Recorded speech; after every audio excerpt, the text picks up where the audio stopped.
Chapter 1. The Warning. Don't stop. No matter what you see, just keep driving.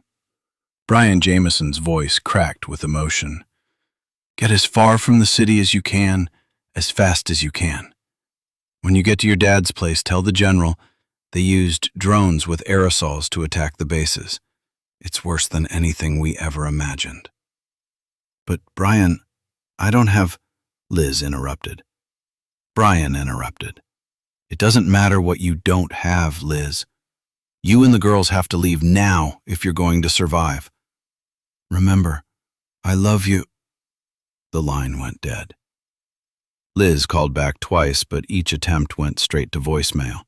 She tried a third time and got a busy circuit message. She tried texting, but the call dropped and produced an error message. Too much cell traffic was not a good sign. She remembered the same issue with the cell phones during the last big storm on the coast. She pulled her 9-month-old Claire from the half-full shopping cart and walked out of Walmart without looking back. She drove to Fort Sam Houston Elementary School on Nursery Road. When she looked in the rearview mirror, she saw her face and hoped no one noticed the paleness of her complexion or the panicked look of her eyes. She kept hearing her husband's voice repeating, "Now, now, now," over and over again. When she got to the school, she made her way down the white tile hall to the front desk. The receptionist looked up from her computer screen. "Hi, Mrs. Jameson. What can I do for you today?" "I need to pick up Amy. We've had a family emergency," Liz answered as she glanced down at her watch. "She's in Miss Helen's class." "Sure," the receptionist answered. "Just give me a few minutes to contact her teacher and have her brought to the office." The woman turned to the phone, spoke to the teacher, then smiled back at Liz. "She'll be here shortly." She turned back to her computer. Liz stepped back into the hall. Claire pulled at her mother's hair and giggled. Liz rocked back and forth nervously. Ready for a car ride, Claire Bear? Liz asked as she patted the baby's back.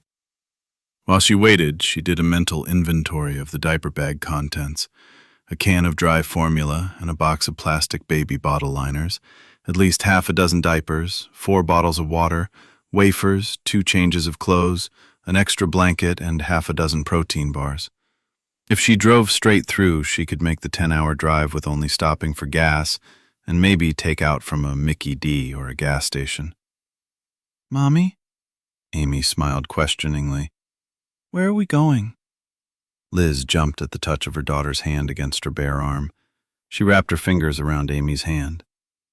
"Thank you." Liz made a quick nod at the receptionist and aide, then turned toward the door. She glanced down at Amy and answered, "We have to go see Grandpa. We have to hurry."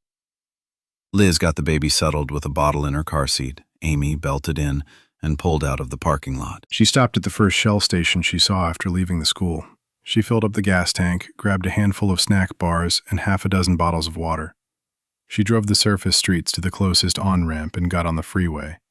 She turned north out of San Antonio at the interchange. Over the next 20 minutes, traffic slowed and grew more and more congested as emergency vehicles joined the overcrowding. Sirens screamed in the distance. Liz studied the traffic. It was a lot more than rush hour beginning early. They neared the military base and traffic slowed to a standstill. Liz looked around and saw they were stuck behind a row of old retail buildings. The brick structures included half a dozen businesses. The back parking lot was surrounded by an 8-foot hurricane fence. It all looked just a little run down and tired, with the dumpsters and trash blowing around the alley and rear parking. From what she could see, the buildings included a bar at the end, a nail salon, a couple retail stores, and 2 buildings that were so nondescript they could be anything with overhead doors. "Mommy, are we going to Grandpa's house?" her daughter asked. "Yes, honey, as fast as we can," Liz answered. With her foot on the brake, Liz looked over her shoulder and studied her daughter. "What are you drawing, Amy?" Amy held up a sheet of paper. Inside a red heart was written, "Claire and Amy." Amy beamed. "See? Claire and Amy love Mommy." She passed it over the seat to Liz. "I made it for you." Thank you, sweetie. I love it. Liz smiled and passed it back to her daughter. Put it in the diaper bag so I can keep it. She passed the sheet of paper to her daughter and turned back at the stalled traffic ahead. The city streets she could see below the freeway had grown even more congested, right along with the freeway traffic. Now they were at a standstill.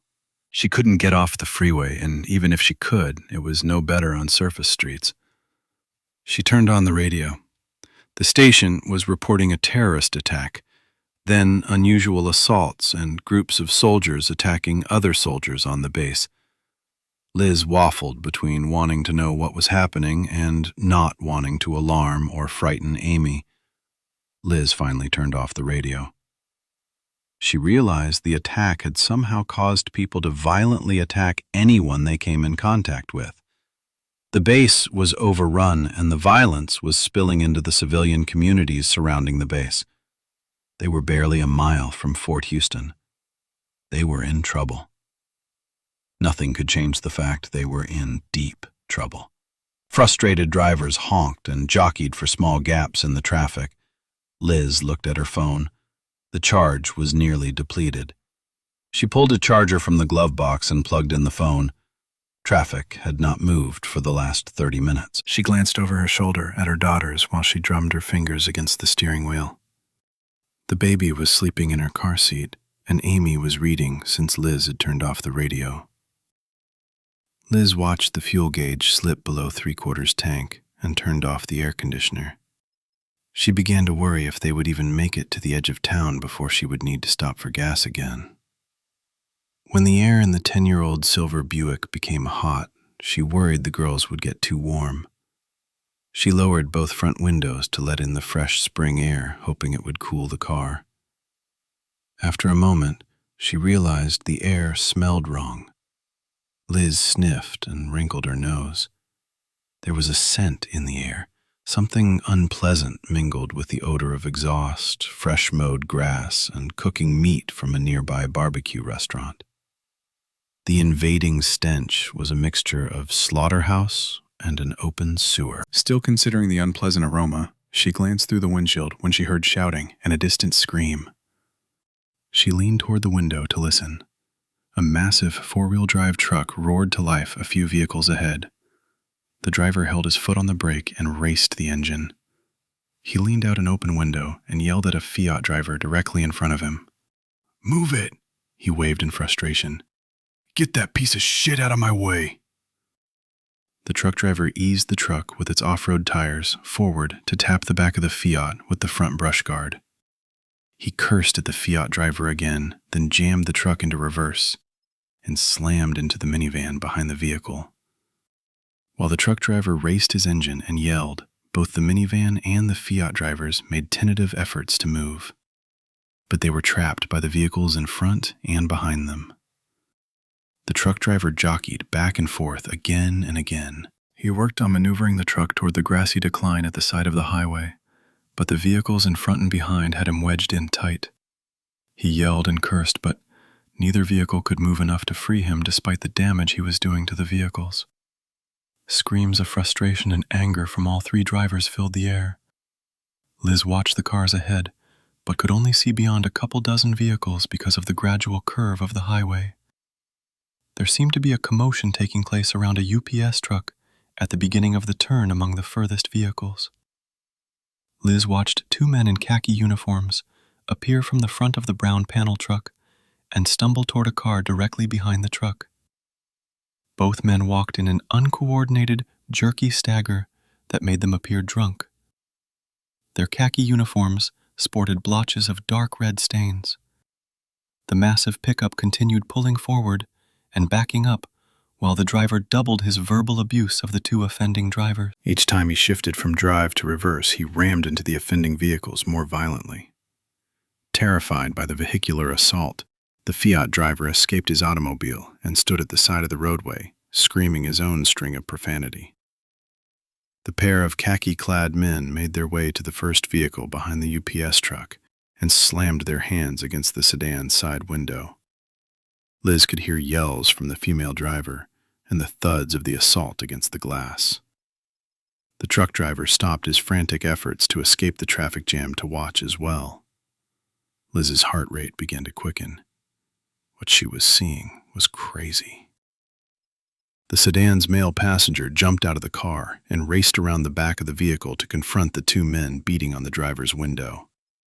The muscled passenger, with bulging arms stretching the fabric of his white t-shirt, puffed up his chest to confront the two men. He raised a fist. One of the khaki-clad men turned on the passenger and pulled him into an awkward bear hug.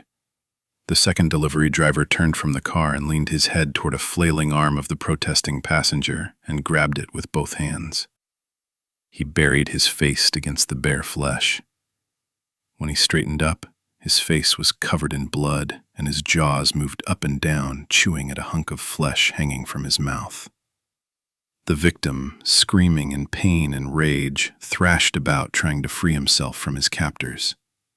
The second attacker leaned into the man's neck and shook his head back and forth like a dog tearing at meat.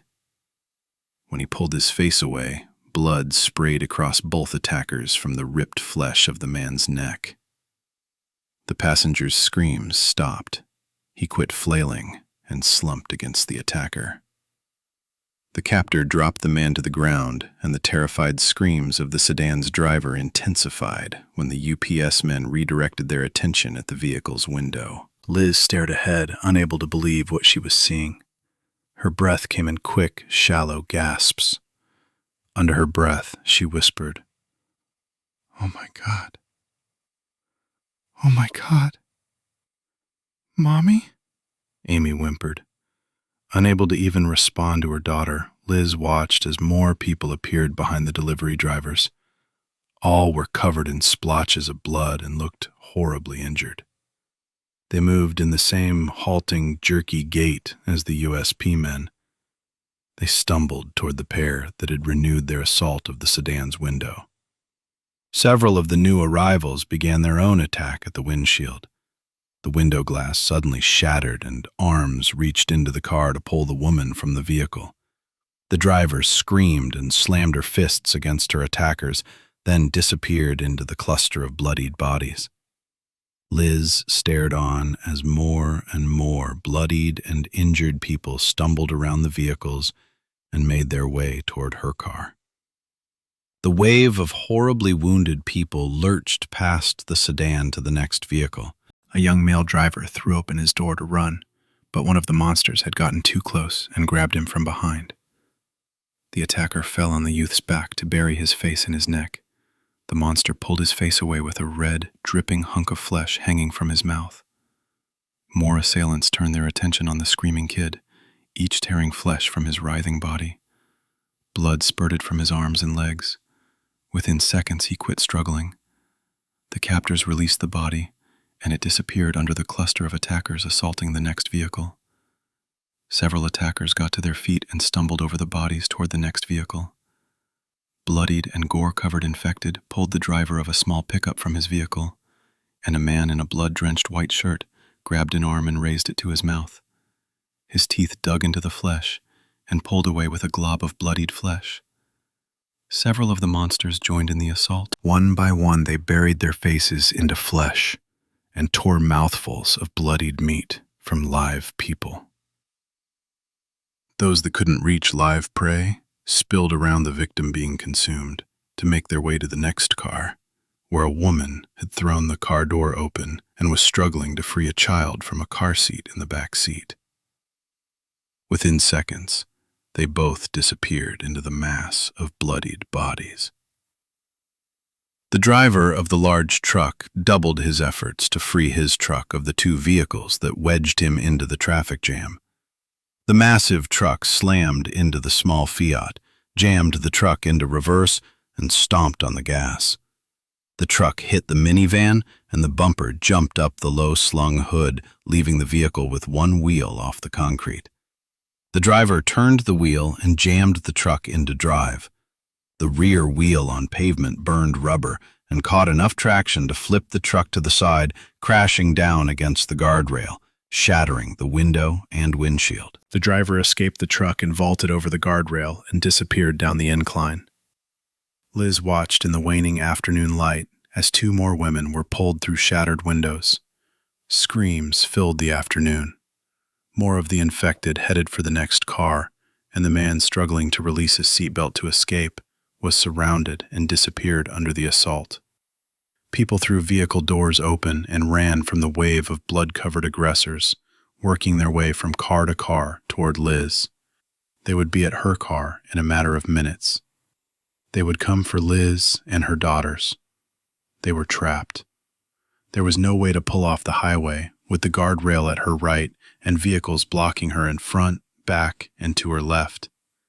There was a tide of murder and mayhem rolling toward them, and she was powerless to drive away. She looked at her 10-year-old. Amy's face mirrored her own horror at the sounds coming closer by the second. "Mommy?" Amy whimpered. "We're getting out of here," Liz answered urgently. "I'm scared," Amy asked. "What's happening?" "Unbuckle the baby, now. Hurry, honey, then get the diaper bag." Amy unsnapped the car seat harness, then pulled her sister to her lap.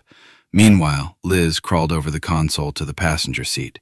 She jerked open the door and crawled out of the vehicle. She opened the back door just as Amy reached for the strap of the diaper bag. Liz took the baby while Amy scrambled out of the car, dragging the bag behind her. Liz dropped 2 extra bottles of water in the bag. Looking over her shoulder at the advancing attackers, Liz grabbed Amy's hand and pulled her between 2 cars. At the edge of the highway, they climbed over the metal guardrail. Clutching Claire to her chest and still holding Amy's hand, Liz faltered down the steep incline toward the distant fence, stretching across the back parking lot of the row of businesses. When she glanced up behind her, she saw some of the infected had noticed their escape and were beginning to follow. The infected weaved between vehicles and headed toward the barrier. Liz looked back and was relieved when the monsters seemed baffled by the thigh-high barrier. They stood at the guardrail, reaching out, but were stymied by the metal barrier. Suddenly, their outstretched arms and leaning bodies overbalanced, and they began falling over the barrier. They lined up at the guardrail, and one by one, the infected face-planted into the gravel on the other side. The first creature, with a shaved head and biker jacket, tumbled over the barricade, skinning the flesh from half his face. He stumbled to his feet, got overbalanced, and hit the ground again. He tumbled halfway down the incline to stop where he got caught on a cluster of oleanders. One after another of the infected leaned over the guardrail until they fell. More and more of the tattered and torn people pressed against those leaning into the barrier until none could move. 3 of the monsters were halfway down the incline when a massive, overweight woman in a bloodied house dress fell over the fence and began to roll. She hit the trio. The 4 ended in a massive pile with limbs trapped under the woman lying on her back. With her head downhill and with bodies on either side, she lay wallowing there, unable to roll over. More and more of the monsters fell over the guardrail, got up, and began making their way toward those trying to escape. Dozens of people raced past Liz and the girls, but none offered to assist them.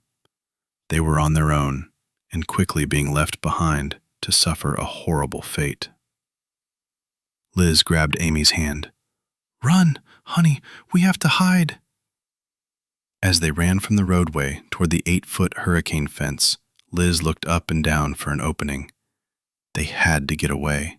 She had to find a place her children would be safe. She turned toward the end of the fencing, looking for an entrance, and saw nothing. Near panicked, she saw a dip in the grass under the woven metal fence behind what appeared to be a bar or eatery. She could see a neon sign at the front of the alley. Boxes surrounded the massive dumpster midway from the front of the building. Liz dragged Amy toward the divot in the ground. Shoving the baby into her daughter's arms, she fell to her knees and tore at the weeds in the hole. When the grass was cleared, she dug into the soft, wet earth with her bare hands. After a full minute, she pulled at the bottom of the woven fencing, testing the size of the opening. The wire gave way several inches, and the opening was almost big enough for her daughters to get through. She dug frantically, ignoring the pain of breaking and tearing nails. She glanced over her shoulder. The infected were less than 100 yards away. "They're coming," Amy whispered frantically. As the first of the streetlights blinked on, Liz realized she was out of time. She jumped to her feet and pulled at the fencing with all her strength. It was now or never. She ignored the guttural moans growing louder and closer by the minute. "Put Claire down and crawl through the opening," Liz ordered. "Mom?" Amy looked at Liz with a puzzled look on her face. "Now, hurry, Amy, do as I say." Amy laid her sister on the grass, and the baby started crying. "Lay down, slide through head first. Quick, honey," Liz whispered. Amy began to cry, but did as she was told. Liz pulled up on the fencing with all her strength, creating an opening just big enough for Amy. "Now, slide through," Liz whispered frantically. "Use your heels. Get through as quick as you can."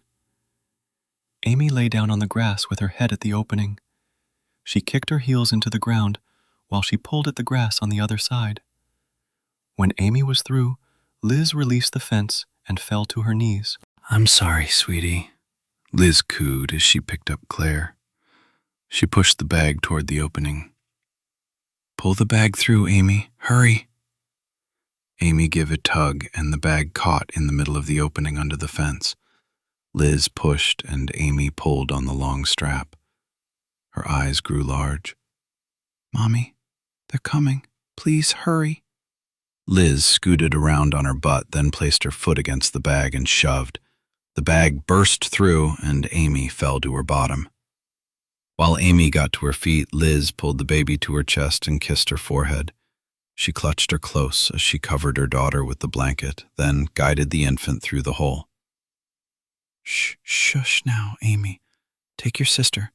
Put the bag over your shoulder. Run and hide." She could hear the dead getting closer. "Hurry, Mommy. You have to get under the fence," Amy wailed near panic. "I can't. I'm going to run now. Head for the building and find a place to hide. Stay safe and I'll find you." Liz turned and ran. Dozens of the dead followed her, while still others leaned against the fence, reaching out toward Amy and her sister. "Mommy!" Amy screamed. Tears ran down her face as Amy backed from the fence, clutching Claire close. She stepped away from the reaching arms and watched her mother run around a distant corner of fencing and disappear behind a brick building. When she could no longer see her mother, Amy adjusted the strap on her shoulder, turned, and ran toward a blinking neon sign. Escape. Della watched the mob approach the San Antonio Veterans Clinic. She decided the mass of bodies moved like a single-cell organism. The fringes of the crowd ebbed and flowed, swallowing up people too slow-moving to escape. Individuals who tried and failed to outrun the horde were torn apart and lurched over by the mob, with them barely breaking stride. The bodies disappeared amid the stumbling feet. Even from a block away, Della could see grievous wounds on each and every one of the people in the horde. Few cars moved on nearby streets. The building was void of normal office sounds and the usual hum of conversation. The only thing she could hear now was the steady moan of the infected and random screams of the dying. In the last hour, only a couple vehicles had ventured out. One of those had slammed into a stalled civilian Humvee, and the second stopped by the sheer volume of bodies surrounding it. In both cases, screams had ensued, then fell silent. The horde moved on, and the vehicles remained. As the crowd got closer to the center, Della could see individuals and their horrible injuries, the flesh of limbs and faces torn and clothes soaked in carnage. She watched as a man struggled to keep up with the others. He wore a white, wife-beater t-shirt and boxer shorts. Raw, torn flesh hung in strips from his limbs, exposing tendons and bone. Remnants of the t-shirt bared his eviscerated abdomen. Loops of intestines hung from the gaping wound. The man's horrendous injuries, even as bad as they were not the worst in the crowd. She saw arms torn from bodies, faces shredded to ribbons, and throats torn open. As the crowd drew closer, each of the horribly battered individuals became a stark reality. They staggered and stumbled, walking as if their legs had lost the memory of the function. Despite the ungainly and uncoordinated movements, they were able to take down anyone unfortunate enough to cross their path by sheer numbers. From time to time there were gunshots, but from what Della could see, body shots made little impact. "It's just like the news reports said. There's something wrong with those people," Della whispered. "We have to get out of here, Steve. They're heading this way." She looked over her shoulder at the soldier sitting on the bench. Steve adjusted the new carbon fiber running prosthetics she had fitted to his healed stumps. He had been a runner before serving in Afghanistan, where an IED cost him both legs below the knees. Della spent the afternoon making adjustments to the cuffs that held the fiberglass blades to his lower limbs and letting him get comfortable using them. They had spent most of the morning oblivious to the chaos taking place around San Antonio, until Steve noticed warnings scrolling across the muted television screen in the therapy room. They turned up the volume and watched news reports of attacks around the city, and even saw a video feed of victims attacked by the infected. The news was horror-filled and graphic. Some of the reporters speculated the attacks were caused by an airborne virus, while others insisted it was a terror attack. Of course, there were those who claimed it was end of days and the wrath of God. "We're running out of time." Della placed her slender ebony hand on Steve's elbow to help him stand. With a crash and scream from the lower floor, she added, "They're in the building," Steve answered. "I'm ready. I can do this." He shifted his stance on the blades and looked out the window one last time. "They keep raising their noses as if scenting like a dog. Do you think they can smell live people?" Della gathered a canvas satchel. "I don't know, and I don't intend to stick around long enough to ask them." Her dark face blanched as the whites of her eyes betrayed her terror. "I hear running in the hallway. We're trapped." Steve took a tentative step. He wobbled, then steadied himself and pointed toward the back of the room. "Supply closet. Now," he ordered. Steve grabbed Della's arm and pushed her forward. Together they hurried across the room to a closed door. Della pulled a key from her ID badge and inserted it into the lock. She opened the door and Steve pushed her inside. He pulled the door closed and pushed the button in the knob. It was a cheap, hollow core door and $5 door lock that wouldn't hold for long. Della pulled the string of the overhead light. The room filled with pale yellow glow. Steve glanced around the small room, looking from floor to ceiling. He noticed an attic access, but his attention settled on the shelves of cleaning supplies at the back of the room, next to a deep mop sink. He stepped closer, turning a number of the plastic bottles around, to read the labels until he finally selected one. "We're testing my theory," Steve commented. "If they can smell live people, this should cover our scent." He grabbed the bottle and twisted off the cap. The air filled with the harsh odor of ammonia-based cleaner. He held the bottle close to the floor and poured a trickle of the liquid under the door. After a moment of hesitation, he poured even more across the door frame at the edge where the door met the framing. When he was done, he closed the lid, set down the bottle, and reached out to cover Della's hand with his own while he raised the other to turn off the light. The closet went dark. The smell of ammonia hung heavy in the air. Steve leaned toward Della and whispered, "I'm sorry. It's my fault you're still here. If you hadn't been adjusting the blades, you wouldn't be here now." Della shrugged, then answered softly, "I would have been out there. I should be thanking you for keeping me late." That's when a scream startled them to silence. Della whispered in the dark, "I thought we were alone. Everyone should have left by 3. "Shh, shh.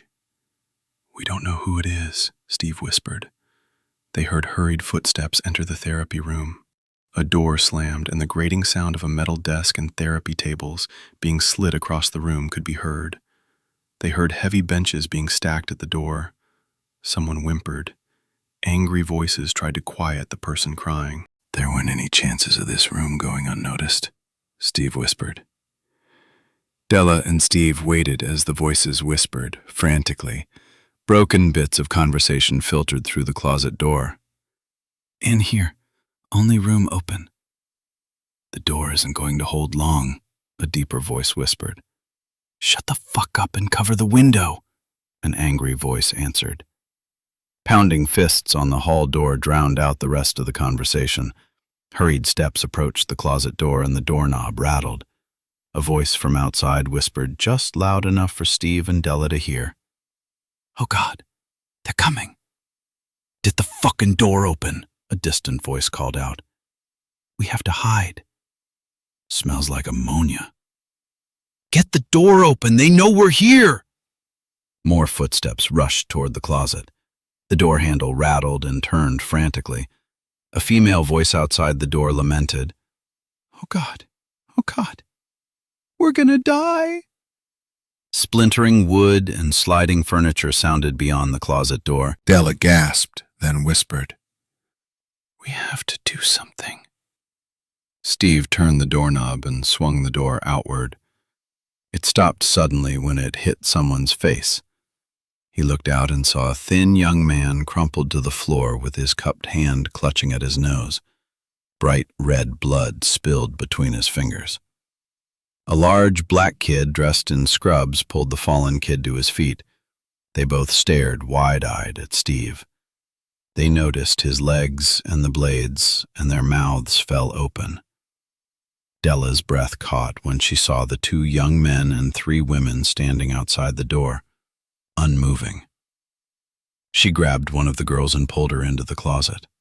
"Hurry! Get your butts in here!" "My fucking nose! You broke my nose!" the skinny kid whined. "Get in here and be quiet," Steve ordered as he pushed the younger 2 women into the closet. Della pulled the receptionist and the boys deeper into the closet to allow Steve to step inside as well. He pulled the door closed, depressed the lock, and turned the light back on. "This isn't going to hold for long," Steve whispered. Della examined the 5 new arrivals huddled together. "What are y'all still doing here?" One of the girls whispered back. "We were in the HR office completing paperwork for the intern program. The director left and didn't come back." Tears slid down her face as she stared back at Della. "Why does it smell like ammonia in here?" "Doesn't matter now," Steve answered. "We need to figure out how to get out of here." Without being told, the entire group pushed even further from the door. Steve glanced at the framed opening in the ceiling above the utility sink again. Outside the closet, the sound of the hall door being pushed open and heavy furniture sliding across the wood floor could be heard. The moans and groans of the infected grew in volume to be heard above the whimpering of one of the girls. She sniffed, and her breath catching as a terrified sob escaped her lips. Della whispered forcefully, "Quiet!" The room grew silent. Everyone froze. Shuffling steps grew louder. The sound stopped outside the closet, then sniffs and snorts announced the infected's interest in the closet. Slowly the sound grew louder as more bodies brushed against the door, snuffling at the floor and door frame. A sudden crash against the door rattled the doorknob. The group inside the closet held their breath, and each face reflected the terror they felt. The first slam of flesh against the door sounded like an explosion. One pounding hand turned to 2, then 3, then more. A lot more. Steve whispered, "Jig's up. We have to move, Della." Della nodded. "Where?" Steve pointed to the ceiling. "The attic access door in the ceiling. We have to get up there." Another slam against the door sent the boy with smears of blood on his face to the top of the sink in a single fluid leap. He quickly pushed the access door aside, then pulled himself into the dark recesses above the utility closet. He leaned down and whispered, "There's plenty of room, even some decking." He reached down, and one by one, the girls in the group ascended into the darkness overhead. When only 3 were left, Steve pointed at Della. "You next." She picked up a flashlight from the utility shelf, then passed it to an outstretched hand from above. She climbed to the sink edge and reached overhead, then hesitated. She turned back to Steve and the big black kid. "What about you?" Steve shrugged. He kicked out a leg with the curved blade attached. "I'll never make it up on the sink." The sound of the hand pummeling the door grew louder. Frustrated at not reaching their prey, several of the infected outside the door slammed their bodies against the wood. The door rattled and the frame creaked with the abuse. The black kid jumped. "You folks can stick around if you want, but I'm out of here." He reached out to pull himself into the sink. Della stepped out of the sink and pushed against the kid's chest. "Not so fast, bonehead." "Okay, Steve, don't be stupid. Get in the sink. We'll hold your legs and you can pull yourself up. We'll be crawling anyway. You can do that." "All right, we gotta hurry. That door is not going to hold long." Steve stepped toward the porcelain sink. Bodies slammed against the entrance, splintering wood on the outside of the door. Steve reached up to pull himself into the sink. The kid gasped as he reached out to steady Steve. "Hurry, man!" Steve raised his right leg and placed a blade to the rounded edge of the sink, and the kid glommed onto the curved fiberglass. The footpad slipped, and Zach tightened his grip. "Get up there fast," the kid pleaded. Another slam against the door, and more wood splintered, leaving an opening for the infected to peer at the trio inside. Della reached for Steve's blade when he raised his left leg. "Hurry, Steve. We don't have much time." Steve disappeared into the gaping maw of the attic. Bodies slammed against the door, and the frame began to tear away from the wall. Della slammed her hand against the kid's back. He jumped into the sink just as the assault crashed against the door again. He reached up and kicked off from the sink. The sink yawned away from the wall with a loud groan. It hung at an angle, supported only by the drain and pipes. The big kid hung from the opening, his massive legs pumping mid-air, struggling to pull his body into the attic. Della grabbed a leg and pushed up. "Damn it, kid, get up there!" "My name's Zach." He disappeared into the gaping maw of the attic access. Another slam against the door, and the top half of the wood panel in the door caved into the closet. Della scrambling into the sink just as a final assault tore the door from the final hinge. The infected fell into the opening of the shattered door amid a haze of noxious smells that even overpowered the smell of ammonia. The odor of feces, urine, and the copper smell of blood filled the small closet. The stumbling attackers struggled to their feet, only to be trampled by more of the infected anxious to get to the prey. Della jumped up to grab at the rafters above the opening. The sink wobbled and shifted away from below her as Della clasped the bare wood. The infected reached out, and Della screamed. Strong hands closed around Della's wrists and jerked her hands free of the 2x8. She was hauled into the dark. Dead hands clawed at her scrubs as she was spirited into the attic. Her terrified gasp filled the darkened void. When she was released at the edge of the opening, she fell to her knees, trembling. "You're safe now," Steve whispered. A whining voice whispered, "But we're trapped in an attic." Chapter 3. The Orange Bitch. Tate Hamilton had not slept in nearly 24 hours. Between drive time, a 3-hour wait to offload the trailer, then getting the rig back across town, it had been a hell of a day. A really profitable month, though. She thought about renting a motel room, but when it came down to parting with the money, she always reconsidered. The hefty truck payment due at the beginning of each month seemed daunting at times, but then she'd slide into the black leather seat of her rig and, well, it was worth it. The orange rig with red and gold flames stenciled on the side of the hood, she referred to as the Orange Bitch, was hers. Well, hers in the bank. Add that to the fact she knew when the sheets in her sleeper had been washed last and who had been sleeping on them. She parked at the Rios truck stop where she could park the rig overnight, use the showers, and get a good meal. She'd have a few hours to kill the next day before picking up the next load, but no matter. It would give her time to visit with the owners. Pablo and Maria Rios had become friends when she was still driving with her dad before his fatal heart attack. She would enjoy the time catching up on family news. There was always news, since Pablo ran the gift shop/fueling station while the adjoining restaurant was his wife's domain. Tate glanced across the street and shrugged. She could even pick up a bottle of shampoo at Walgreens, so it was a no-brainer. Tate pulled the orange bitch into the parking lot alongside one of several fueling islands next to a red truck, killed the engine, and jumped to the ground. She slid her bank card into the slot on the pump and entered the PIN number before picking up the diesel nozzle. She pulled the cap off the main tank, seated the nozzle, locked the flow open, and stood waiting for the tank to fill while considering what she would order for dinner. Shouting drew her attention back to voices on the other side of her rig. I ain't hanging around, man. This shit's crazy. I heard the base is fucked. A gravelly voice announced. A male answered. ¿Qué pasa con la carga? The load? To hell with it. I'm going to my sister's in Colorado. A truck door slammed and a motor roared to life. If you're smart, you'll get the hell out of town too. The Hispanic man answered. Mi familia aquí.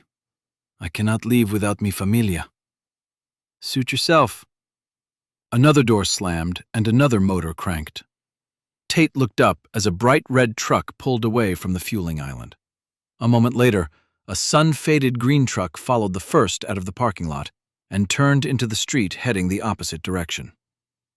Tate wondered about the conversation while she finished filling the reserve tank before hanging up the nozzle. She quickly forgot the exchange when she saw the hit her checking account was taking and made a mental note to transfer money tomorrow.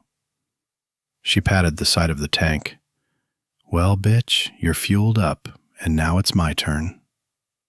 Tate pulled herself back into the driver's seat, cranked the engine, and shifted the truck into gear. Tate steered the bitch across the parking lot and parked the rig under one of the back security lights. She climbed out, locked the door, and headed to the drugstore. An hour later, standing in front of the mirror in a private shower at the Rios, Tate examined the tips of her spiked hair. The color matched her truck, and that made her smile. She studied the reflection in a mirror and decided she liked her dark brown hair bleached and colored at the ends. She stepped away from the sink and noticed her reflection in the full-length mirror on the door, smiled at seeing a feline face creeping over her shoulder. She turned to the side and could see the brightly colored tattoo that began on her left hip with the black curl of a panther's tail and wound around her back to end on her right shoulder with a black head with green eyes peeking through leaves, vines, and blossoms over her shoulder. Mario, the tattoo artist, called her his masterpiece. She had to admit it was a beautiful tattoo, even if few people would ever see it in its entirety. The vines and blossoms had started out as a cover-up of an old boyfriend's name on her shoulder, and evolved into a panther surrounded by the jungle in all its glory. She slipped into underwear, jeans, pencil-strapped tank top, and a plaid shirt tied at the waist. She gathered her toiletries in a bag, unlocked the door, and stepped out into the hall. She heard voices from the front of the gift shops and made her way toward them. "Hey, Pablo," Tate called out. "Thanks for the shower. Something smells really good." "Ah, Señorita Tate. Maria is making your favorite. Enchiladas with tasajo beef." Pablo rang up a customer at the register, then waved toward a young girl stocking candy. She set the box back on the cart and walked to the counter. "Papa, I still have homework," the girl chided with a grin. Pablo stepped out from behind the register and winked at the girl taking his place. He walked up to Tate and wrapped a thick arm around her shoulder. Together they walked through the store into the restaurant. "Maria will be glad to see you. It has been a long while, see?" "Yes, it has been," Tate answered. "How's the kids?" "Sophia's all grown up now, I see." "Sophia graduate high school next month," he answered. "Juan is come home from Iraq in June. All is good. Fuel prices down, so more customers. Business is good." Tate leaned over to kiss Pablo's cheek. "Good to hear. I've missed seeing you and Maria." You been busy? Pablo asked in his accented English. I spent 2 weeks on the West Coast a couple months ago, then had a run to Chicago, from there to Boston, then up and down the East Coast a couple times. From Atlanta, I ended back in Chicago. Now I'm here. Lots of driving time. You work too hard. Got big truck payments. Tate laughed. Come, have your dinner. You eat, then you rest. Pablo led Tate to a table and waved at a short, thick-bodied woman with a glistening crown of plaited black hair. She hurried across the dining room with tray in hand. She placed a glass of tea, napkin-wrapped flatware, chips, and salsa on the table. Nina, so nice to see you. Maria gave Tate a big smile. I bring dinner. You watch TV. She turned to her husband. Viejo, back to your job. Your daughter got studies. She patted his cheek, and he headed back to the gift shop. Maria disappeared back into the kitchen. Your daughter, Sophia. Tell me already, he chuckled as he walked back to the store. Tate laughed as she emptied 2 packets of sugar in the glass of tea. She looked to the flat-screen television across the room, but only caught bits and pieces of the news reports when several emergency vehicles raced past the station, heading in the direction of the military base a couple miles away.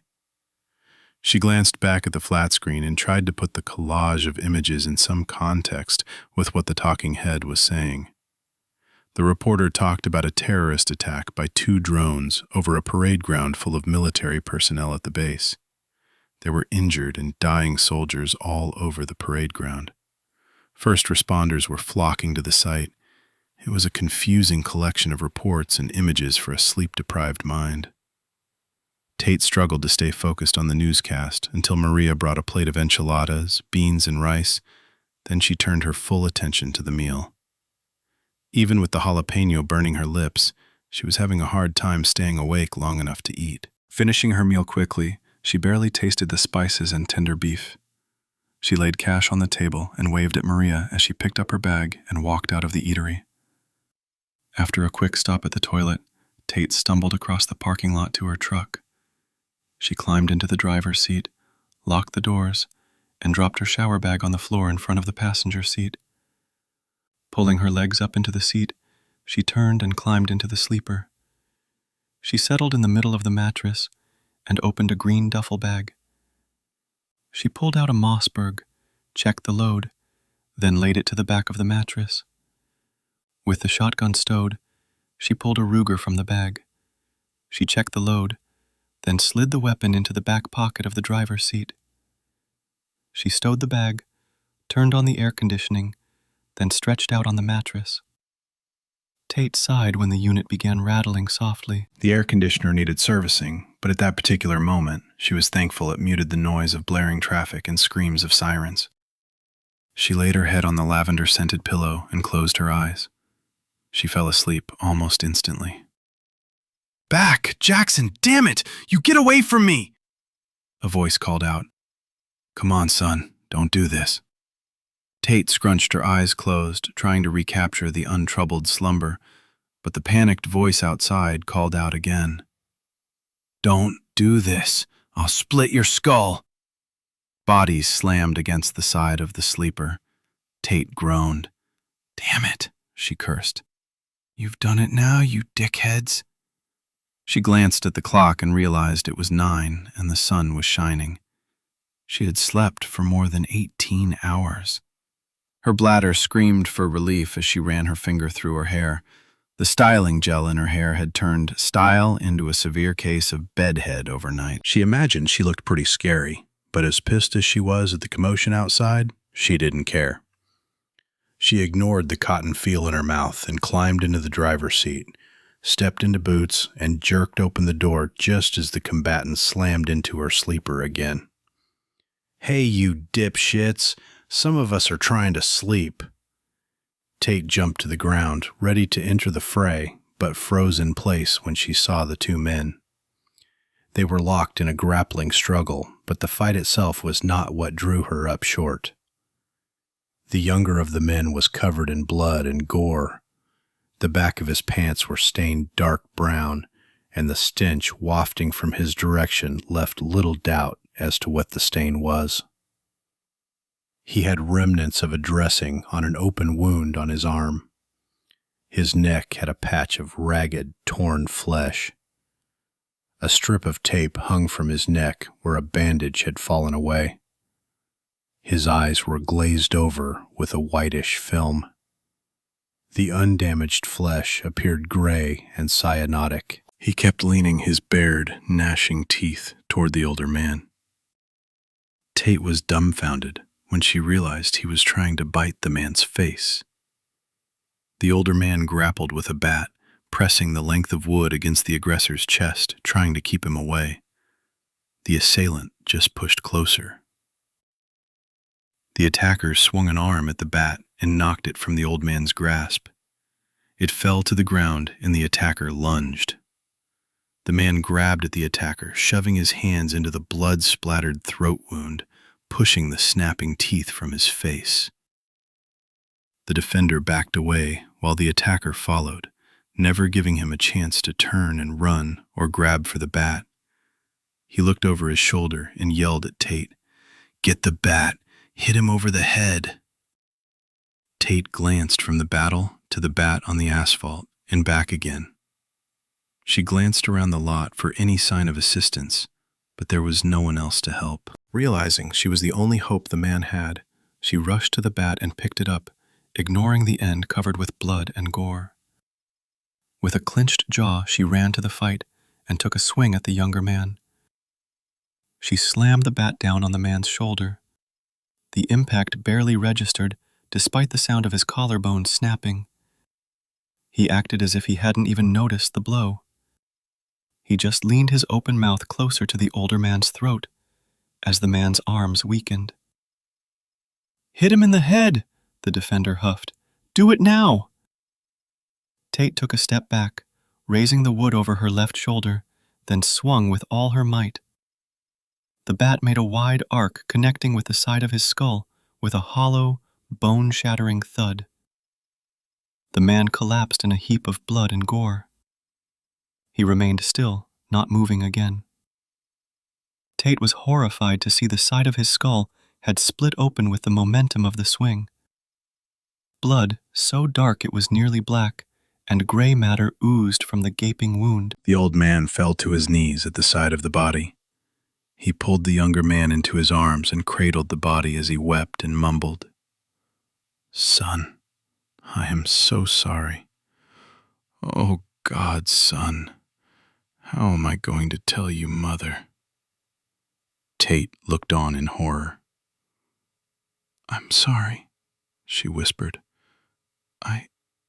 I didn't mean to." He turned to face Tate. "You did what you had to do." He got to his feet and glanced around the near-empty parking lot. "What are you still doing here?" "What do you mean? I spent the night here. I've got a load to pick up down the street at 2 this afternoon." "What in the fuck is going on? Why is all the lights out? Where is everyone?" "You don't know?" The man took off his jacket and laid it over the face of the young man at his feet. "You don't know about the infection on the base?" "I saw something last night on the television about an attack." She got an uneasy feeling and noticed for the first time how really quiet it was. There were no cars or trucks moving on the streets around the truck stop. Traffic lights were out. She looked back at the building just as Pablo, Maria, and half a dozen others stumbled through the shattered glass storefront of the truck stop. Each was covered in blood and bore terrible wounds. "Fuck, girl. You just woke up to a new world and it ain't pretty," the old man declared. "We gotta get out of here." Chapter 4. Hiding. The big blue dumpster sat at the side of the building her mother had pointed toward. With the boxes of empty bottles and lack of food garbage, Amy was pretty sure it was a bar where people spent their time drinking beer. When she saw the metal lid on the dumpster, she wondered if they would be safer in the building with the people or in the big metal box. She knew drinking men were not always nice, so she decided on the box. "We're going to hide in the box, Claire Bear," Amy whispered. "I have to put you down for a few minutes. Don't cry. We have to stay quiet." She handed the baby a toy from her pocket. Amy dropped the diaper bag at the side of the metal box and sat her sister on a clean piece of cardboard. She slid cases of empty bottles to the side of the blue dumpster and made steps with the boxes. She propped open the lid with an empty cardboard box. It left her just enough room to ease a single case of empty bottles over the side and slide it inside the dumpster. She worked 2 more cases over the edge of the metal container. When she was satisfied with her steps up and down, she made her way back down to her sister. She could still hear moans from beyond the fence when she picked up Claire and the bag. The baby whimpered, and Amy pulled her close and whispered, "It's okay, Claire Bear. Mommy will come for us soon. We're just going to play hide and seek, okay?" Amy held Claire close while she made her way up the stacked boxes. She eased the bag over the edge and dropped it. She stepped over the side and climbed down the steps of stacked boxes inside. She flattened a piece of clean cardboard on the bottom of the dumpster and set Claire down. She stood up and pushed the lid high enough to pull the cardboard free. She tossed it away and lowered the lid. The enclosure was dark inside and smelled of wet cardboard, but Amy felt safe for the first time since her mother had pulled them from the car. Tears slid down her face as she hugged her sister. Even with a heavy quilt wrapped around the baby, Amy was worried Claire would get cold in the metal box if Mommy didn't come before night. But this was the safest place she could find. Inside the dumpster, Amy looked around. In the gloom of the closed-up container, she saw cardboard boxes and a couple bags of trash. She turned on the fairy light toy Claire had been playing with and shined the pin light around the container. She decided she could make it better. She let Claire play with the flashlight and moved across the container where she flattened boxes across the floor. She slid a larger box to the corner and turned it on its side. She picked up one of the bags of trash and stood up. She pushed the lid up an inch, peeked out, and saw no one in the dimming afternoon light. She tossed the bag out, then closed the lid. She listened for a moment, then tossed out the second bag.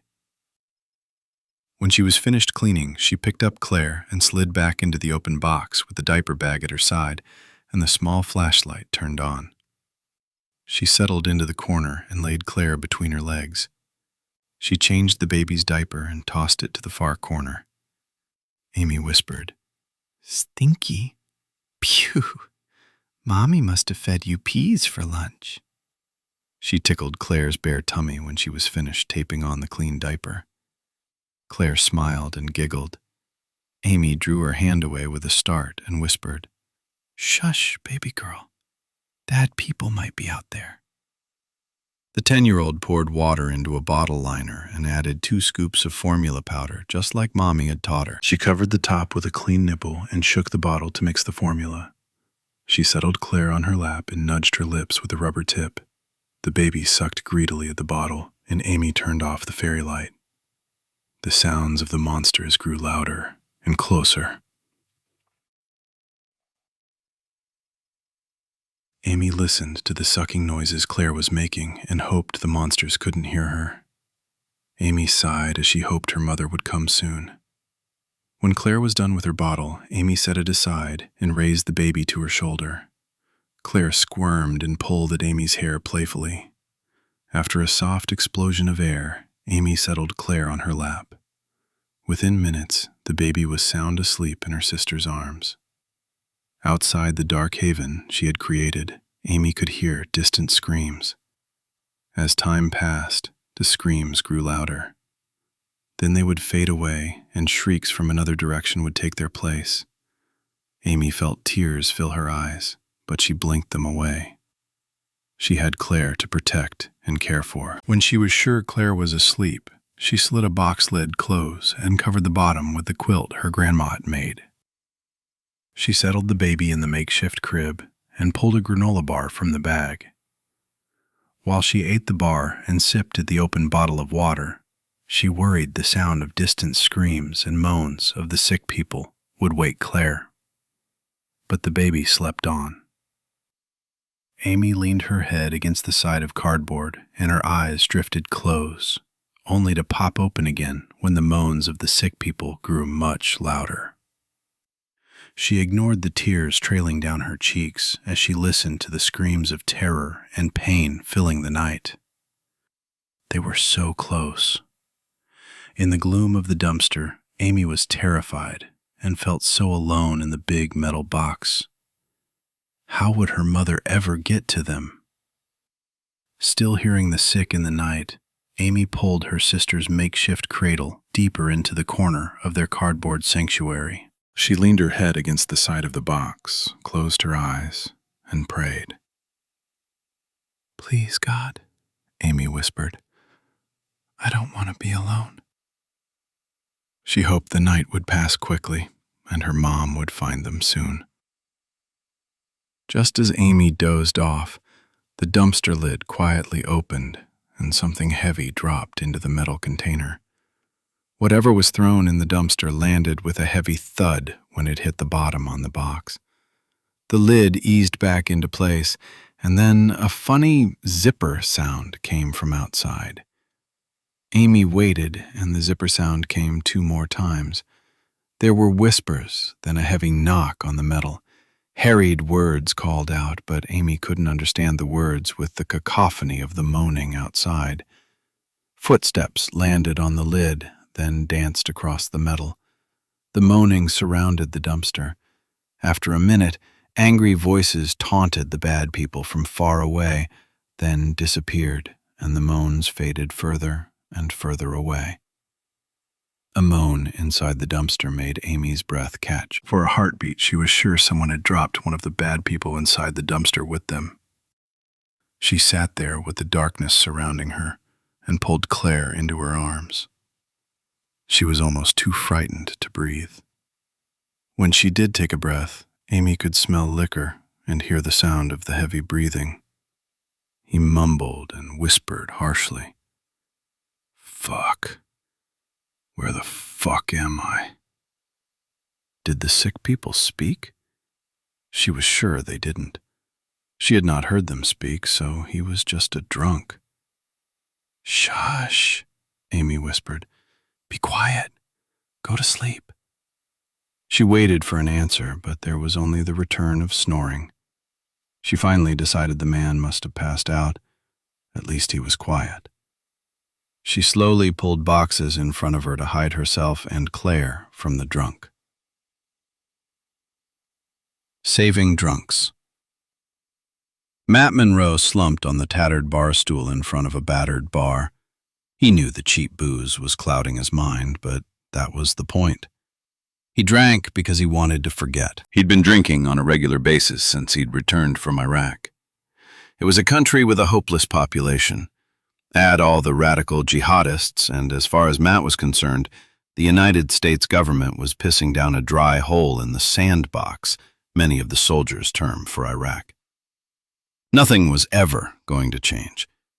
People, poverty, and religious extremists made it impossible to live together. They would be killing each other until the end of time. Now the world had terrorists using religion as justification to kill people they didn't even know. He pushed away the thought of shattered lives and dead children. His actions were slow and deliberate when he reached for the next glass.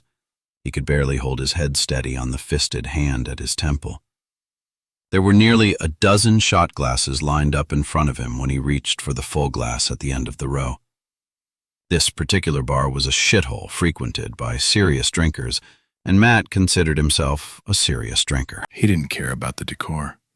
Getting drunk could be accomplished in a high-class bar alongside a bunch of suits and cost a lot, or in a dive like the current one, with enough money to do it over and over again.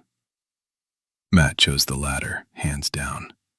Since he was 6'4" and weighed close to 200 pounds, it took a lot of alcohol to get him drunk. He ignored the amber liquid splashing his fingers as he drew the glass closer to his lips. "Hey, buddy," A voice behind him interrupted as an arm snaked around his shoulder and grabbed the glass from his hand. "You've had enough." "Fuck off, Larry," Matt slurred as he reached for the drink Larry had set on the bar to his left. Before Matt could reach the glass, Larry gave it a shove down the bar. A grizzled old man, 4 stools down, reached out and snagged the glass and downed its contents in one fluid movement. "Hey!" Matt protested. "My fucking drink." Without responding, the 2 men behind Matt each grabbed an arm and pulled him off the backless stool. "Time to get out of here, man," Larry declared. "Shit's fixin' to hit the fan." Matt's head spun and images swirled around him, ebbing and flowing until finally engulfing him in an opaque haze. His final coherent thought was that the cheap whiskey was finally doing its job. Oblivion was preferable to the distant screams from his past. Those screams even intruded into his thoughts as he slipped into the void. He could hear the terror and pain-filled screams of women and children. Larry Benson's companion, Jake Curtis, pulled at Matt's arm.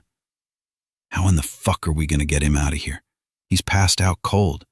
It would serve him right to get eaten by those freaks," Jake complained as he supported most of Matt's weight. "Come on, Jake. I got an idea. Back door. Now." Larry slid under Matt's arm. He had been a frequenter of this particular dump and knew the back parking lot was fenced off.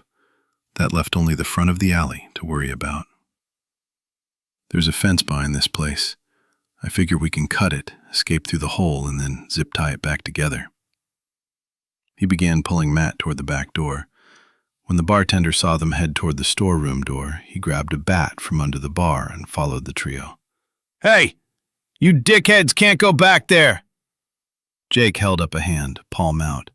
"It's okay, man. We're just leaving."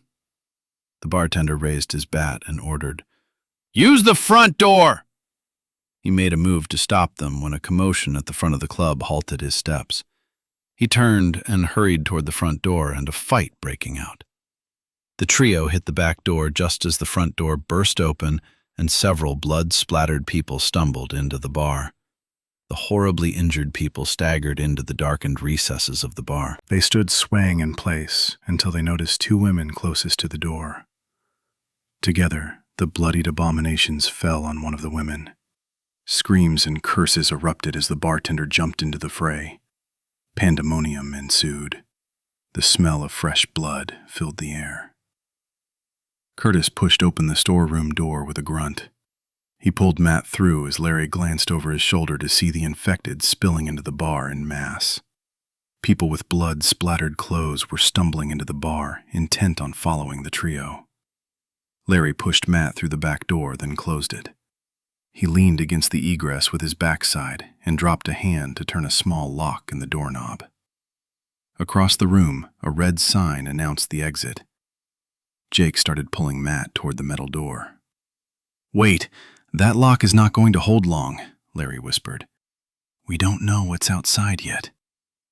He dropped Matt's arm, then slid a full case of liquor in front of the door. Without a word, Jake eased Matt to the floor and slid stacks of boxes toward the door, where Larry stacked them into an impressive barricade of liquor cases. With only empty cases left, they retrieved Matt's arms and carried him to the metal door below the exit sign. Again, Larry stopped and let Jake bear Matt's full weight.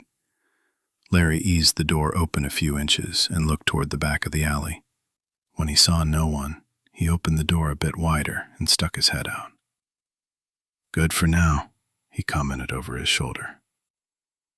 They stepped into the darkened alley with Matt held between them and heard moans at the back fence. "We're fucked," Jake whispered as he jerked his head toward the front of the alley.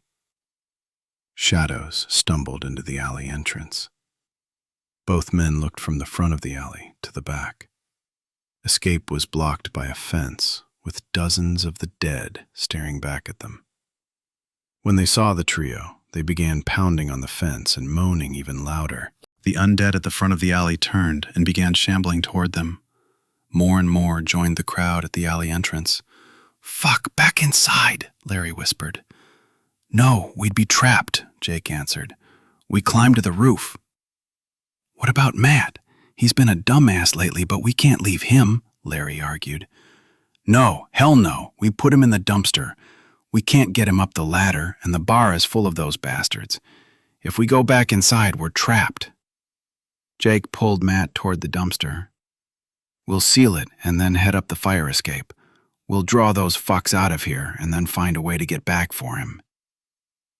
In the waning light and hidden from the front of the alley by the dumpster, Jake climbed the boxes at the side and held the lid open while he eased Matt over the edge of the rim. Larry pushed on his backside while Jake guided him into a pile of cardboard. With a thud and groan, all went quiet. Jake eased the lid closed and secured it with heavy zip ties. Time to go! Jake jumped to the ground and tossed a box at the side of the dumpster to the opposite side of the alley. Fuck, let's move! Larry tossed 2 more boxes aside. I'll give you a leg up! He bent over and laced his fingers together in front of him. Jake tapped on the dumpster. Man, I'm sorry about this, but we have to get out of here. Without saying more, Jake stepped into Larry's laced fingers and vaulted to the lid of the dumpster. He turned on his heels and reached down to Larry's outstretched hand. Jake pulled Larry up in a single smooth movement while he slipped from the dead fingers reaching for him. Larry kicked out and his boot heel jerked from the grasp of a bloodied hand. That was close, Larry commented with a wry chuckle as he walked across the dumpster. You sure Matt will be okay? Jake looked concerned. No, but I don't know what else we could have done. The sounds of the dead made speaking almost impossible with their cacophony of moans. The stench was near overpowering. Jake followed Larry toward the fire escape. We have to lead them away from here and make sure he survives his own stupidity tonight. The 2 men scampered up the fire escape.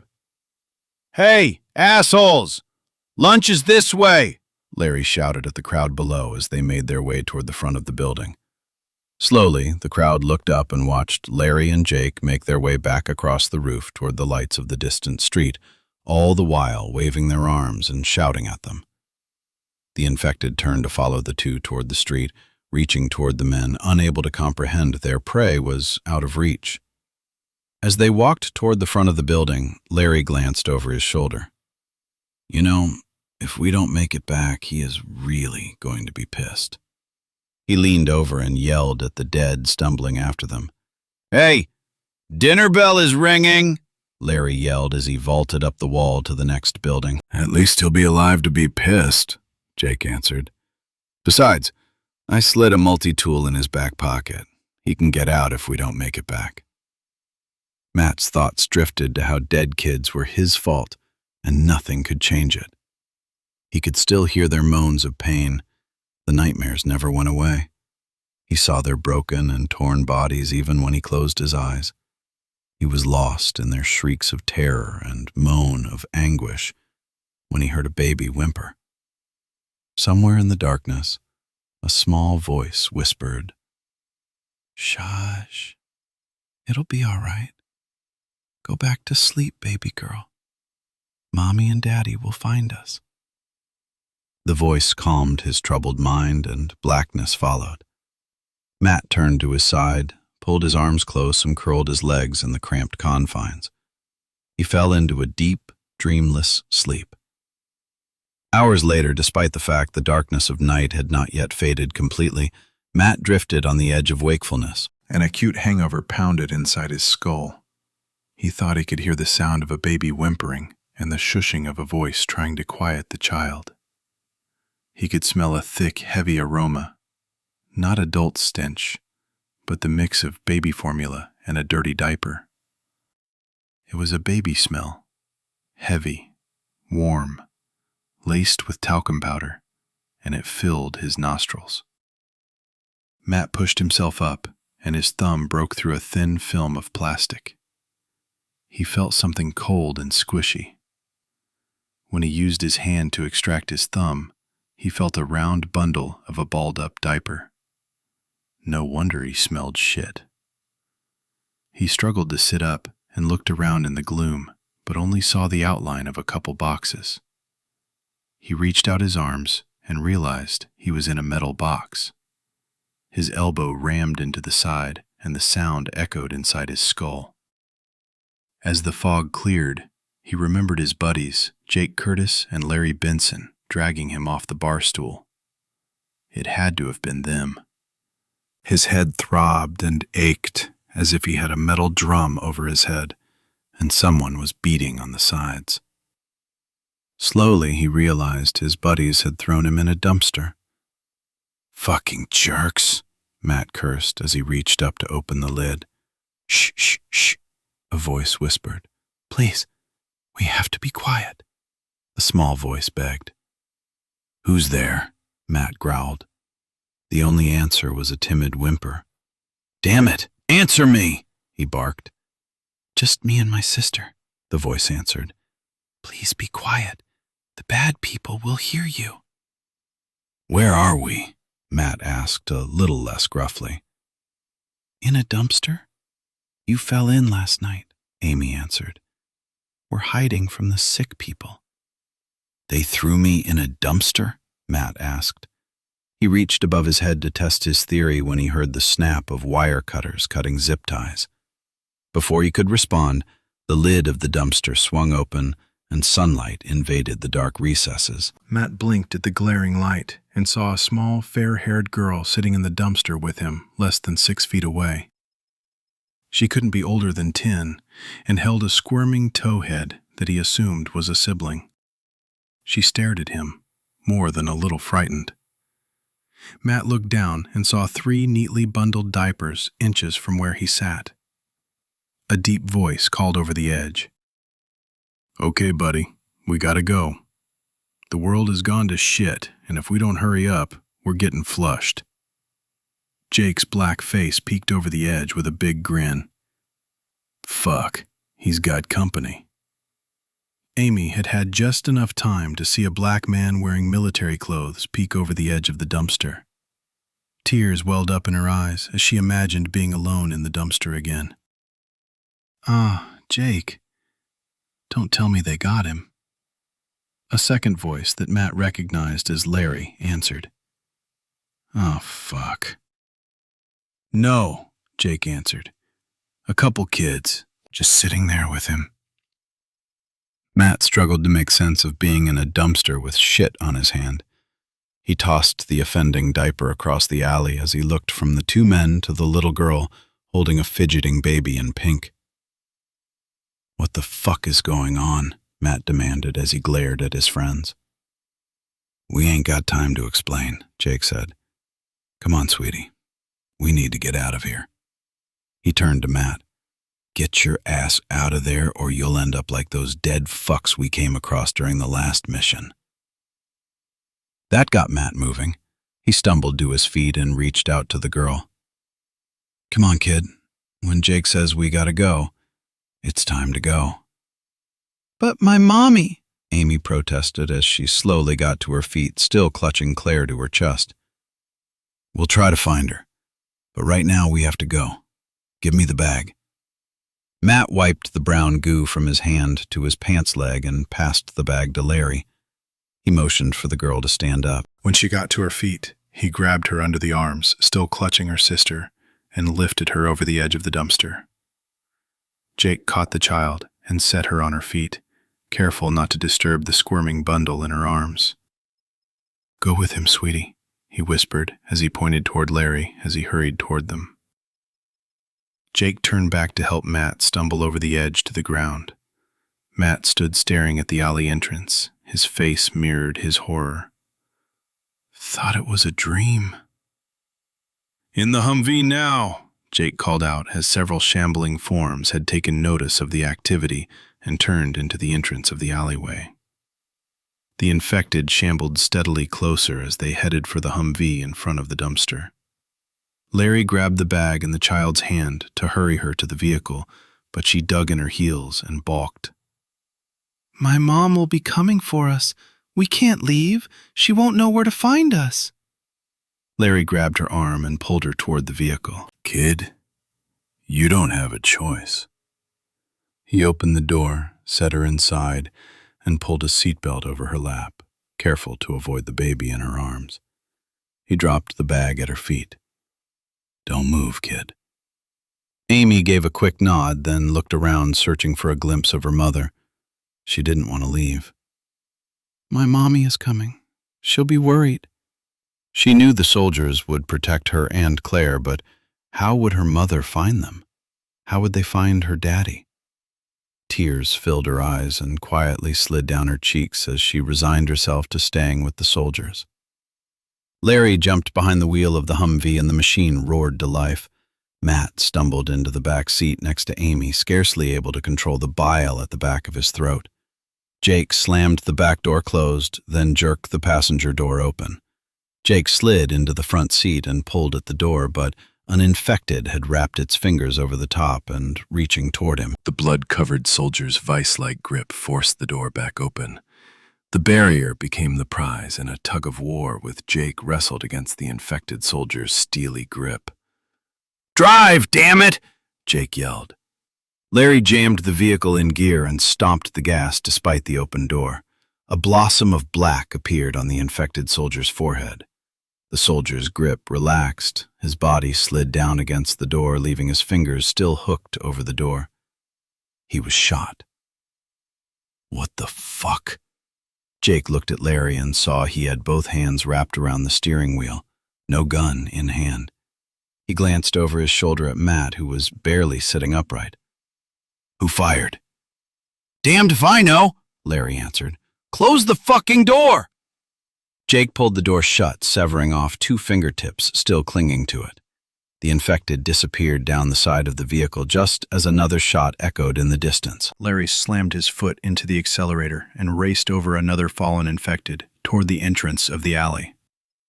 They rolled over 3 more newly felled bodies as they spilled into the morning glare. "We had help, but beats me who in the hell they are." Matt looked out the window just in time to see a rifle barrel disappear from a nearby rooftop. Chapter 6. River Rats. Liz pulled herself to her feet and ran. She could hear the infected getting closer. They were stumbling down the embankment all around her. She heard moaning and faltering steps following her, but she was focused on escaping the infected in front of her. She didn't have time to look over her shoulder. Tears slid down her face as she dodged around outstretched arms. She prayed sending her girls through the fence would keep them safe. With her, they had no chance. They would have died. She could only pray Amy would find a safe place to hide. "Run, Amy," she called out. "Hide!" "I will find you." 20 minutes later, Liz was exhausted and could barely stay ahead of the infected still following her. She had no choice but to keep running away from her daughters if she wanted to survive. Even though she was leading a growing crowd of infected away from her daughters, she was also moving farther and farther away from them herself. Her sides ached, her breath grated in her throat, but she kept moving and dodging around the blood-covered creatures. Their reaction to her passing was slow and confused. By the time the infected grabbed for her, she was out of their reach. She just had to keep moving and not let them close in around her. Liz's mind fought to make sense of the horror movie come to life. What could cause people to turn on each other and tear flesh from their victims? Liz was terrified for her husband and daughters. She prayed they would stay safe. She passed 3 vehicles and noticed a van parked at the side of the street with a side door open. She had outpaced the closest infected and dodged around the stalled cars. She knew she could not continue at her current pace, so she duck-walked around the car nearest the van, keeping low enough the infected could not see her. She eased up to the van and peeked inside. When she saw no movement, she slipped inside and slowly slid the door closed as quietly as she could. The van smelled of insecticides and chemicals. The smell was so overpowering she had to fight to keep from gagging. She looked around and noticed one of the sprayers had been tipped over and chemicals were still dripping on the floor of the van.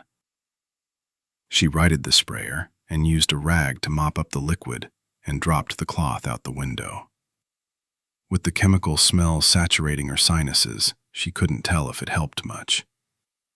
She squatted behind the front seat near the open window and balled up a wad of her white sundress skirt and covered her mouth and nose. She took shallow breaths while she listened to the infected stumbling past the van, still looking for prey. An hour later, she got up enough nerve to peek out the window from behind the seat. She crawled to the back of the van and looked out the back window. Nothing was moving on the sidewalks or street behind the van. She made her way to the front seat and looked over the seat through the windshield.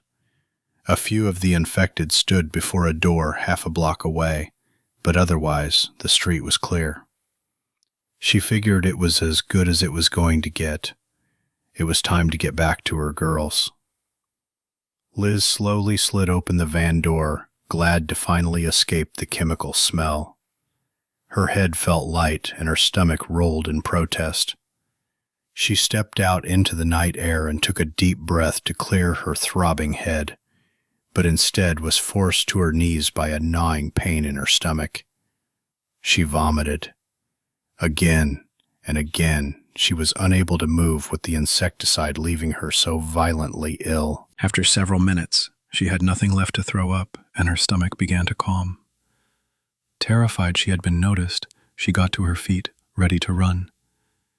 She looked from side to side, ahead and behind. If any of the infected had taken notice, she would have died. She took a steadying breath and stepped around the side of the truck and made her way to a darkened doorway.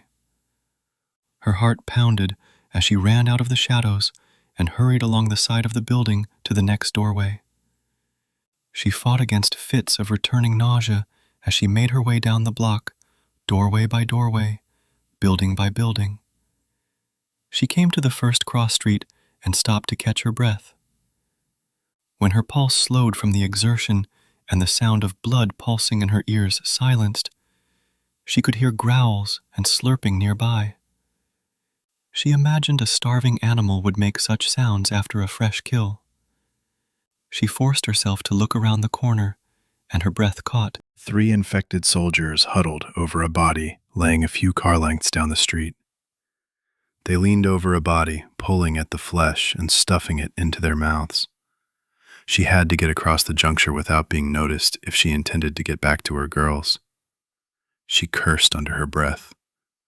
With the light brush of a breeze, her skirt billowed around her as if a white flag of defeat. Liz gathered the unruly skirt in her fist and took slow, deliberate steps across the intersection. All the while, she watched the feeding trio. At least her sandals made little noise on the pavement. Every breath she took was slow and measured for fear the infected would hear her. She spent the next 3 hours working her way down one street to the next, detouring around one gathering of infected after another, only to return to the path again. One detour was several blocks out of the way, because the surrounding infected were all heading toward the street in front of a balcony. A man sat on a deck chair, gulping Jack Daniels and hurling curses and bottles at the assemblage below. Despite the detours, she was steadily making her way back to the small strip center where she hoped her girls were hidden and safe. Just thinking of the monsters with their hands on her children made her tremble with fear. Liz's breath caught. They had to be alive. They had to be safe. She came to the corner of the fence surrounding the retail buildings at the side of the freeway. She saw the brown UPS truck on the freeway overhead in the distance and realized she was within blocks of where she had put the girls, through the wire fencing behind the buildings. When she looked from the alley to the freeway above the shopping center, dozens of infected milled around the cars. She looked back to the street and saw even more of the creatures in front of the row of buildings. She would have to make her way past a herd of monsters to get to her daughters. She crouched low and hurried to the end of the block, where she used an outstretched hand to catch the corner post of the hurricane fencing. Being so close, All Liz could think about was getting to the girls. She stepped around the corner. So close. So close. She stopped at the side of the building, ready to slip across the open street to the next building. She peeked around the brick corner and her breath caught. 2 infected men were on the street stumbling in her direction. She stepped back into the shadows and watched as they stopped and milled around near a body lying on the street. The monsters tilted their heads upwards. Liz could hear them snuffle at the air. They sniffed left, then right, then back in her direction again. She realized they could smell her and began to slink back deeper into shadow of the street when a sudden scream in the distance distracted the dead focused on her. The monsters turned and headed toward a side street where the moans and growls of several infected announced they had spotted prey. The 2 monsters disappeared into a side street to join their brethren. Liz hurried toward the neon sign at the end of the next block. She was so close, yet she felt the distance between her and her girls was still so far with the infected ahead in the middle of the street. She stopped and looked around the corner. She groaned in frustration. The street was chaos, cluttered with cars and wandering infected attacking anything that still moved. Doors hung open on some of the vehicles, while windows were shattered on others. Writhing, torn bodies remained belted in their seats, moaning, and reached through the windows. In the street, the infected clustered around the body of a living person, pulling and gnawing the victim's flesh, exposing white, glistening bones covered in gore. Their final screams of terror mingled with the sound of deep-throated moans made by the undead. More screams emanated from inside a building down the street. Liz eased away from the corner and tiptoed her way to the side of a parked car, keeping the vehicle between her and the meandering infected wandering the streets. She slowly raised her head over the hood of the SUV and saw 6 infected heading in her direction as if they knew she was there. Her breath caught as she looked over her shoulder. More and more of the infected were moving down the street in her direction. She ducked behind an open car door and peeked over the window, then squatted back down to reach inside the car looking for a weapon. She grabbed a heavy flashlight lying at the side of the driver's seat. Suddenly, 2 men bolted from a nearby building. Liz rose at the commotion to peek over the car. Still looking over his shoulder at his pursuers, the leader almost crashed into the back of an infected woman. Both men skidded to a stop and turned toward Liz. She saw the terror on their faces as the closest man changed direction and ran toward the alley across the street. The second man followed suit. The infected in the vicinity turned at the sound of running feet. The leader slammed his fist into the face of the nearest infected. It was a bone-shattering blow. When he pulled his hand away, it was covered in dark blood and gore. The strike left the infected with one eye dangling and bones caved in around the eye socket. The creature still reached out and grabbed the retreating arm. Before the man realized it, the monster was taking its first bite. The man screamed in pain as 2 more attackers fell upon him. Staring at the attack on his companion, the second man stopped so suddenly he fell. When more infected headed toward him, he crab-crawled backwards into the arms of 3 more infected. His screams filled the night. God! Liz whispered as she fought the bile building at the back of her throat. Suddenly she could hold it no more. She retched and bile spilled onto the ground. How could she survive this? How could her children survive? Still crouching behind the SUV, Liz jumped at the sound of a muffled moan behind her. She straightened up, ready to jump to her feet and run, but a cold hand grabbed her shoulder, holding her in place. She opened her mouth to scream, but her voice failed. Frozen in fear, she waited for the pain of the monster's teeth tearing into her flesh, when suddenly she was drenched in cold, sticky goo. She jerked away from the cold hand, only to be grabbed again from behind. A thick arm circled her waist as a meaty hand covered her mouth. She was pulled away from the prone infected on the sidewalk while a deep voice ordered, Be quiet if you want to live. The arm around her pulled Liz from the sidewalk into the dark recess of a cave-like entrance. Her feet left the concrete sidewalk and scraped across wood planking. Once inside, a heavy wooden door closed quietly across the opening and a bolt slid into place. She mumbled curses and orders to let her go while clawing at the hand covering her mouth. She kicked out, but the soft sandals made little impact against the heavy boots of her captor. The man whispered into her ear, "I'll move my hand, but you have to be quiet, okay?" Desperate to be free, she made a quick nod. The arm around her waist and the hand covering her mouth fell away, and she was free. Her freedom came so quickly she fell to the floor with the loss of support. "Sorry, lady, I couldn't take a chance you'd scream and bring the rest of the crazies down on us," the deep voice apologized. He reached out to help her to her feet. Liz drew a deep breath into her lungs and looked up at the bear of a man in front of her. She accepted the calloused hand, and he pulled her to her feet. As soon as she was standing, she pulled away to get a good look at her savior and his two companions. As her eyes adjusted to the dark, relief faded. She had been saved by a trio of rough-looking bikers. From the frying pan to the fire, she thought. Her rescuer had hair long enough to tie at the back of his neck with a length of leather. He was a big man, well over 6 foot, with the lower half of his face covered in a thick, dark brown and gray beard. She felt diminutive when he leaned toward her. Between the mustache and beard, a gentle smile separated the unruly facial hair. His eyes mirrored his grin. "You okay, lady?" he asked. "You killed him," Liz whispered as she looked down at her sundress covered in gore and her own vomit. She couldn't tell which smelled worse.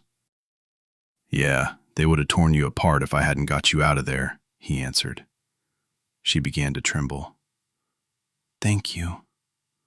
Slowly, Liz looked around. "My name is Liz Jameson." She turned to the door. "But I have to leave now. I need to find my children. I put them through the fence behind a bar down the street and left them. I told my daughter to find a place to hide and stay until I came for them." "You can't go back out there now." A second voice stepped to her left and placed a hand on the door. "The town is overrun with those dead fucks." He laughed hoarsely. "It's a fucking zombie fest." The man folded his arms over his chest. "My name is Harry." The bearded man stuck out his hand. "Harry Walters. And this puny fella next to me is David Simon, and that's John Tillman. Look, I understand what you're saying, but you can't go out right now. I hate to tell you this, but if they're out there, they're probably dead already," John commented with a scowl. "No!" Liz gasped. Harry stepped up and wrapped an arm around her shoulders. "We'll figure something out in a little bit. If you die, you can't help your young'uns." When she didn't answer, he let his arm drop and led Liz to a door marked private. "Let's find you some clothes. You're covered in zombie shit and smell like puke." He turns to his companions. "Dave, watch the door. And John, you stock up the bikes in case we have to leave in a hurry." Liz allowed herself to be led away, unsure of what else to do. The blood from the infected was beginning to get tacky and dank on her skin. Not good, Liz thought. It smelled foul and toxic. She looked around the room and realized they were in a rundown sports bar of some kind. The center of the back wall included a display of bottles behind a chipped and scarred bar top. To the left of the alcohol display was a gas grill, a toaster, and chest freezer. On the opposite side sat 2 glass-fronted refrigerators sporting a collection of bottled beer, water, and soda. An old-style television sat on top of the second refrigerator.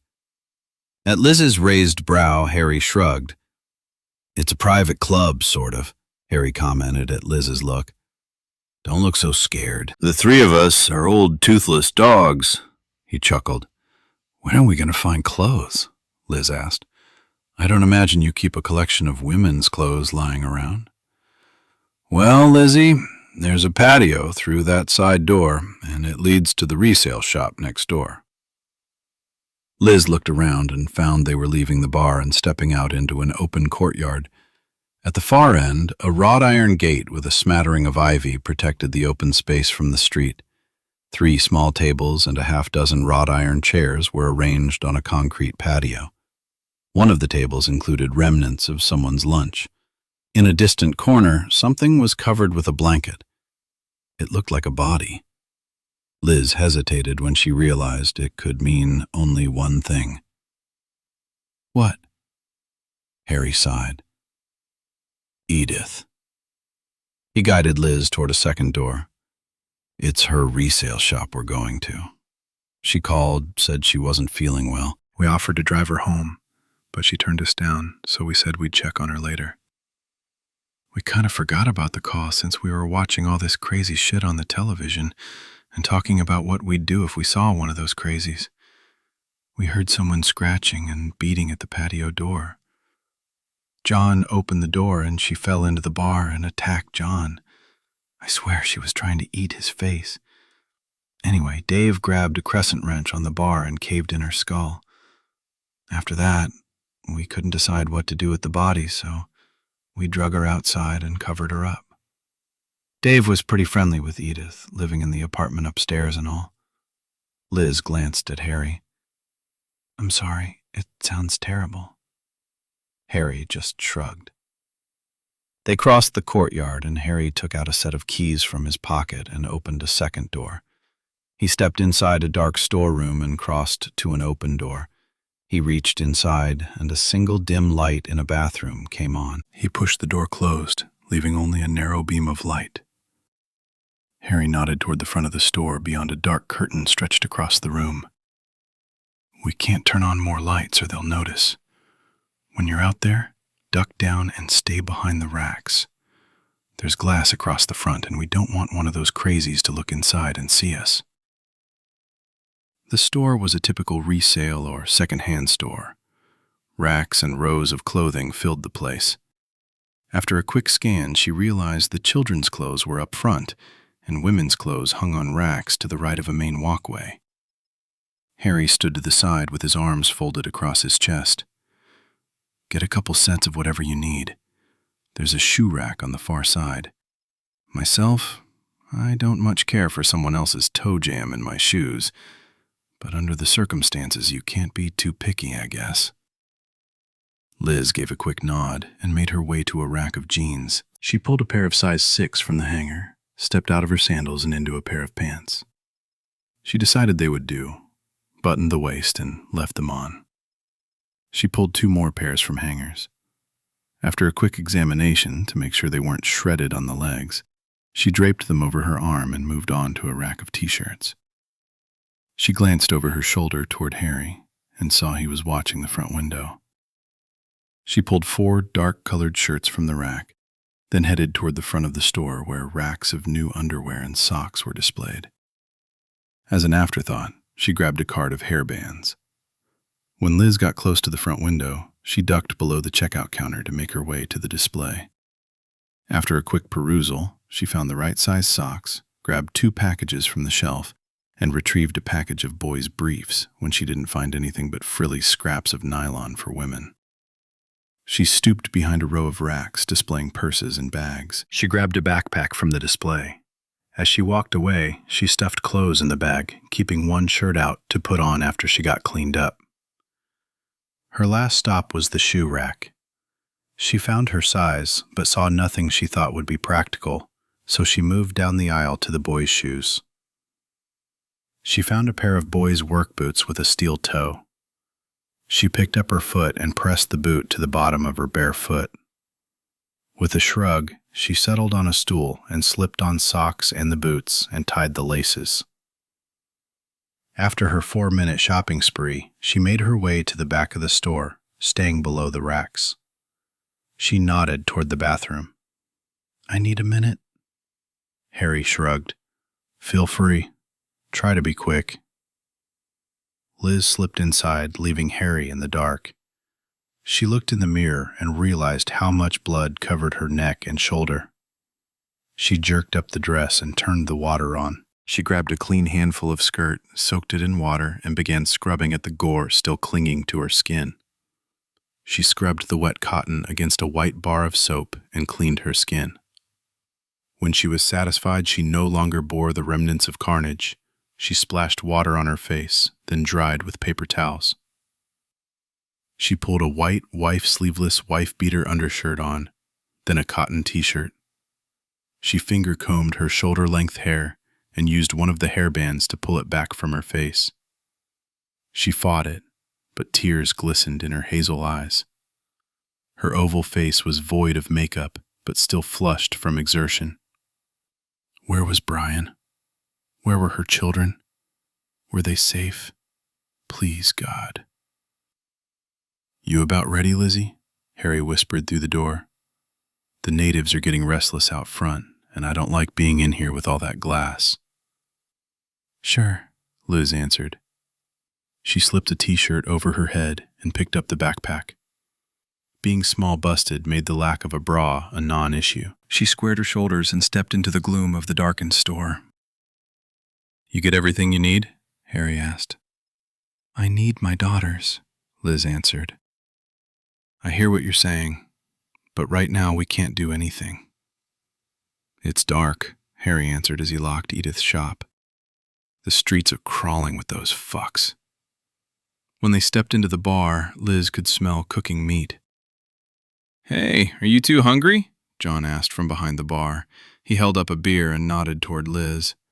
Liz sighed. Water, please. She dropped the backpack at her feet. Harry settled on the bar stool next to Liz with a deep sigh. He unbuttoned his sleeves and rolled up the cuff twice. He stared into the mirror behind the bar while he clutched the opened bottle in front of him. Finally, he took a long swig of beer. Beer tastes like shit with the smell from outside creeping in here, Harry complained. Liz glanced at him, then turned back to study the pictures taped to the cracked mirror. She saw images of young soldiers that included Harry and his two companions. Despite the picture being at least 35 years old, she could recognize the three younger versions of the men. John laughed. Far as I'm concerned, beer has always tasted like cow piss. Only now you can smell it too.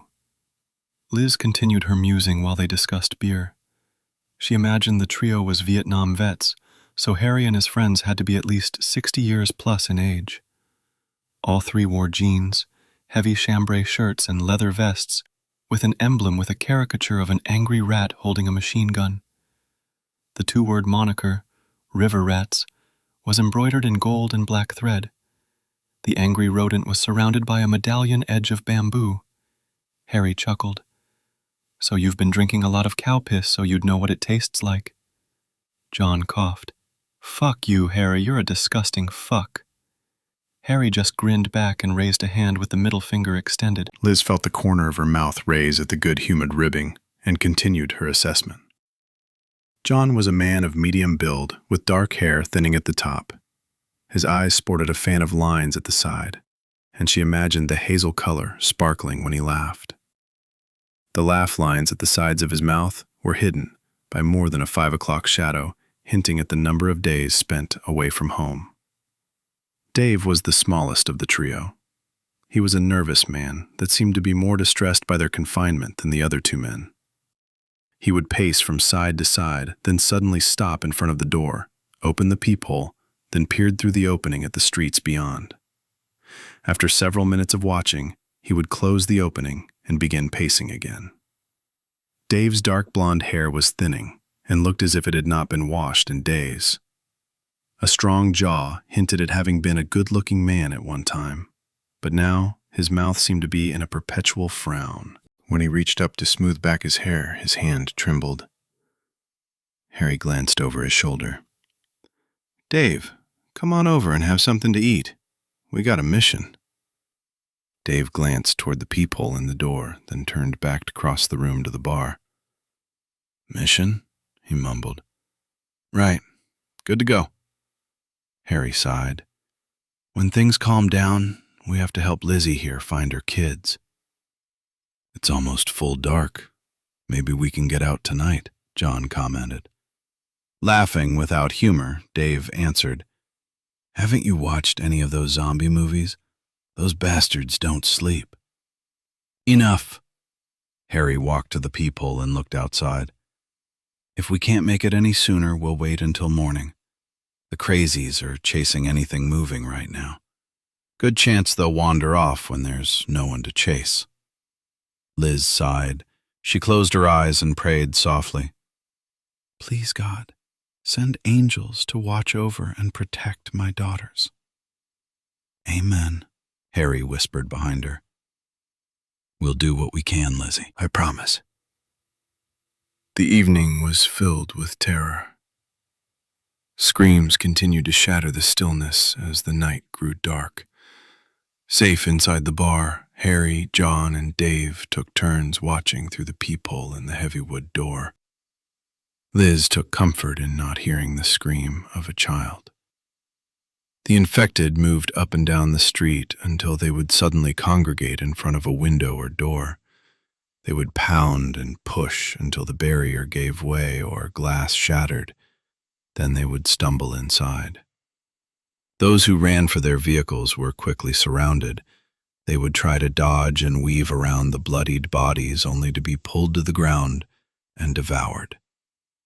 Their terrified screams echoed through the night until they fell silent, time and again. One such attack happened right in front of the bar door. They hid behind the door, but no one made a move to open it. They knew it would be a fatal mistake. The victim's screams finally stopped. Liz stood by with tears sliding down her face. Harry took a deep breath, then whispered, "Let's go upstairs and get some rest. Dave, can we use your place to crash tonight?" Dave looked as if he would protest, then shrugged and turned toward a side door. "Sure." When Liz followed them up the side stairs, she realized Dave had lived above the small bar in the apartment for several years. The one-bedroom apartment included worn remnants of carpeting and the barest of furnishings. He had a few pieces of living room furniture, a dinette table and 2 chairs, while the bedroom held a battered dresser and a neatly made double bed. A couple cots and sleeping bags had been stacked in the corner. Dave offered the bed to Liz, but she insisted she wouldn't sleep so she could rest on the couch. As it was, none of them got much rest. The rest of the night was filled with the screams of those unfortunate enough to be found by the infected. As soon as it got quiet, another unfortunate soul would be torn from their hiding place, and the terrified screams would begin again. The men took turns watching the street from the second-story windows, while Liz curled up on the couch to worry if her children were warm and safe. As the night wore on, tears slipped from her eyes, until finally exhaustion pulled her into a fitful sleep, where she dreamed of Brian. Her husband's arms held Liz close.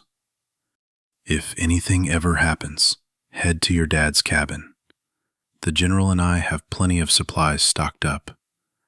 It's important you don't wait for me. Get in the car and get there. I'll find you." "We can't leave you," Liz sighed as she stroked his face. Brian pulled Liz away. "There have been things going on that really scare me, Liz. We live too close to the base for you and the girls to be safe. If I'm not able to protect you and the girls, you have to do like I say. And if the base ever declares an emergency, you have to leave right away. No question. Go to your dad's and I'll know where to find you." Liz snuggled into his arms and fell asleep, knowing Brian would always be there to protect them. Chapter 7. Finding a Way Out. The group of 7 sat or squatted on the small area of decking around the attic access door, unsure what to do next. Steve dropped the square of plywood back in place. After covering the opening, the sound of the infected decreased, but a telltale stench still wafted up from below. Della flicked on the larger flashlight she had retrieved from the closet shelf. Steve looked from one terrified face to the next, realizing he knew only one of the new arrivals. The woman was the receptionist from the first floor. Her hair, usually neat and styled in a sculptured bob, clung to her face in damp ringlets. Her face was pale and streaked with makeup after the terror of their escape from the ground floor. Her clothes were twisted and in disarray. She looked ready to cry. Steve searched his memory for her name. Audrey, Annie, no, Andy. That was it. Andy, I'm glad to see you. Andy nodded and he continued. You know both Della and me, but who did you bring along? Andy introduced the others. She nodded toward each and whispered a name. Sandy, Martha, Jimmy, and Zach. They're students checking out the internship program. I found them in a classroom a few minutes ago when I ran in there to hide. When we heard the crazy people break through the security door, we ran up the stairs and they followed. I thought we could barricade the therapy room door and we'd be safe. I was wrong. You made it. That's the important thing, Steve responded. He studied each of the kids and realized how really young they were. Both girls stared at Steve with eyes wide with terror. Sandy was thin and fine-boned with an oval face framed by thick, dark hair. She looked as if she were ready to cry. Steve tried to give her a reassuring smile. Steve nodded a hello to Martha. She was a little taller and bigger than Sandy, with curly blonde hair trimmed short to frame her round, frightened face. She kept glancing toward the square of plywood between them. The kid with blood smeared across his face was Jimmy. He was thin and sported a shock of curly red hair. He used a handful of tissues Della had shoved at him earlier to staunch the flow of blood. Steve could hear him struggle to breathe around the wad of tissue pressed to his face. The fourth member of the group was a thick-bodied black kid with a hesitant smile. He probably outweighed Steve by 50 pounds, so he weighed over 220. He was well-muscled, with a roundness suggesting a kid in a man's body. Steve imagined him as a linebacker on a high school football team and hoped he would be able to help if things got dicey. We have to figure a way out of here. Where is Della? Della leaned around one of the kids and answered. I'm here. Steve nodded. Okay, we're at the front of the building. We need to use the back stairway. You mean the one at the southwest corner of the building, near the main parking lot? Della asked. The front stairs are crawling with those dead people. They followed us when we ran up here, Jimmy commented. We know that, Della pointed into the dark. That's why we're heading to the other end of the building. The back stairs should be that way. Okay. We have to get down from here, and that looks like our best option, Steve answered. But before we do, we need to get some weapons, and I have an idea where to get them. When we get outside, I have a van that has room for all of us, Steve began. We just have to get to it. Della moved closer. Can you manage stairs? She glanced down pointedly. Steve shrugged. Since the elevator isn't an option, I guess I'll have to manage them, Steve asked. Where is the fabricating room from here? Della pointed toward the back wall. That way, but we can't get to the door. Steve grinned. We don't need to. We can go through the ceiling. We have at least a couple strong arms to help make an opening. He looked to Zach. Sure, man. Just point me in the right direction. I can punch through sheetrock, no problem. I was hoping we could be a little quieter than that, Steve answered. Let's go, folks. Della stood, as did Andy and the teens. Zach leaned over and grabbed Steve under one arm and pulled him upright. He held his arm until Steve was balanced on a rafter and clutching a crossbeam. Thanks, Zach. I'm good. Sorry, guys, the blades are new, still getting used to them, Steve commented as he stepped out and reached for the next rafters for support. Della, lead out. People, stay on the wood rafters. Don't step on the sheetrock. You'll go through. Della adjusted the bag on her shoulder and reached out for the flashlight from the utility room. Jimmy handed it to her, and she passed the smaller light back to Jimmy. She pointed the wide cone of light toward a distant wall. Steve followed, with the new arrival close behind. He sighed as he realized he would have his hands full watching out for half a dozen people. Except for Zach, maybe. Steve thought of him as a survivor, built like a brick shithouse. After a couple minutes of everyone stumbling from rafter to rafter, Della stopped. "Here, I think. We're above the fabricating room." Steve grabbed a knife from his pocket, eased himself into a sitting position on a rafter, and shoved insulation aside. He worried a 3-inch hole into the sheetrock, then sat up and slid his arm across his damp forehead. He looked around and realized everyone else was getting overheated too. They wouldn't last long in the sweltering heat of the attic. He nodded at Jimmy. "Sorry I clipped you with the door. How's your nose?" Jimmy shrugged. He no longer held the tissues to his face. "It's good. Little tender, but considering where we are, no problem at all." "Glad to hear it. Do you think you can check it out?" Steve pointed at the hole in the sheetrock. "Sure." Jimmy stretched out across the rafters and pressed his eye to the opening. After a full minute of moving his head from side to side, he looked up and grinned. "Nothing moving, just the workbench and lots of metal, plastic, and tools. No one in the room at all that I can see." Della spoke up. "It's controlled access, so it should be fine. No one can get in without a card. The techs leave by noon on Friday. It does have a clear glass door, though." Andy interrupted. "We can't go in there. They pounded on the glass downstairs until they broke through in the lobby." She sniffled. "We haven't got time for this. I need to get out of here so I can go home to my family." "Hush, Andy. We'll get out of here as soon as we can." Della hunkered down and studied the inside of the room below. "If we make the opening 8 feet back that way, it will be behind the workbench. There will be less chance of me being seen through the glass," she added. "Della?" Steve began. "You can't—" "Stuff it, Steve. I'm not sending one of the kids.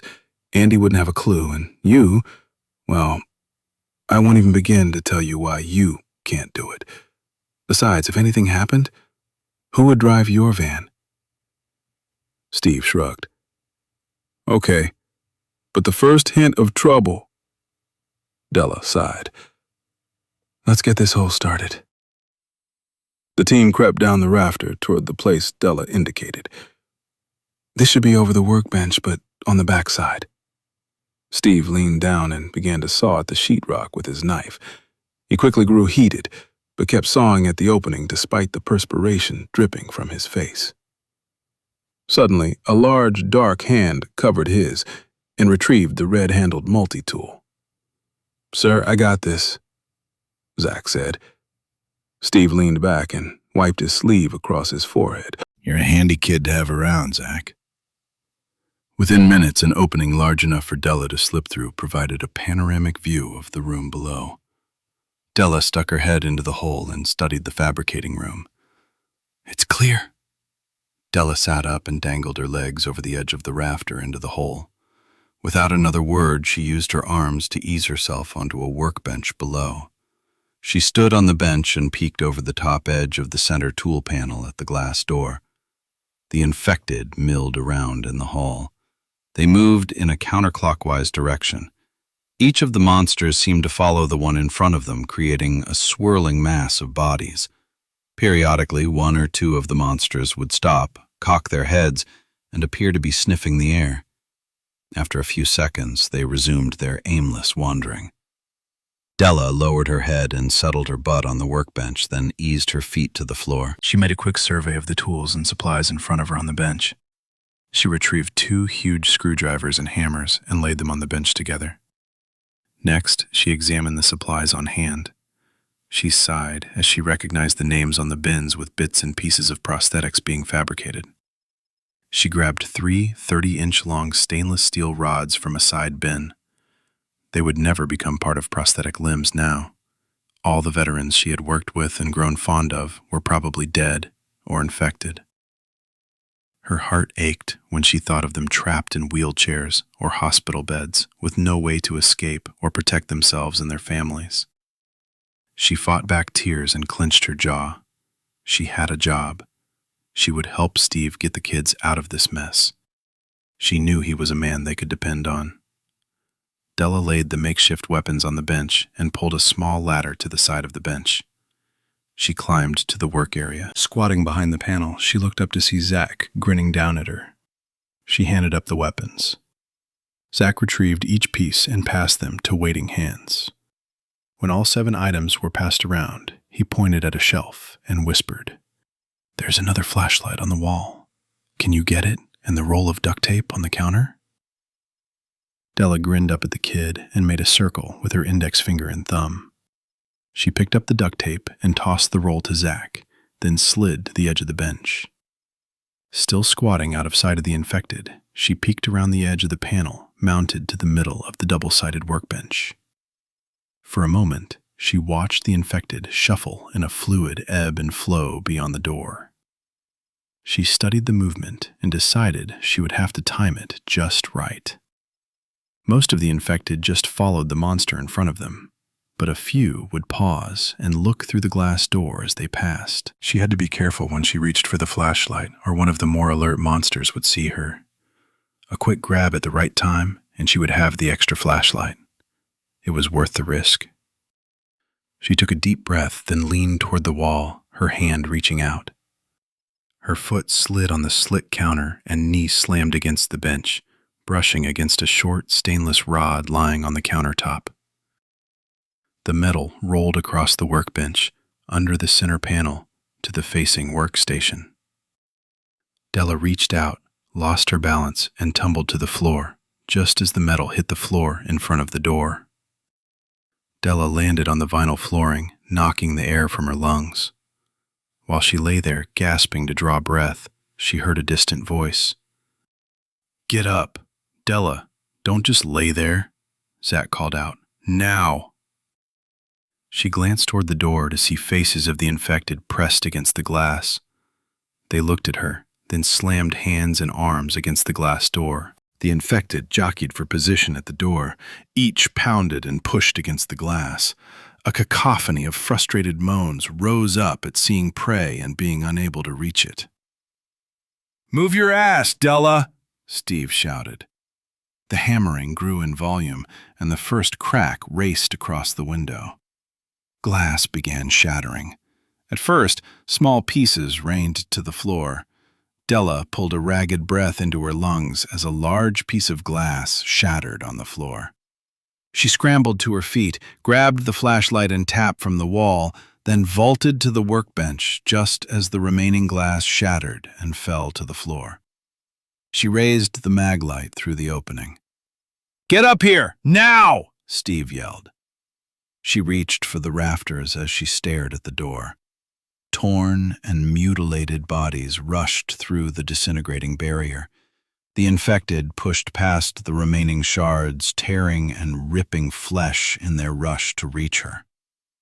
Della pushed up from the table. She kicked up and drew her body into the darkness overhead. She pulled her legs through the opening. Her muscles trembled with strain. When she looked down, she saw hands reaching toward her legs, still dangling through the hole. Suddenly, thick hands slid under her armpits and spirited her into the dark, gaping maw above. Zach set her on her feet, and Della sagged to the rafter at the side of the hole. After several ragged breaths, she got to her feet. "Oh my God!" She turned on Zach and threw herself at him. The big black kid's breath caught in his throat. "I'm sorry. I didn't mean to hurt you." He tried to back away, but Della held him for a moment. Finally, she leaned back and planted a kiss on his rounded cheek. "You've saved me twice now. You didn't hurt me. Thank you, Zach." Moans from below grew louder. A foul smell wafted up from the room below. The small group of survivors looked toward the opening, and the giddiness quickly faded. "They smell like an open sewer," Jimmy complained. The news says they're dead. When a person dies, their bladder and bowel releases, Della answered. Stands to reason they would smell. Ah, shit, Jimmy responded. Yep, that's what it is, Zach commented with a grin. Steve nodded at Della. Let's get out of here. Della turned from the hole and took a steadying breath before heading across the rafters. The small group followed Della, single file, across beam after beam to a concrete wall nearly 50 feet away. The concrete is the outside fireproof wall of the stairs, Della announced. We're not getting through the concrete. How are we getting into the stairwell? Andy asked. Della whispered, Same as before. Through the ceiling. We should be at a side hall at the end of the main hallway in the accounting department. It's limited access, and usually no one is in this area after noon as well. The controlled access door between this area and the public areas should limit entrance. Hopefully there's no infected back here. Chapter 8. So close, yet so far. It was near dawn when the street finally grew quiet. Harry had been on watch since 3. When he saw less activity at 6, he made his way around the room, looking from window to window. The back alley was empty, but there were still a few infected stumbling around the front of the building. The only real threat in the last hour was when half a dozen infected congregated at a window across the street and started pounding against a glass. The glass broke, and the infected spilled into the opening. Screams followed, then silence. Harry raised the window as quietly as he could and leaned out the second-story window. He looked toward the Irish pub at the end of the block. The infected seemed to have wandered away from the end of the block. Harry crossed the room to where John rested in a tattered recliner and touched him on the shoulder. Time to find those little girls. He turned to wake Liz, but she was already sitting up. Morning, Lizzie. He stepped to the bedroom and knocked on the door jamb. Up and at 'em, Dave. Time to get to work. Why are you doing this? Liz asked. Harry shrugged. Needs done. He answered as John and Dave came into the room. Well, Harry, what's the plan? John asked with a grin. I've been thinking, Harry began. Dave snorted and John interrupted. We're in trouble already. Really think you ought to start thinking at this late date? Harry scowled. And you're the comedian that always points it out. He continued. We can get to the roof from the resale shop, cross the building roofs, and then go down the fire escape at the side of the dry cleaners across the alley from the bar. It's a no-brainer. We get there, find the kids, and then bring the kids back the same way. Sounds easy enough, but what about the crazies in the street? John commented. Hopefully we won't draw much attention, Harry answered. We'll be back here and having breakfast before they figure out we've even been out there. Liz pulled on her new shoes and walked to the bathroom. She slipped inside, did what she needed to do, then splashed water on her face. She finger-combed her hair and pulled a hairband from her wrist to secure her hair back from her face. When she came out, she waited for each of the men to take a turn in the cramped bathroom. While she was busy, Harry had retrieved a canvas bag and set it in the middle of the living room. When they were all in the room again, Harry opened the bag. One by one, each of the men pulled long hunting knives and scabbards and put them on their belts. Rifles were pulled from the bag, and each man slung one across his back. Since each man had already been carrying handguns, they were all geared up. Harry reached back into the bag and brought out a holster, handgun, and knife. He reached around Liz's waist, and after drilling a new hole in the leather belt, it hung at her hip with a knife on the opposite side. It's a Ruger 9mm. Can you use it? Harry asked. Liz nodded. My dad taught me, so I'm good. She released the magazine, glanced at it, then slammed it back in place. She looked up with a determined glint in her eyes. My husband is in the military. He insisted I practice regularly. Harry turned to the small group. It's time to do this. We're going to be quiet until we have no other choice. He looked at each of them, waiting for a nod of understanding. Harry led the foursome through the courtyard and into the resale shop. At each door, he locked the deadbolt once they moved through them. Once inside the resale shop, they ignored the storefront and went to a door at the side of the back room and entered a narrow stairway. They reached a landing, ignored the door at the side, and made their way to the roof of the building. Again, Harry opened the roof access door with the set of keys in his hand. John, Harry, and Liz stepped out into the open air of the rooftop. Dave remained at the door. Man, I can't. Harry looked over his shoulder. Just watch our six. When Liz looked questioningly at Harry, he just shrugged. Long story. Liz looked toward the next building and realized they would be climbing up to get to the next roof. John nodded at her to follow Harry. They crossed the roof to the side of the next building. A set of iron rungs had been embedded into the brick facade. One at a time, Harry ordered. John, your point. With a half grin, John nodded his head and went to the rebar ladder. Liz studied the man as John made his ascent. John was the smaller of the two men. Well-muscled arms grabbed at a rung halfway up the wall and, with the aid of his legs, climbed higher and higher until he got to the top. He pulled the camouflage baseball cap from his head and tucked it into his back pocket. He eased his eyes over the rim of the building. He moved his head from left to right, then turned to offer Harry a thumbs up. He scampered over the short wall and stood next to the ladder, still facing toward the opposite side of the building. Harry pointed at Liz to go next, then scrambled up the ladder behind her. With a final look over his shoulder at the opened roof door, Harry followed John and Liz across the roof to the opposite wall. Liz was beginning to worry about Dave. While waiting for Harry, she had studied Dave from a distance. Dave seemed twitchy at best. His eyes darted from side to side as if just being in the open was really bothering him. She also saw his hands tremble holding the rifle. Once he stepped back into the shadows, he seemed to calm. Together, the trio crossed to the second rooftop, then a third building roof. When they got to the last roof on the span of buildings, they descended to the roof of the two-story building and crossed to the edge of the roof overlooking the alley. They crept to the edge of the roof to look down at the alley below. 3 men in green t-shirts and cargo pants were piling into a military Humvee.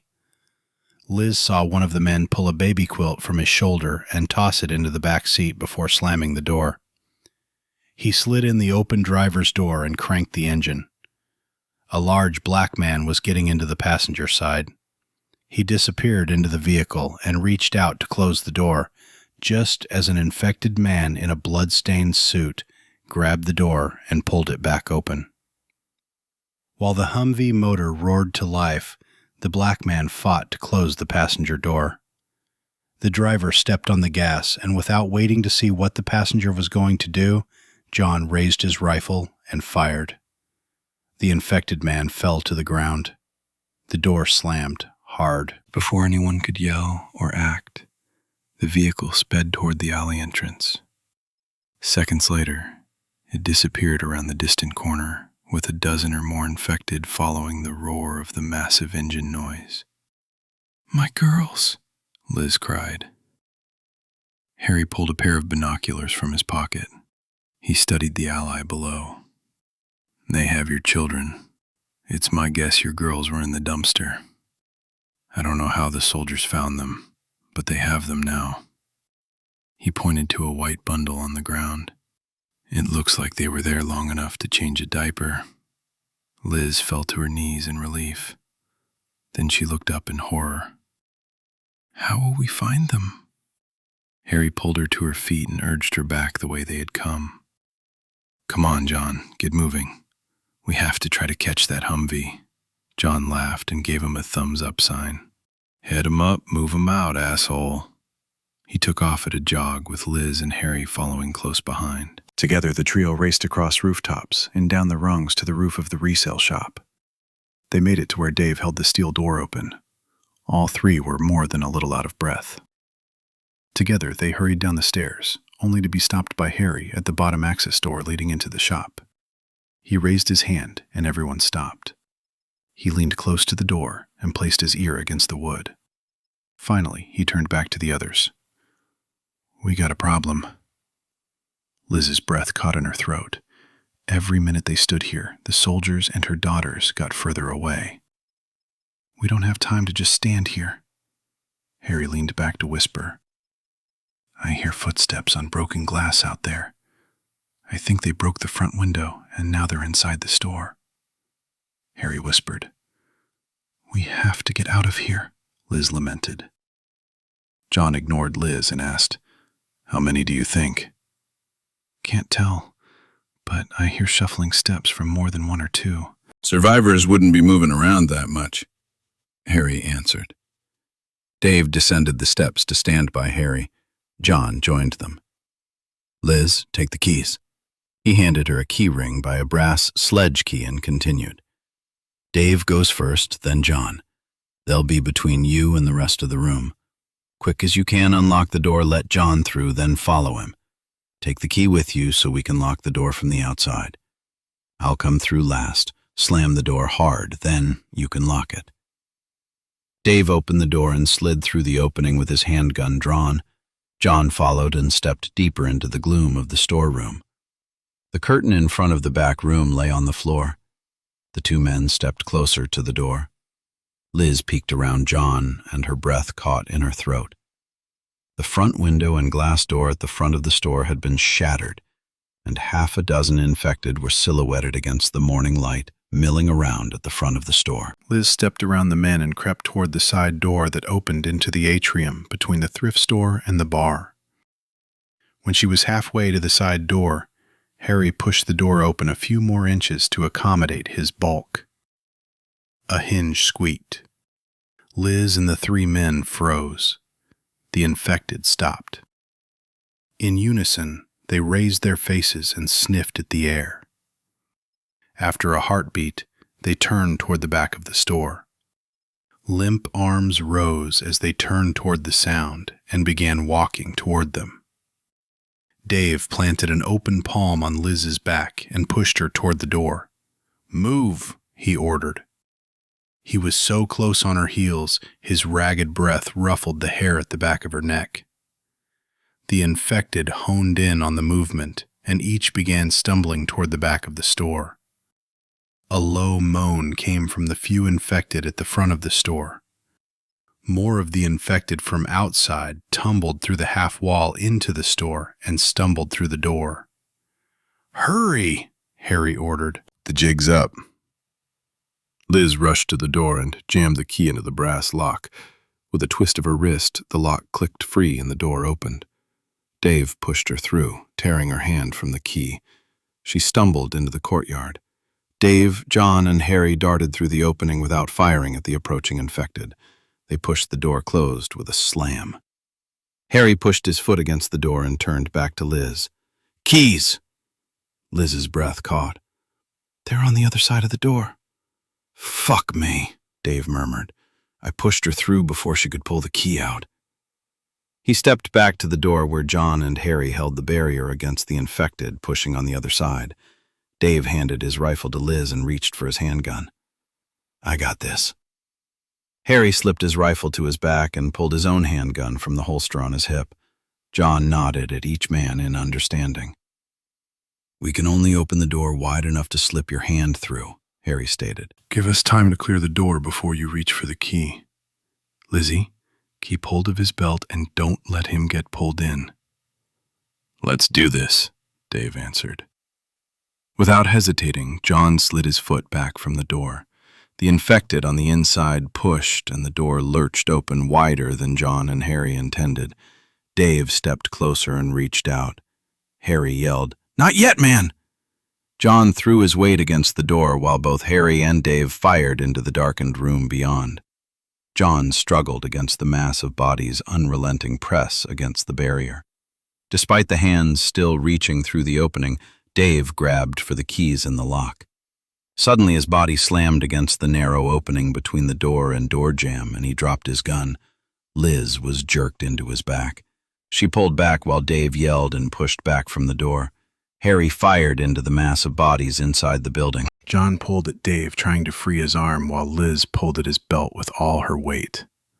Harry grabbed Dave's shoulder and fired his handgun into the dark. Suddenly, Dave was free. He tumbled to the ground with Liz under him.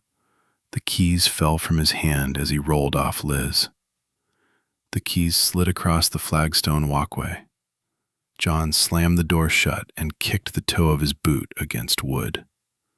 Bodies slammed against the door and it bounced open a few inches. Harry pushed his bulk against the metal and it slammed closed again. John threw his weight into the barrier. Liz scrambled to her feet, grabbing the keys as she rushed to the door. She added her weight while she fumbled through the jangling ring for the correct key. She found the key and aimed it toward the lock. The door bounced open. Harry and John grunted against the strain as they pushed it closed again. She jammed the key into the lock and gave it a turn to the right. The pounding from the other side continued, but the lock held. "Well, fuck me, that was scary," John commented from behind Harry. Harry reached down to pull Dave to his feet and saw him clutching his left arm to his chest as a rivulet of blood trailed down his hand. 2 of his fingers were gone. Dave gave Harry a crooked smile. "Well, this kind of sucks," Dave sighed. "I guess we know what this means." Liz reached for the bottom of her t-shirt to pull it off, but Harry stopped her. She looked from Dave to Harry. "What? We have to stop the bleeding." "I'm infected," Dave answered quietly. "It doesn't matter." He wrapped a red bandana around the stump of missing fingers and hand, then held it out to Harry. Without a word, Harry tied a knot at the top of his hand. When he was done, he nodded toward the club door and hurried John and Liz across the patio. "Come on, we have to keep moving." The infected continued to slam against the resale shop door. The door frame groaned under the strain. John looked toward the door. "It ain't gonna last long." Harry grabbed the keys from Liz and hurried to the bar door without another word. Dave picked up his handgun with his right hand and jammed it into his belt. When the door was open and Liz, Harry, and John were inside, Dave put his hands on the key. Dave pushed the door closed and spoke through the door. "You know I couldn't have gone anyway." Inside, Liz heard the key turn in the lock. She peeked through the small window at the top of the door. Through the glass, she watched Dave walk to a patio table and sit down facing the resale shop. He pulled the spent magazine from his handgun and replaced it with one from his pocket. He pulled the cigarette from a pack in his pocket and lit it. He inhaled deeply, then aimed the gun at the resale shop door. Liz slammed her hand on the window and called out to Dave. Harry pulled her away from the window and pushed her toward John. When she tried to protest, he just moved his head from left to right and nudged her into following as John moved toward the rear of the bar. They rounded the corner of the bar and walked into the back room. As they passed by the bar, the men each grabbed backpacks. Liz followed suit with a final look toward the patio door. "If we're going to catch that Humvee, we have to get out of here now," Harry commented. John opened the door to the back room. When they hurried in, Liz saw a makeshift motorcycle repair shop. A huge toolbox sat to one side with a drawer still open, while a workbench was built against the back wall. An assortment of lifts and apparatuses were mounted in front of the farthest wall. At the front of the room was an overhead garage door. 3 decked-out motorcycles faced the garage door. Harry dropped his backpack into the saddlebag on one of the bikes and held out his hand for Liz. She handed over her backpack and dropped it into the opposite side. "You'll ride with me. John will ride point." He grabbed a remote from a table and turned to John, who stored his own supplies. "You about ready?" "Good to go," John answered. Harry swung his leg over the massive Harley, then held out his arm to guide Liz to the seat behind him on the bike. "Let's ride." They were mounted and ready to go when they heard the first of the shots. They froze. Liz counted. The first 5 were quick, and then 6, 7, 8. Each one made her jump. After a brief pause, a single shot sounded, then nothing. A hot tear slid down Liz's face. The bikes roared to life. Harry held up the remote and the garage door rolled open. John led out, then Harry gunned the motor to follow. Liz wrapped her arms around Harry's waist. "Hang on, Lizzie. This may be a little hairy." Finding shelter. "Pablo! Maria! Oh my God!" Tate called out as she turned toward the couple, ready to run to them. How could her friends from the truck stop still be walking when covered in such terrible wounds? Strips of flesh were torn from their arms and faces.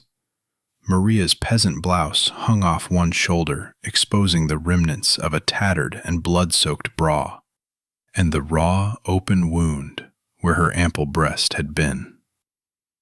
Her throat had been torn out, leaving another gaping injury. Pablo had a yawning hole in his belly, big enough to spill loops of intestines from the opening. The others, following Maria and Pablo, each had their own terrible injuries and were covered in blood and gore. The old man grabbed her arm, nearly pulling her shoulder from the socket. She spun around, stumbling to her knees, her arm still in his grasp, and held over her head. He released her and stepped back. She jumped to her feet, turned on him with a clenched fist, ready to deck the old man. When she saw his face, her rage dissolved. His eyes glistened with tears. He covered her fist with his hand and pushed it down. "You can't do anything for them," he whispered. "Get in the truck or you're dead too." He gave her a gentle shove toward the truck door. Tate looked over her shoulder one last time, then opened the door and climbed into the driver's seat. Through the open door, she stared across the parking lot at Pablo and Maria as they stumbled toward the truck. Tate stared at the assemblage until the old man slammed an open palm against the passenger door of the cab. She pushed the automatic lock release and he climbed inside, slamming his door. "Close the damn door," he ordered. She pulled the door closed, then turned to her passenger. "What happened to them?" "Infected got 'em. They're dead," he answered. "How in the hell can they be dead and still walking around?" she demanded. "Bioterrorism, or so the news report said." The old man took a deep breath. "I'll tell you all about it, but right now, we need to get out of here." He pointed toward the drugstore, where a gathering of the bloodied populace had noticed the commotion earlier and were making a beeline toward them. "Are they really coming after us?" Tate asked in disbelief. The old man sighed. "What does it look like? If you want to live, crank this rig and get us out of here." Tate scowled and turned the key. "You don't have to be such an asshole. I just woke up and I gotta pee like a racehorse. Drive now, pee later." He groused back. Tate maneuvered out of the parking lot onto the street, heading away from the truck stop. She weaved through stalled vehicles, scraping the brush guard and trailer more often than not. She used the bumper to push vehicles out of the way since gatherings of infected stopped them from even considering getting out of the truck and drive the vehicles out of the way. The shiny chrome bumper was taking a beating, and Tate cringed at each scratch and scrape. The old man introduced himself as Charlie Duffy. He directed her down side street after side street until Tate thought she would either pee right in the seat or her eyes would pop out of her head from the pressure. It was a toss-up as to which would come first. "You know how much my payments are for this truck?" Tate complained. "We have to stop. I'm not pissing in my fucking seat. We're gonna stop sooner rather than later." The old man shrugged. Take a piss with the streets swarming with infected, and one of those bastards will be on your ass before you can pull down your pants. As for truck payments, I doubt it matters now. In another week, you can use cash to wipe your ass when you take a shit. Trying to ignore her bladder screaming for relief, she asked, "What do you mean?" It won't be long before there won't be anyone left to stop the infection. When the bastards hit the military bases, they took out the only hope of controlling it. Nowadays, without the military, there aren't enough people that know how to use the guns it'll take to put down all the dead.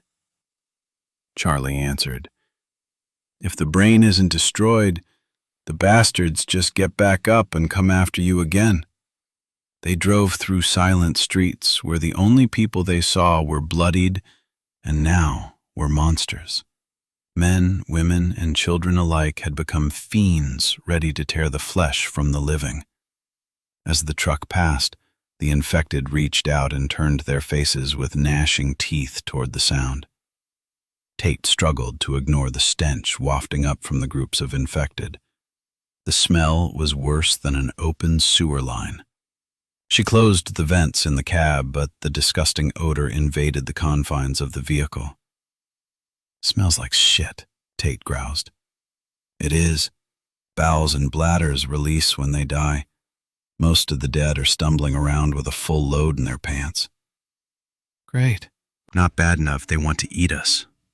They smell like shit." Charlie shrugged. "Sums it up pretty much." The rig finally cleared the suburbs and escaped into the country. Tate had not seen an infected person in over a mile when she noticed an abandoned roadside park a few hundred feet ahead. After checking the mirrors, she decided there was no one around. She downshifted, jolted to a stop, and slammed the truck into park. She pulled the key from the ignition, jerked open the door, and slid from the leather seat to the bare dirt of the neglected driveway. After pulling down the zipper on her jeans, she squatted where she'd landed. Her bladder released, and she almost wept with relief. The puddle grew in the dry-packed earth, spreading out to trail away from her booted feet. She sighed as the minutes trickled away. She heard the passenger door open and close, then she could hear a similar sound on the opposite side of the truck. When finished, she pulled up her pants and walked away from the cab. She turned at the sound of booted steps near the front of the truck and saw Charlie standing with his back to her, looking toward the city. "It's gone. It'll never be the same," Charlie announced. "Those assholes think they're destroying this country, but in the end, it'll come back to bite them in the ass. This time, there won't be an army of do-gooders from this country left to save them. Because this will get out, trust me. It's too deadly not to go beyond our borders." "They can go to hell," Tate answered. "After what I've seen today, I hope they all end up in hell." "They will," Charlie answered. "Along with the rest of the world, they will reap what they've sown. It was at the base 24 hours ago. Now it's spilling out into the country. 6 states were attacked. Half of those are out of control already."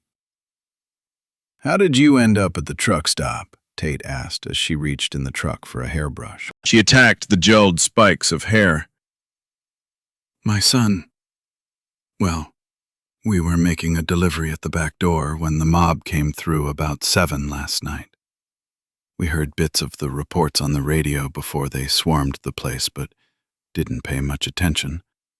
It was our last stop. We were worried about all the craziness, but just tried to get done so we could head home. I was in the truck sorting the stock, and Jackson carried the first load inside. He saw the infected soldiers come through the front and attack people. He escaped out the back door, closing it behind him. He pulled the truck's overhead door closed with us inside.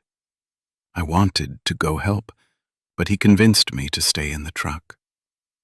He listened to the screams of people being attacked for hours. Then it got really quiet. I wanted to leave then, but Jackson talked me into waiting until around 7 this morning. We thought they were all gone, so we raised the door real slow and got out. I got down on the driver's side and Jackson headed around to get in the passenger door and walked right into a teen in a football jersey with half his face missing. The bastard had Jackson down on the ground before I even realized something was happening. When I heard him yelling, I grabbed the bat from the cab and ran around the front of the truck. I beat the bastard's head in, but it was too late. "I'm sorry, Charlie," Tate responded. I pulled Jackson into the cab of the truck. There was so much blood, and I just didn't know what to do other than try to bandage the wounds, then get him to the hospital. I tried cranking the truck, but the battery was dead. We'd left the damned lights on. So we just sat there. I must have dozed off because I woke up when I heard growling. It sounded like a rabid dog or something. I opened my eyes to see Jackson crawling toward me. I grabbed the bat and used it to keep him back, but I just couldn't. His voice cracked with emotion. Tate put her hand on Charlie's shoulder. "I'm so sorry this happened to you and your son." Charlie shrugged. "Nothing to be done now." "You mentioned your wife." "I need to get home." "Can I take you there?" Tate asked. Charlie turned to look at Tate. "It's about 30 miles west of here. If we can find a vehicle, I can make it." "No, I want to take you," Tate answered. "It's the least I can do." "Sure wish I had a few of the honey buns from the back of my delivery truck," Charlie commented. "I could eat a fucking horse." "Have you noticed a theme here?" Tate responded, but Charlie only looked confused. "Let's find some food, then get you home." "Unhitch the trailer before we pull out," Charlie answered. "It's just costing you gas, and I think that'll be a problem sooner rather than later." After jacking up the trailer, Tate pulled away with one last look in the side mirror.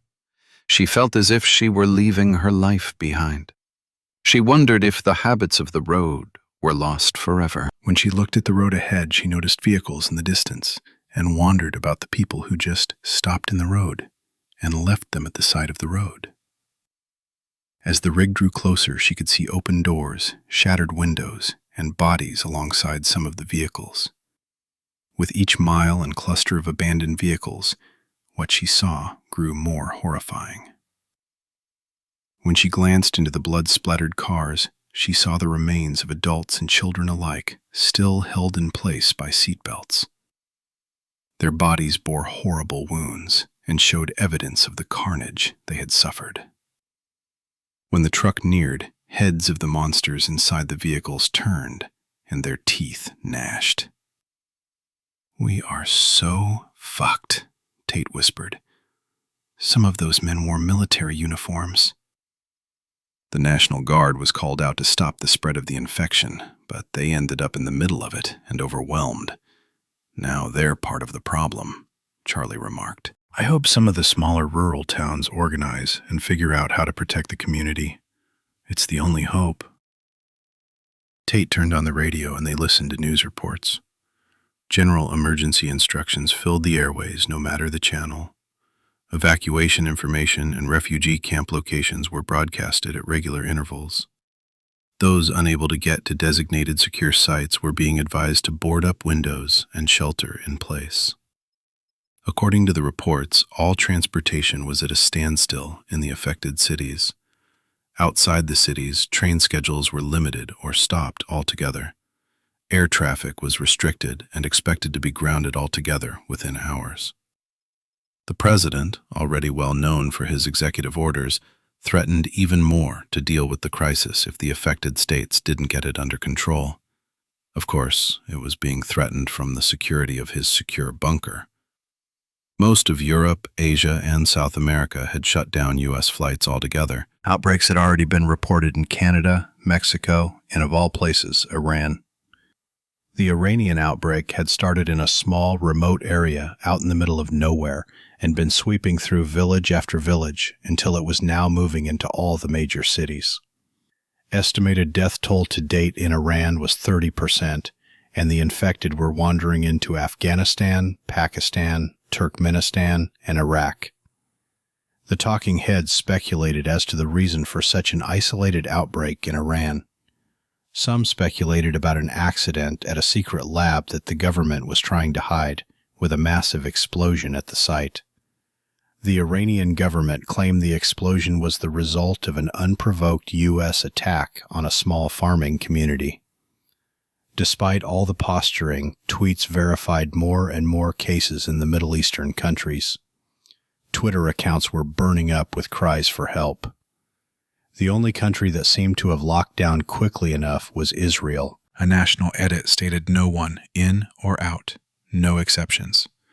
Most of the adult populace was protecting the borders to ensure its isolation. Tate switched off the radio. I can't listen to it anymore. Nothing but bad news. Charlie turned down the radio. Ain't gonna get any better. Utilities will shut down pretty soon. Fuel and food will get scarce as the infected spread out. When that happens, not everyone will be out there helping. People will take advantage of the situation or kill to get what they want. Without law enforcement to stop some, murder and anarchy will become a way of life. Being a woman is not going to be easy, Tate. I figured as much when they started talking about law enforcement being overwhelmed. Prison has been the only deterrent, and that hasn't worked very well for years. Tate commented, I know after this there won't be anyone to stop them. You know how to use those guns? Charlie asked. Yeah, I can use both my guns. Better than most, to be honest. My daddy started taking me with him, driving cross-country when I was 14, and wanted me to be able to take care of myself. She chuckled. I got my high school diploma and an associate's degree riding in a big rig on the open road. When I got old enough, I got my CDL and began doing most of the driving. By then, he had no business driving, and we had to keep the money coming in to pay the truck note and support the family. Tate pulled the rig into the parking lot of a small mom-and-pop bait store with a single fueling island. Charlie and Tate walked into the small store and began talking to the elderly couple behind the counter. The pair seemed to consider the state of emergency a minor inconvenience. Tate used her credit card at the pump to top off the gas tank, then picked up breakfast rolls, jerky, packages of chips, and candy bars. As she pulled away, she wondered how long before they would be overrun by the infected wandering the roadways. She had tried warning them, but they waved her away and said they would be fine. The old man pulled a .357 from under the counter and grinned a toothy farewell with a wave. Traveling was slow. It took nearly an hour to go 10 miles with the number of stalled and abandoned vehicles left on the road and along the roadside. Charlie directed Tate from one small road to yet another. Finally, he pointed at a sign for the town of Gardner. This road bypasses downtown. We'll turn off the main road up ahead. Take the next right. Tate downshifted and turned the rig onto the narrow blacktop. When they crested a hill, they were met by a roadblock in front of a narrow bridge. A massive road grader was parked across the road at an angle. All traffic was forced to stop without any chance of going around, since both sides of the road dropped off into a creek. 4 men with handguns and rifles stepped out from behind the machine to face them. One of the men stepped forward. "Shut her down there. The road is closed, and we don't want outsiders. Turn around and go back the way you came." Charlie stuck his head out of the side window and called out, "Cool your jets, Henry Smith. I got as much right as anyone to be on this road." "Charlie?" Henry called back. "Charlie Duffy, is that you?" "Yeah, it's me. Now open up. I'm tired, and I want to go home," Charlie called out. "Can't do that. That ain't Jackson with you, and City Council voted to close the town to all strangers." Charlie growled. "She saved my life in San Antonio. Jackson is gone, and I owe her. This is her rig. Sorry, Charlie. Counsel was very clear about it. No strangers. The heavy-set man answered with a shrug. Look, I lost my son this morning, and I'm going home to tell my wife, so either move that grater or I'll move it for you. He pulled the handgun from behind Tate's seat and reached for the door handle. Tate grabbed his arm. Don't do this. I was going to head out in the morning anyway. Charlie settled back in the seat and passed the handgun back to Tate. I owe you. At least let me get you food and water for traveling. Tate shrugged. I'll figure something out. Charlie continued. No, let me do this. Go back to the last crossroad, then take a left. Go half a mile, then turn left again and follow the first driveway to the old farmhouse on the right. Park in the backyard, but don't run over the hand pump. It's the only way to get water now that there's no electricity out there. The key is hidden in the pump shed at the side of the house, on the wall to the right. Use it on the back door to go inside. The propane tank still has gas, so you can use the kitchen stove to heat water if you want to clean up. I'll bring food and whatever I can lay my hands on at dusk. I don't want to cause you any problems, Tate responded.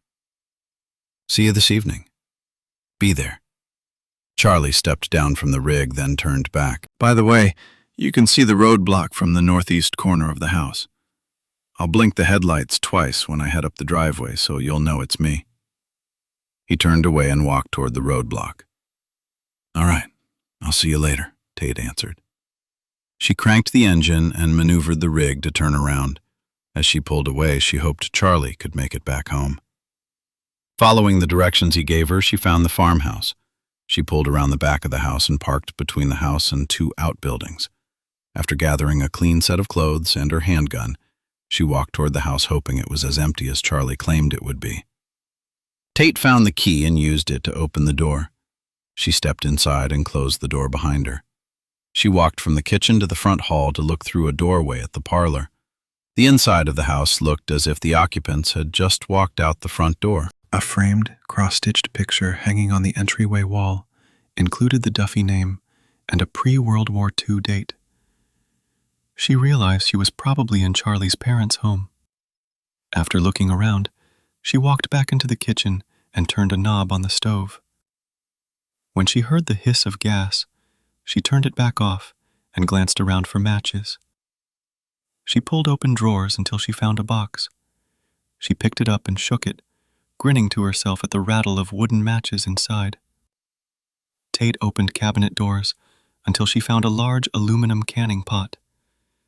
She walked out the door to the pump and set it on the wooden platform surrounding the rusted pump. She grabbed the handle and pumped up and down several times before a trickle of rust-colored water spilled from the spout. She shrugged and pumped the handle again. Water flowed from the spout, growing clearer with each rise and fall of the handle. The faint smell of iron wafted up, but the water looked clear and clean. She leaned over and slid her hand under the flow. Tate brought it to her mouth and slurped at the puddle in her palm. The water tasted a little funny with the hint of iron and no chlorine, but it was cold and refreshing in the 80-plus degree temperatures. She gulped at handful after handful of the cool, refreshing liquid. Finally sated, she filled the pot and headed back inside the house. Back at the stove, she struck the tip of a wooden match against the side of the box and held it to the burner, then turned the knob again. Flames flared to life. She put the pot on the stove, found 3 additional pots of varying sizes, and one by one filled and carried each inside. Once Tate had water on to boil, she spent a few minutes looking around and found an empty plastic scrub bucket. She carried it to the old-fashioned pump, pumped the handle to draw enough water to rinse it out, then carried the bucket of cold water to the bathroom. She rinsed the dust from the claw-footed tub, then plugged it and poured in the remainder of the water. While the water came to a boil in the kitchen, she carried several buckets of cold water to the bathroom and added 3 to the tub, then another to fill the toilet tank. She carried a final bucket to the bathroom to use in the toilet later. When the water on the stove came to a boil, she carried each pot to the bathroom and added them to the cold water in the tub, all the while hoping she wouldn't be sitting in tepid water. Tate stripped her clothes off and stepped in the shallow bath. She leaned back and slid her hair under the surface. After using soap and shampoo, she sat in the tub with her face pressed against her drawn-up knees. She imagined her friends and family facing the monsters she saw in San Antonio. If Ellington had been hit by the terrorists, was Houston as devastated as San Antonio? She fought the tears threatening as she realized how much the world had changed in just 24 hours.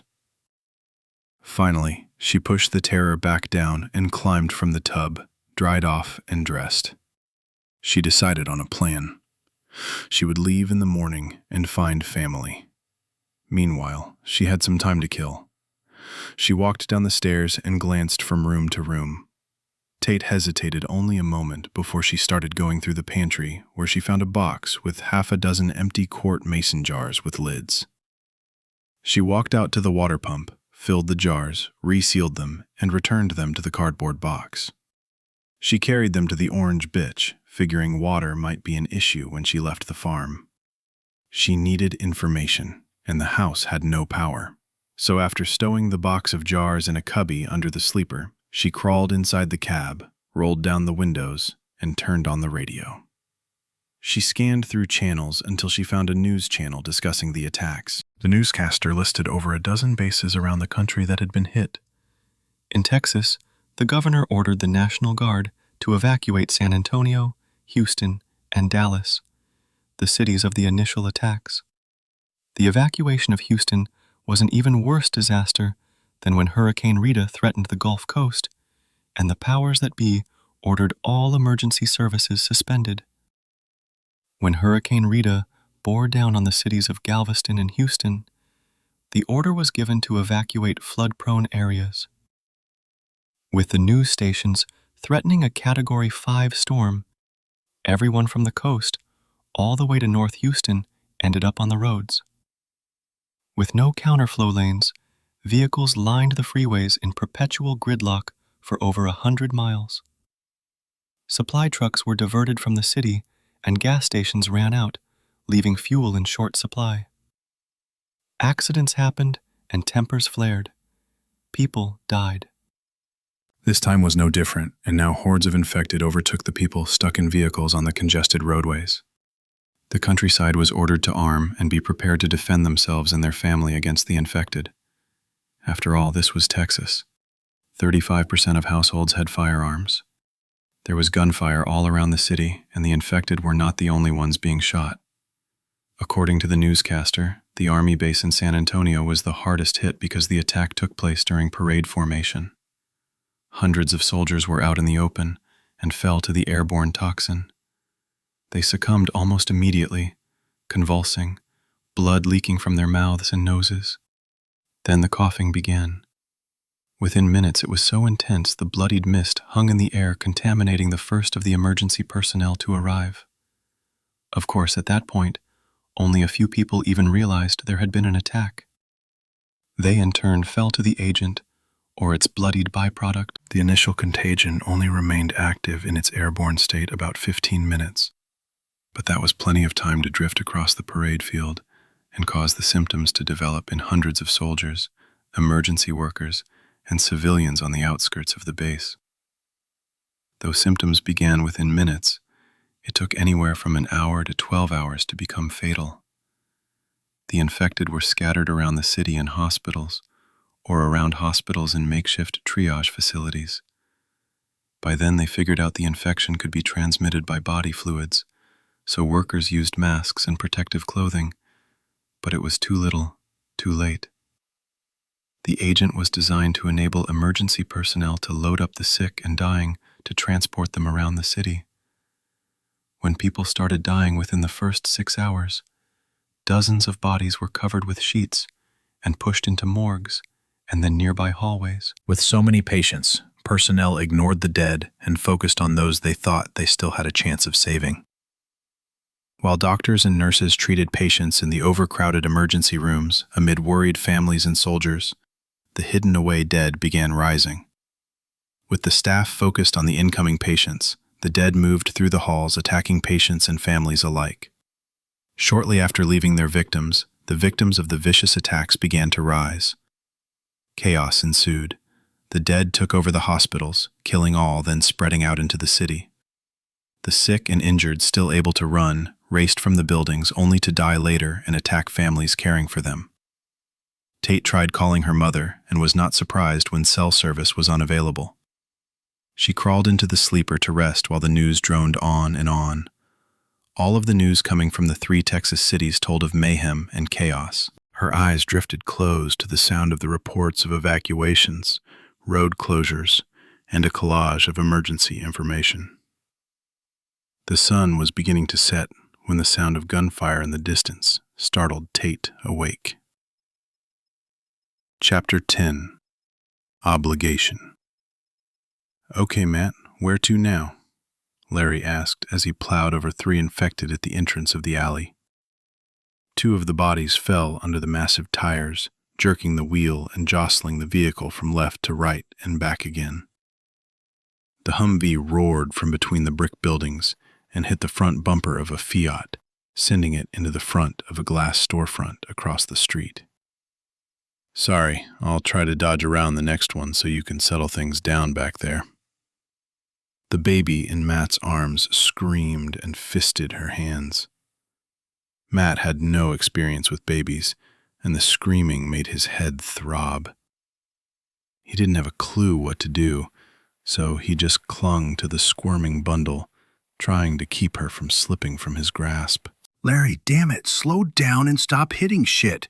You're scaring the shit out of the kids back here," Matt ordered, "and I need a fucking drink." "Sorry," Larry mumbled over the crying children. "My mommy? We have to go back for my mommy," Amy wailed. Matt sighed as he looked at Amy, then down at the sobbing baby in his arms. He had to get his shit together. When he looked at the men in the front seat, he realized the 3 of them were the only hope for the 2 kids. It was time to man up. Larry slowed the Humvee to a speed that allowed him to dodge around stopped or crashed vehicles, but still outpaced the roaming infected. Matt slid closer to Amy and wrapped his arm around her trembling shoulders, trying to calm her terror. "We're going somewhere safe. Can you help me, Amy? Let's get your sister a clean diaper and calmed down." Amy nodded and pulled a pacifier from the diaper bag. She popped it into the baby's mouth. The baby began sucking the nipple, and silence filled the vehicle. Matt gave a big sigh of relief. Amy unlatched the seatbelt and slid out from under Matt's arm to reach deeper into the diaper bag. She passed Matt a disposable diaper, then settled back and reattached the seatbelt. Matt accepted the diaper, then laid the unhappy baby across his lap on her stomach. "Not like that," Amy protested. "On her back. Her head there," she pointed to his knees. "My daddy can do it like that." He carefully laid the baby girl down as instructed and, with a little help, removed the wet diaper, then opened the window and tossed it out.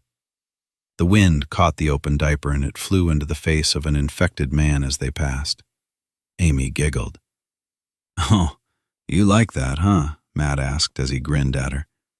Amy shrugged and grew silent. He unfolded the new diaper. "It can't be that hard, right?" He looked to Amy and asked, "Now what?" "That end goes under her bottom," Amy advised. Matt followed the directions, then pulled the front up and between the baby's legs. He pulled down at the top as he wondered about the closures. Amy leaned over and pulled the tabs up and over the front. It was done. He sighed in relief. "That wasn't so hard. You think she's hungry?" Matt asked. Amy nodded. Matt leaned toward the front seat. "Hey, Curtis, hold the baby for a minute." He passed the infant to Jake, who immediately made faces and baby sounds. It was funny seeing a huge black man playing with the tiny baby girl. Her sudden smile caused her to drop the pacifier, and the road sounds were drowned out by a giggle. Amy helped Matt make a bottle of formula, then passed the bottle to Jake. Within minutes, the vehicle was quiet except for an occasional slurp of the hungry baby. Matt looked at the 10-year-old girl and asked, "What's your name?" "Amy." "Is this your sister?" "Yes. Her name is Claire. My daddy is a soldier. How are we going to find my mommy?" "We're going to work on that as soon as we can," Matt answered as he rubbed at his temple. When they got a few miles away from the alley, Larry pulled off on a side street with a good view of the surroundings and stopped. After looking around for the infected one last time, Larry leaned over and picked up a radio and depressed the button on the side. Three Stooges outside the wire. Request FOB. Initially, Matt had hated when a smart-ass sergeant had referred to the trio during Ranger training as the Three Stooges. Now, at 32, the moniker never failed to bring a smile to his face. They became fast friends in boot camp and remained together ever since. When men in the unit began referring to them as the Three Stooges, Matt decided if he couldn't escape it, he may as well embrace it. He smiled, thinking of his friends as young recruits and the strong, capable soldiers they had become. If he was going to be caught in a shitstorm, he was glad it was with them. Larry Benson was 5'10", but sported broad-shouldered with thick-muscled arms. He was a bearish man that kept his wiry black hair cut short and his hazel eyes hidden behind a pair of aviator glasses. Jake Curtis had put on almost 50 pounds of muscle since basic training and grown into a huge man with a quick smile. When he started losing his hair, he shaved what was left and never looked back. The bald head and massive build made him look fierce and dangerous. That is, until he smiled, then you saw the good humor. Matt was almost as tall as Jake, but didn't have the bulk of his friend, despite the weightlifting and training. He kept his sandy blonde hair short, and his face with its square jaw, clean-shaven at least until he had started drinking. Over the last year in the sandbox, a name used by some of the troops to identify Iraq, deep furrows had appeared on his sun-browned face. Since back stateside, he had become brooding and silent. He spent hours replaying missions over and over again, blaming himself for the failures. Only alcohol dampened the need to constantly examine his decisions. Larry released the button on the mic and waited. Static and distant gunfire was the only answer. After 3 minutes, he repeated the message and waited again. No response. Finally, Larry sighed and turned down the volume. "Maybe it's the range on this radio," Jake answered pointedly. "You saw the same things I did last night. We're on our own." He bounced Claire on his shoulder. Matt's head pounded as if Van Halen's drummer was doing a solo.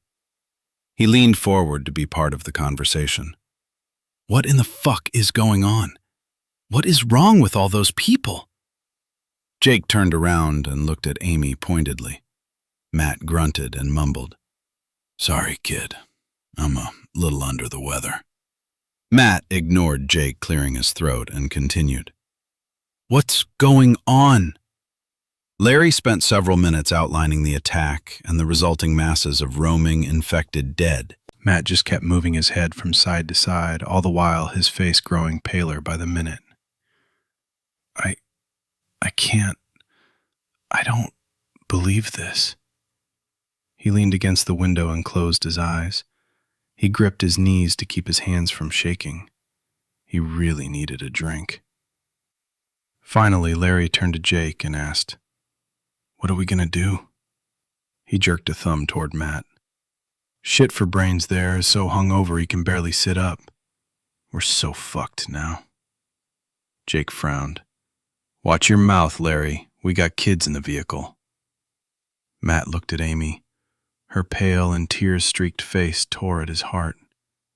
Ignoring the bickering conversation in the front seat, Matt swallowed the bile at the back of his throat and cleared it. "Turn left here and head to Smith Street. We're going to the orange storage units just north of West Commerce. I got a unit at the back of the facility. It'll be a quiet place to regroup." After a pause, he continued, I got weapons. Larry snorted. And you got a well-stocked frig in this storage unit? The baby began to whimper, and Jake turned his dark face around to look over his shoulder and smiled at Amy. Don't worry, little one. We'll figure this out. Poor Larry here is a little anxious. Just ignore him. Yes, sir, Amy answered, then continued. Mister? That was the last diaper, and Claire makes a dirty diaper after she eats, she shrugged. Diapers? Larry lamented. Where in the fuck are we going to get diapers? Matt raised his hand. Enough! He swallowed hard. There's both a CVS and a Walgreens about a mile from the units. If we're lucky, we can find what we need, then have a quiet place to hunker down and evaluate our options. Hopefully the area is quiet. Yeah, that sounds good, Jake chimed in. And after that, you know we can't stay in the city for long. Electricity will be going out. We'll figure something out, Matt answered as he picked up the diaper bag and riffled through the contents. Amy was right. No more diapers. He put everything back except a woman's wallet he'd found in a side pocket. He ignored the credit cards and cash and looked at the driver's license. Elizabeth Jameson. She was a nice-looking woman, judging from her picture. He replaced the license and found a slip of paper with a rural address postmarked through a small town, 300 or so from the city. Matt turned to Amy. Your last name is Jameson? Amy nodded. Who lives in Pine Springs Canyon, Texas? My grandpa. He used to be in the army, but now he lives out in the woods. Matt nodded. Jameson. He groaned. He knew the kid's father. He was a good man and had kept him out of a jail cell more than once in the last few months. He was an MP on the base. That meant whatever went down, he would have been in the middle of it. Captain Brian Jameson was probably dead. Is your dad Brian Jameson? Matt asked. Amy smiled. Yes, sir. Matt replaced everything in the wallet except a slip of paper and returned the wallet to the bag. At least it would be a destination that satisfied two requirements: family for the girls and out of the city. Maybe Grandpa would be remote enough to protect the kids. Matt buckled Amy into the seatbelt next to him while Larry put the Humvee in gear and pulled from the gloom of the side street onto a boulevard that led to a thoroughfare. He guided the vehicle around a small fender bender and eased down the street toward the warehouse district. They passed gatherings of the Undead. Each time the vehicle grew close, the faces turned and arms reached out toward them. The infected would begin to follow, and Larry would accelerate and leave them behind. Nat was horrified. There were hundreds of the mangled and torn dead stumbling around the city. The bodies were walking nightmares. Matt leaned toward Amy.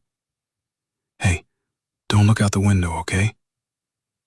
Amy turned to face him. Claire is supposed to ride in a car seat. Matt chuckled. I guess you'll have to tell us what we need for your sister. Larry used the medium to drive around a roadblock as they got closer to the base. Clusters of the infected dressed in military garb stumbled through the streets aimlessly until they spotted the moving vehicle. As they neared a group of stumbling monsters in the middle of the road, Matt saw they were feasting on two bodies. The world has gone to hell. 20 minutes later, the Humvee approached an intersection where three infected dressed in tattered and torn business suits leaned over a body still trapped in a car. The car had been involved in a minor accident, crumpling the front fender. Now the windows were broken and the infected were feasting on the remnants of the occupants. They pulled entrails from the trapped corpse and clutching organs against their gnashing mouths. Dozens of infected had been drawn to the accident. Larry slammed on the brakes. Ain't getting through this way. Matt stared at the sight through the windshield, then turned back to Amy. Lay your head down, Amy. He reached out and pulled her against his chest.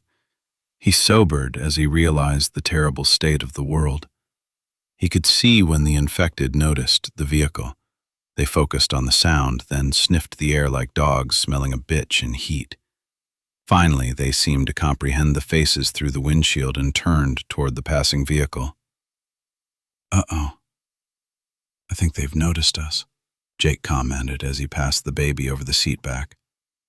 Matt accepted the infant and pulled her close as he ordered, "Back up! Get us out of here, Larry." Larry slammed the Humvee into reverse and turned the wheel to the right. He performed a K-turn and headed back the way they had come. At the next intersection, he turned right and stepped on the accelerator. At the first cross street, he looked toward the right and saw a repeat of the same scene of the previous intersection. "We're fucked." Larry pointed to the intersection ahead. He braked, then quickly looked left and right. "Which way? Where do we go from here?" Matt pointed toward a yard and deteriorating picket fence. "That way. Go right through the yard to the next block," Matt ordered. He pulled Amy and the baby closer. They jostled around the back seat. "Amy, hang on. This is going to be bumpy."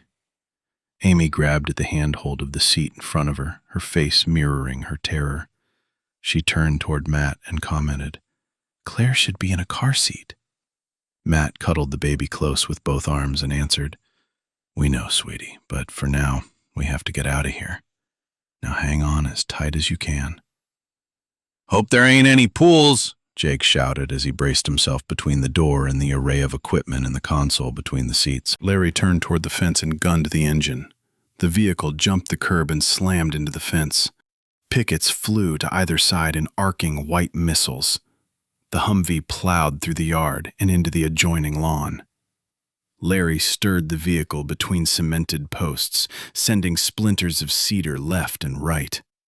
The Humvee burst through the last fence, but by the time the debris cleared, Larry realized they were racing toward the side of a Cadillac parked near the house. He jerked the wheel to the left and sped between two small trees before bouncing down the curb and clipping the passenger side taillight with the front bumper. He jerked the wheel to the right and ended up face to face with a horde of the infected. "Oh, hell no," Larry cursed as he slammed on the brakes. Jake clutched at the handle above his head. "Turn around! 180, man!" "No shit!"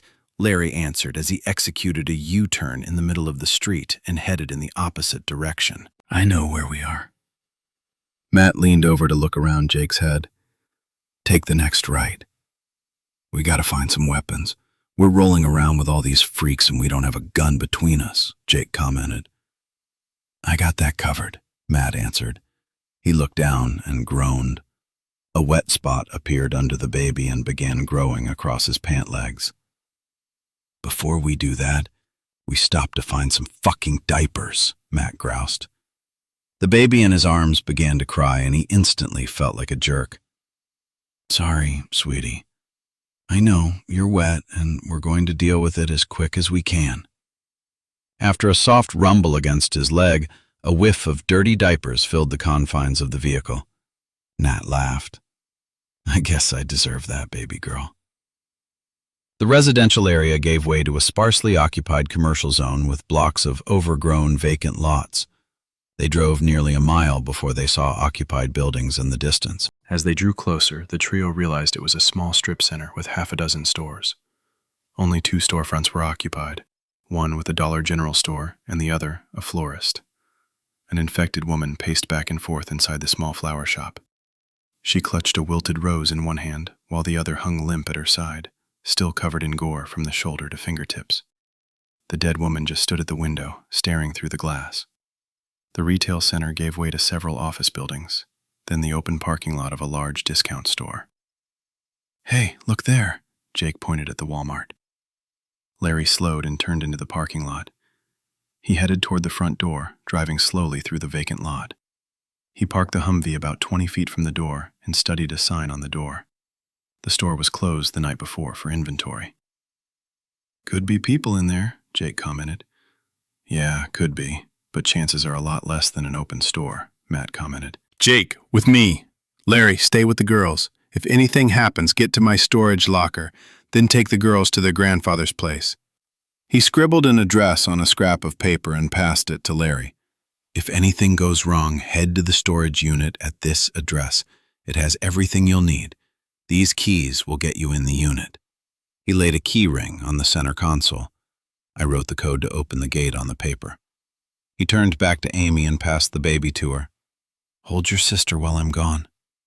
He opened the door, got out, and reclosed it. He walked around the back of the Humvee, opened the back door and pulled a tire iron from inside the back, then reclosed the door. Jake eased his massive frame from the front seat of the vehicle. He put a hand to his back and stretched. I guess there ain't two of those. When Matt offered him the tire iron, he moved his head from left to right. I'll pick up something inside. Let's do this. Amy called out, Don't forget a car seat. Jake laughed and gave Amy a thumbs up. I got it covered, little girl. He walked to the front door and pushed on the closed door. When it didn't budge, he reared back to drive his foot through the glass panel. The glass shattered and fell to the concrete in a waterfall of sparkling shards. Matt and Jake eased through the opening and disappeared into the dimly lit store. Matt stopped to study the overhead signage. A moment later, he nodded toward the baby aisle. Get what you think we need for the girls over there. I'll get water and food. Don't forget diapers. Pick up something to use as a weapon on the way. There might be infected in here. No worries, Jake answered as he grabbed a shopping cart and hurried away toward the garden center. Matt grabbed a cart and headed into the store. Suddenly he stopped as he neared the end of an aisle.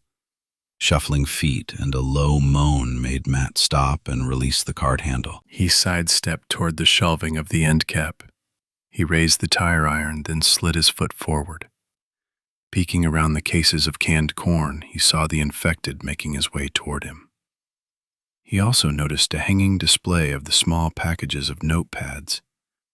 He pulled a package from the rack and tossed it to the middle of the aisle. The infected, dressed in a white shirt and black apron, moaned as he leaned toward the packet. Matt slammed the tire iron down on the back of a young man's skull. Bone crunched and scalp split. The body fell to the floor, black goo spilling from the wound. The monster still clutched the notepaper in his hand when he twitched one last time. Sorry, buddy. Matt pulled the kid's legs out of the way and rolled the cart into the hardware department. He grabbed a number of items from the shelves, all in threes.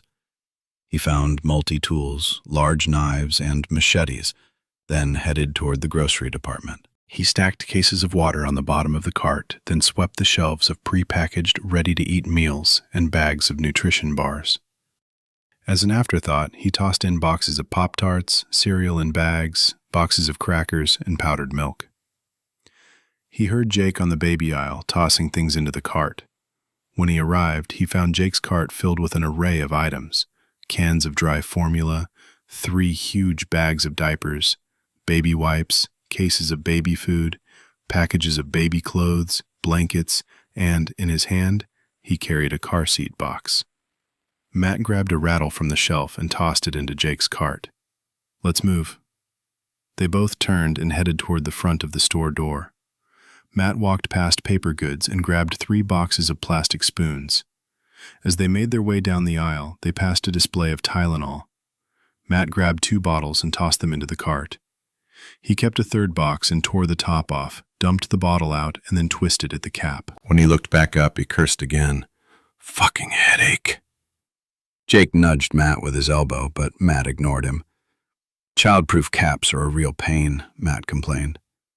Ain't got time for that, Jake answered and pointed toward the back of the store. 2 infected appeared from the auto department and began shambling toward them while Matt struggled with the packaging. Jake looked up and reached for the tire iron, but Matt raised his hand. I got this. He threw the plastic bottle at Jake, then dug through his cart and pulled 2 machetes from the shopping cart he had filled. He tossed one to Jake and ripped the second from the scabbard. He walked away to meet the pair of infected. He jabbed the blade into the left eye of the first, withdrew it, then swung the blade in a wide arc at the second monster. the head separated from the body of a young woman in a white jacket. Her hair fanned out as her head spun away. Matt finished off 2 more store employees and wiped the blade on the white coat of the pharmacy technician before he slid the machete back in the scabbard. Let's get the fuck out of here. Jake rolled his cart to the shattered window, stepped outside, then picked up the front wheels and eased it over the window frame. He pulled the cart forward, then Matt raised the back wheels of his cart over the window frame. When Jake's cart was clear, Matt moved his cart in position and they repeated the process. Jake pushed the cart to the back of the truck and began tossing his haul into the back of the Humvee. He tore the car seat box open and tossed the box aside. He pushed the seat into the middle of the back seat of the Humvee. He stepped aside to give Matt access to the open tailgate. Matt pushed the cases of water toward the back seat, then picked up the cart and upturned the content into the back of the vehicle. He slammed the back door and grinned at Jake. "Good work, buddy," Larry called out. "Better get a move on, guys. We got company." Matt looked over his shoulder. "Oh, fuck."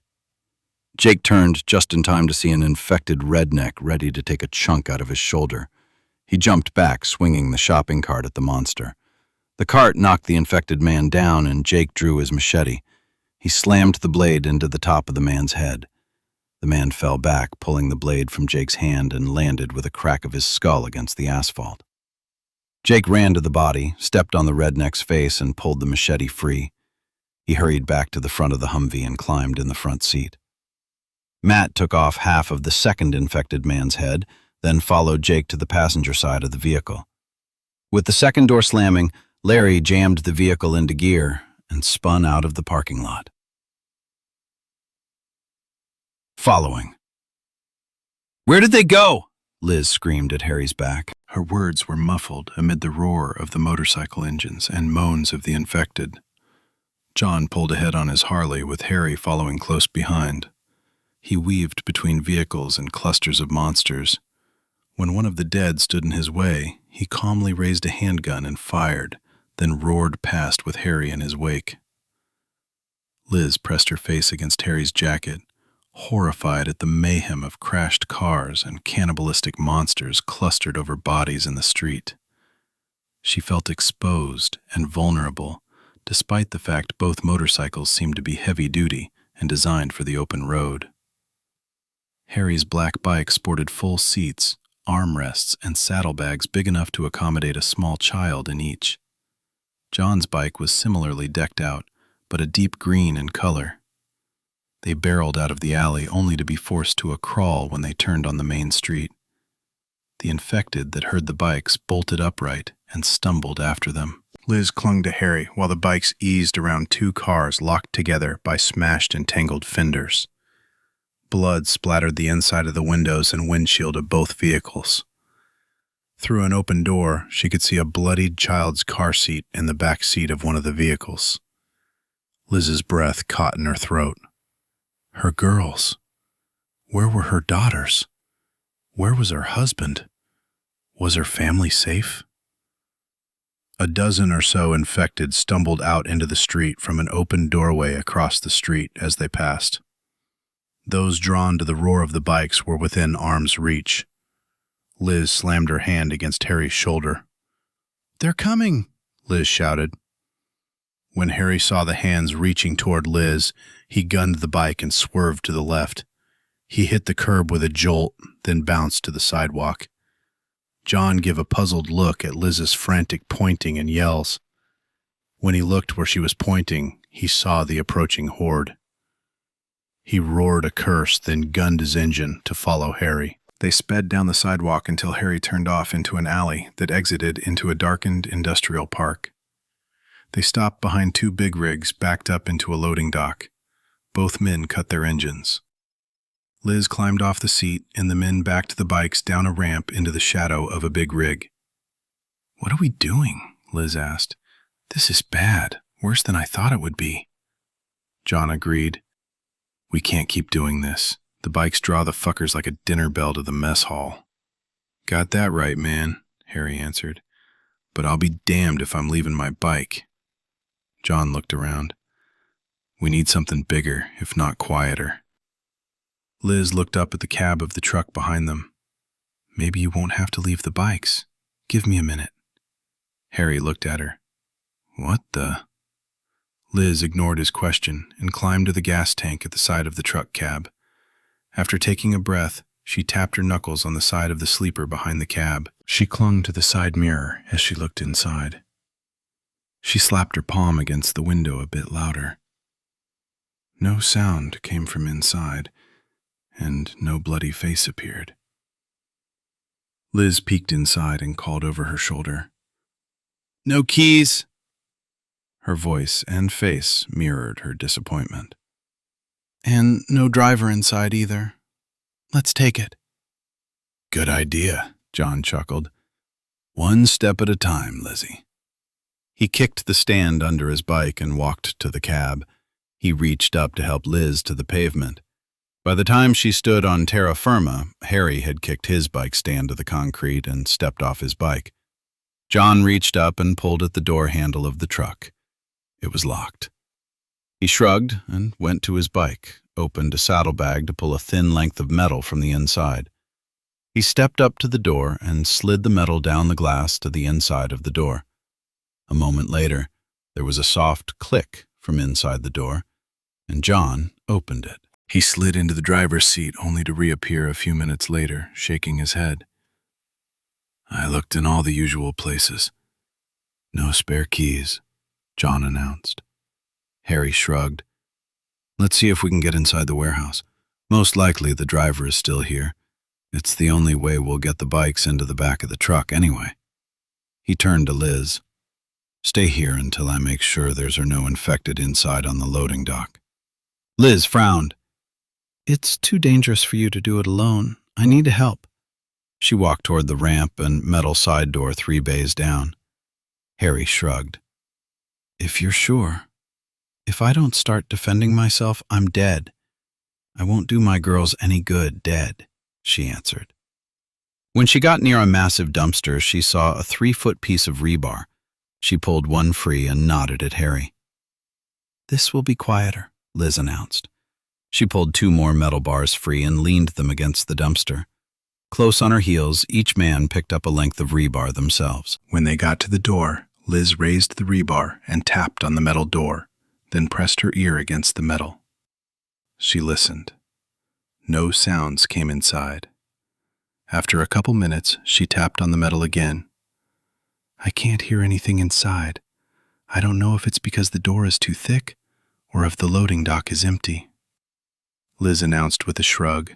She pulled down on the metal handle and pulled. The door was unlocked. She peeked inside, but it was dark as midnight on a moonless night. Liz took a deep breath and started to open the door, but a hand on her shoulder stopped her. John grinned and passed her a flashlight. Thought we might need these. He stepped to Liz's side. Let's do it, Lizzie. You open, I go first, okay? Harry, watch the bikes and cover our 6 until we get the doors open. Harry nodded and stood his ground. Liz gave a quick nod, then pulled at the door. The metal barrier opened silently. Together they sent beams of light into the darkness. The warehouse was not empty. 2 men shambled from between pallets, both covered in blood. Their eyes looked nearly opaque in the glare of the flashlight beams. The younger of the 2 was a skinny teen wearing a shirt with his name on the breast pocket. Fuck, John whispered. Get back, Lizzie. I'll take care of the kid. You get the fat guy, Liz answered as she sidestepped toward the kid. If you need help, holler, John answered. John swung the rebar at the big guy's head, then stepped clear of the reaching arms. He caught the dead man low on the neck and his head tilted at an odd angle. The infected barely slowed despite the fact his head bobbed from side to side as he stumbled forward. Blood-covered hands reached for John again, but John swung the rebar into the man's knees and the guy toppled to the concrete floor, with both knees shattered. John stepped back and swung the rebar one last time. The monster's body lay still. Meanwhile, Liz, filled with pity, looked at the thin body of the monster approaching her. He was young, and she doubted he had ever really needed to shave. The sadness threatened to overwhelm her. While she mourned the life lost, the infected made his way closer and closer. Liz suddenly realized her danger when he moaned. The kid reached for her and she swung the rebar in a wide arc. The metal met the side of his head with the dull thud of shattered bone. The kid dropped like a stone. Liz dropped the rebar and stood looking down at the body as tears slid down her face. John picked up Liz's rebar and handed it back to her. "We need to make sure that's all of them." The warehouse was quiet except for the sound of Liz's gasping breath. Finally, John spoke. "He was long gone, Lizzie. That was only dead meat," he whispered. "You did him a favor." "I know," Liz answered with a sniff. What do you want me to do? She squared her shoulders and looked at John as she wiped away the tears on her cheeks. "Okay then. I'll see if this is the driver, and you can look into getting the overhead doors opened." With flashlight in hand, Liz walked toward the rolling overhead doors. John patted down the pockets of the fat man. He ignored the blood and gore touching the front of the denim with the top of his fingers. A moment later, he slipped his fingers into a pocket and pulled out a set of keys with a GMC fob on the key ring. Bingo. He dropped them in his pocket and followed Liz to the roll-up door behind the big rig outside the warehouse. He pulled the chain. The door moved a few inches, then stopped. What the hell? Liz shone her light on the chain wheel overhead and followed it down to a padlock near the bottom. The loop of the padlock was threaded through the chain and a hole in the track. John cursed under his breath, then jammed the rebar between the shackle and the body of the lock. With a grunt and quick snap, the lock popped open. After jerking the metal loop free, he pulled the chain again, and afternoon light spilled into the warehouse around the back of the trailer. Once opened, Harry vaulted up into the warehouse. "You took a while. I was getting worried," Harry complained. Then he noticed the body is near the door. "Well, fuck. Why didn't you call me?" Liz answered. "We had it covered. Let's get busy." When John looked puzzled and Harry continued, "Before we load the bikes, let's put on a few pallets of food and water. Won't be any Mickey D's, and I don't want to be scrounging for our next meal. All we're going to need is a few camping supplies." Liz nodded. "We have to hurry. The soldiers are getting farther away all the time." John grabbed a pallet jack and started loading pallets stacked with boxes onto the trailer. He didn't seem to be too discriminating because Liz noticed he included a few pallets with the name Johnson & Johnson on the products. He even included a pallet of toilet paper.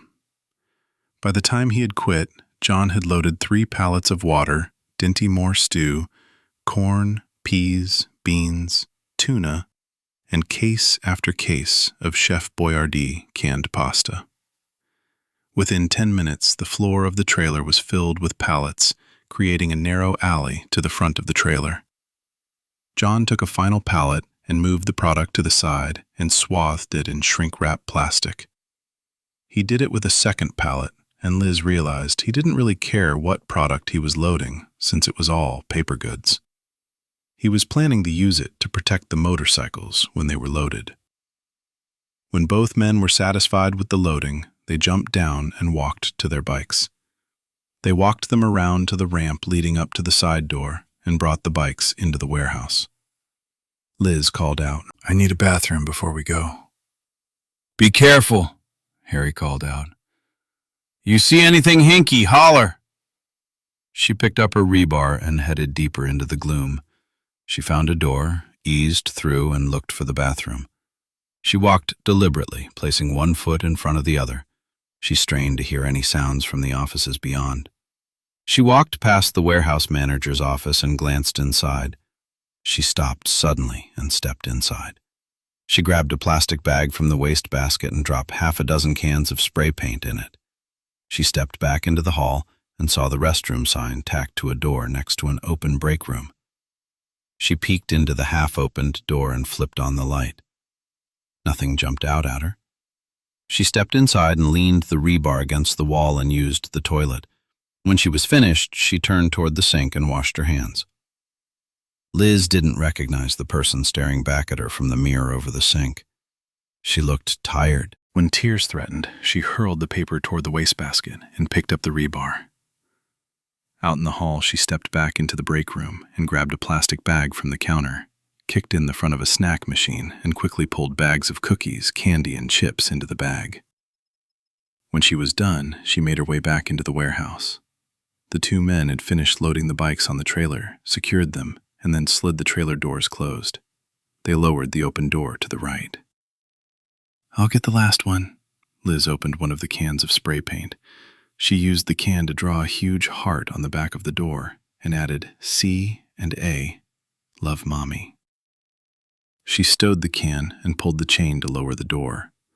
When it neared the loading bay floor, she dropped to her knees and slid to the ground outside at the edge of the trailer. The trio climbed into the truck, with Liz slipping between the bucket seats to sit on the edge of the sleeper.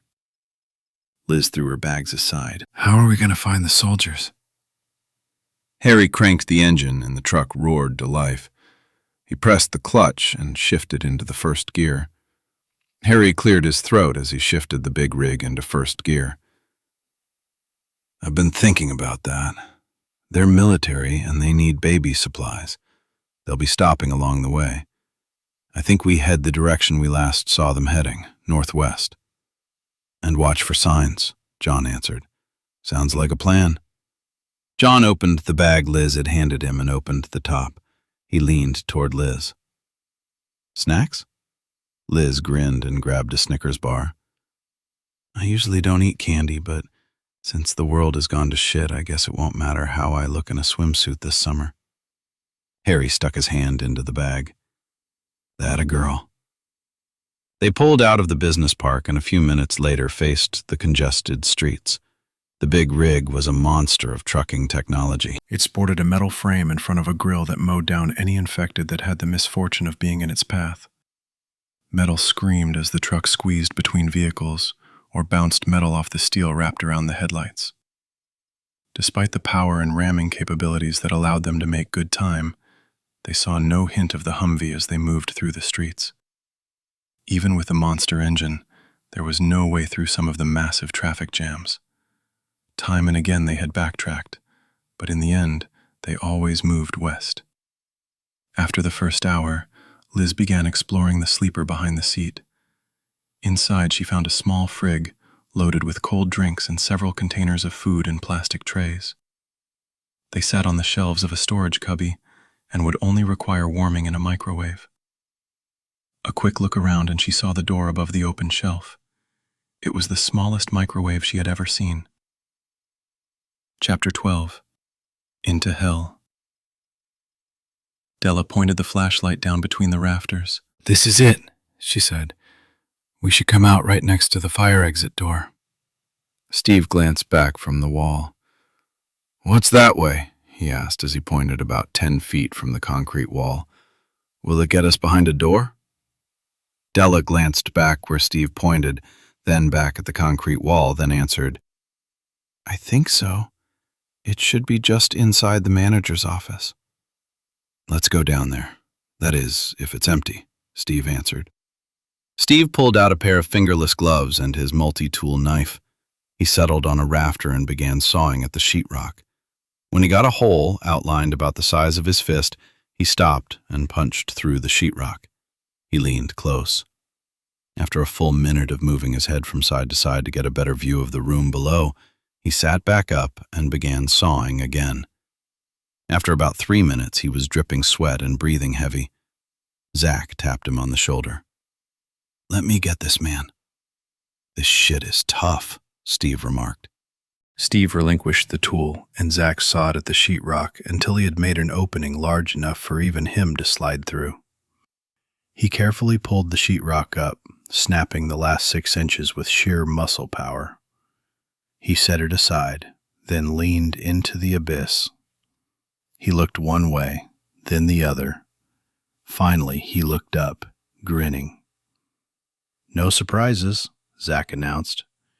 Steve scooted closer to the opening, but Della placed a hand on his shoulder. "Let me go first. Zach can lower me until I only have a foot or two to drop. If there's a problem, he can pull me back up. Steve opened his mouth to protest, then gave a quick nod. Sure. Della sat down at the edge of the opening, with Zach straddling the hole above her. She reached up and let Zach wrap his huge hands around her thin wrists. She released her grip on the rafters and slid through the hole to hang above the carpeted flooring below. Slowly, Zach eased her down. When Zach got her as low as he could, Dell looked up and whispered, Let me go on 3. 1, 2, 3. Zach opened his fingers. Della landed with a gentle thud. Zach grunted his way upright and grinned at Steve. No problem. From below, Della whispered, Send Jimmy down next. He can help push the desk across the room. It'll make it easier for the rest of you to get down. Jimmy slid through the hole. His feet hit the carpet with a muffled thump. He hurried to the desk. Together, he and Della slid the desk to rest under the opening. One by one, each of the group dropped to the floor. The 2 girls, Martha and Sandy, got through the hole and made it to the office below where they huddled together. Martha whimpered around a handful of tissues, resulting in muffled sobs. Every couple minutes, Sandy tried to console her, but it did little to calm her anxiety. When only Zach and Steve were left looking down in the office below, Steve pointed at the hole. You next. I can hold you if you have any problems, Zach answered. You should go next, Steve answered. I can hold you steady until you get on your feet. We can't catch you from below. You might be right. Zach chuckled, then moved to the edge of the beam over the hole. He pulled his legs into the opening and began easing himself through the hole. It was a tight fit between the rafters, but he finally squeezed through. Steve leaned over, ready to reach for Zach if needed.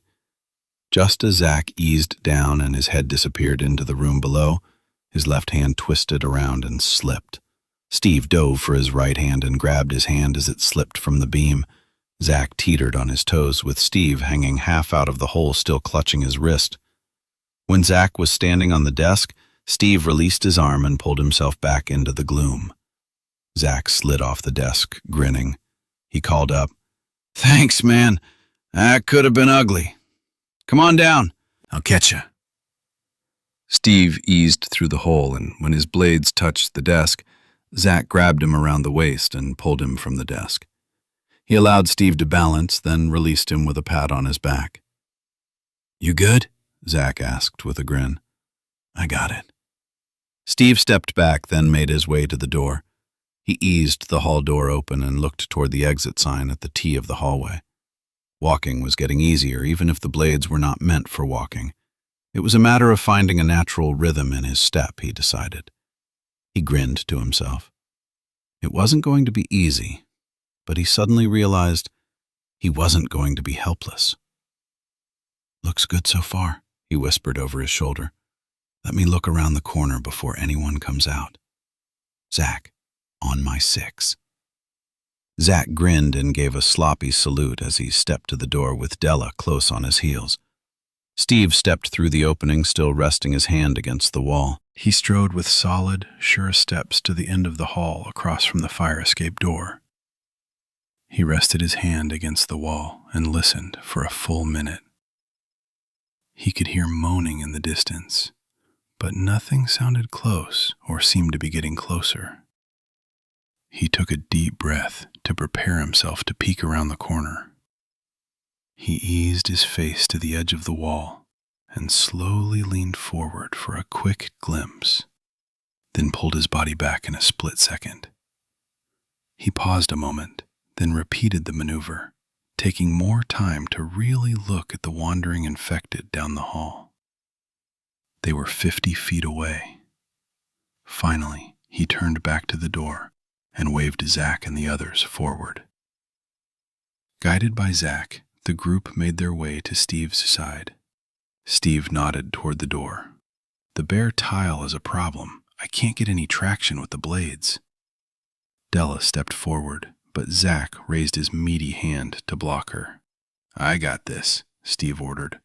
Get through the door and look over the rail. If it's clear, hold open the door for everyone. Otherwise, get back here quick and quiet as you can. Keep an eye open in case the infected at the end of the hall notice you. Got it, Zach answered as he stepped in front of Steve. Steve laid his hand on the kid's shoulder. Be careful. Without a word, Zach tiptoed across the hall to the door. He eased the emergency exit door open, then let it slip closed without a sound. A moment later, he reappeared in the opened door, motioning the group toward him. One by one, each of the survivors clutching their makeshift weapons crept to the door. The small landing behind Zach filled. Sandy and Martha refused to move from the landing while Jimmy pressed against Zach's back to watch the remaining members of the group cross the tile expanse. Andy, clutching a stainless steel rod, shuffled across the hall. She pushed through the doorway and tried to push into the already cramped landing. Della hissed, "Sandy." You and Martha step back. Jimmy turned to add, "Make room." Della pulled Jimmy back. "You too." Steve, the last to cross the hall, stepped from the corner of the hallway. He was halfway to the door when there was a loud clatter. He looked toward the open door to see Jimmy righting himself. Jimmy had stepped on Martha's foot and stumbled. Martha had toppled against Sandy, who in turn stepped off the first step of the stairs and dropped the metal rod she had been holding. It clattered down several steps, leaving Steve the center of attention. Shit. Steve hurried through the door, turned around, and pushed against the metal barrier. The door released from the inside, and there was no way to keep it closed if the bodies on the other side leaned against the bar and the handle. Steve could see half a dozen blood-covered infected had turned at the noise and were shambling toward the fire door. "Jimmy, get everyone moving down. Be quiet and stay below the window on the main floor. Stop at the bottom and wait for me," Steve ordered as he pulled Zach toward the metal. Zach pushed his toe against the door to hold it. Martha stood with her hands covering her mouth. A piece of steel rod lay at her feet. "They're going to get us," she wailed, ignoring Sandy's efforts to pull her down the steps after the others. Zach pushed Martha toward Sandy. "Shut up and get going, Martha." He retrieved the steel rod she had picked up and passed it to Steve. "Can we wedge it under the door against the handrail?" "Maybe," Steve answered. Zach stepped up to the door and jammed the rod under the bottom of the door. The blunt end made it hard to get it wedged in the crack, so he jammed it into the corner and angled the opposite end against the handrail. He pulled the roll of duct tape from his arm and wound the roll around the end of the rod against the handrail. In careful, fluid movements, he wound the tape around the rail and rod again and again. When he decided he had enough tape to anchor the rod, he peeled off length of tape to tape the door to the frame. Steve grabbed Zach's arm and ordered, "Time to go, man."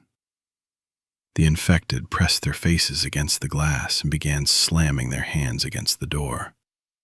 "The door's not going to hold long," Steve announced. "You need help getting down?" Zach asked. "No, just go. It won't be pretty, but I can manage it," Steve answered. "Just get going. Get the others out of the way at the bottom." Zach raced down the stairs as fast as his bulk would permit. Steve clutched the handrail and leaned over, using his weight to propel him downward on the leather-covered palms of his hands. He used his legs to control the speed, then stagger around the mid-floor landing. He repeated the process to the bottom.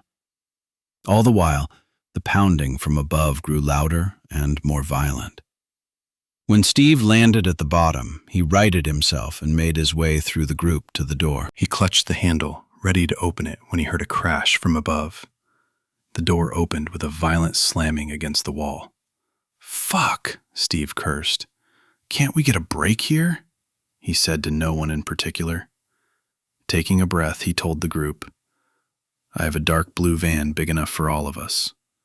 It's straight back from the building, half a dozen rows back. Just follow me." Andy interrupted. "I'm going home." Steve looked at her, then shrugged. "It's dangerous out there." Andy answered, "You do what you want, but I'm going to my car and going home." He pulled the keys from his pocket, ready to push the button on the fob. Used the side ramp to get inside and moved to the back. Zach, bring up the rear. When you get inside, push the red button above the door. Della, ride shotgun. Suddenly, 3 of the infected fell to the landing overhead in a heap of tangled arms and legs.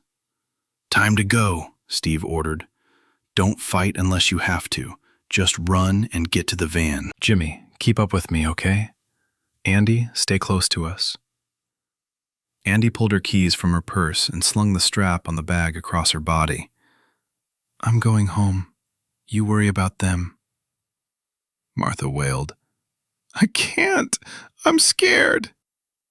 Then get dead, Jimmy shouted as Steve flung open the door and everyone bolted out into the afternoon sun. Zach grabbed the screwdriver from Sandy, pushed the door closed, and jammed it under the exit door. Stay together, Steve ordered as he moved toward the front of the building. The first thing the group saw was a body pinned between 2 cars. It was a young girl about the same age as Sandy and Martha. She struggled against the vice-like grip of the small VW pinning her to an old mud-brown Taurus. Martha pointed at the infected girl. That's Debbie! Oh my God! No matter now, Steve answered as he ran from the building door. Keep moving. He and Jimmy made their way to the end of the building with Della and the 2 girls on their heels. Steve looked around the corner of the building to see dozens of the infected milling around the front door of the building. Keep low, do what I do, and be quiet. 1 and 2 at a time, they crossed the short expanse from the corner of the building to the front of the Taurus.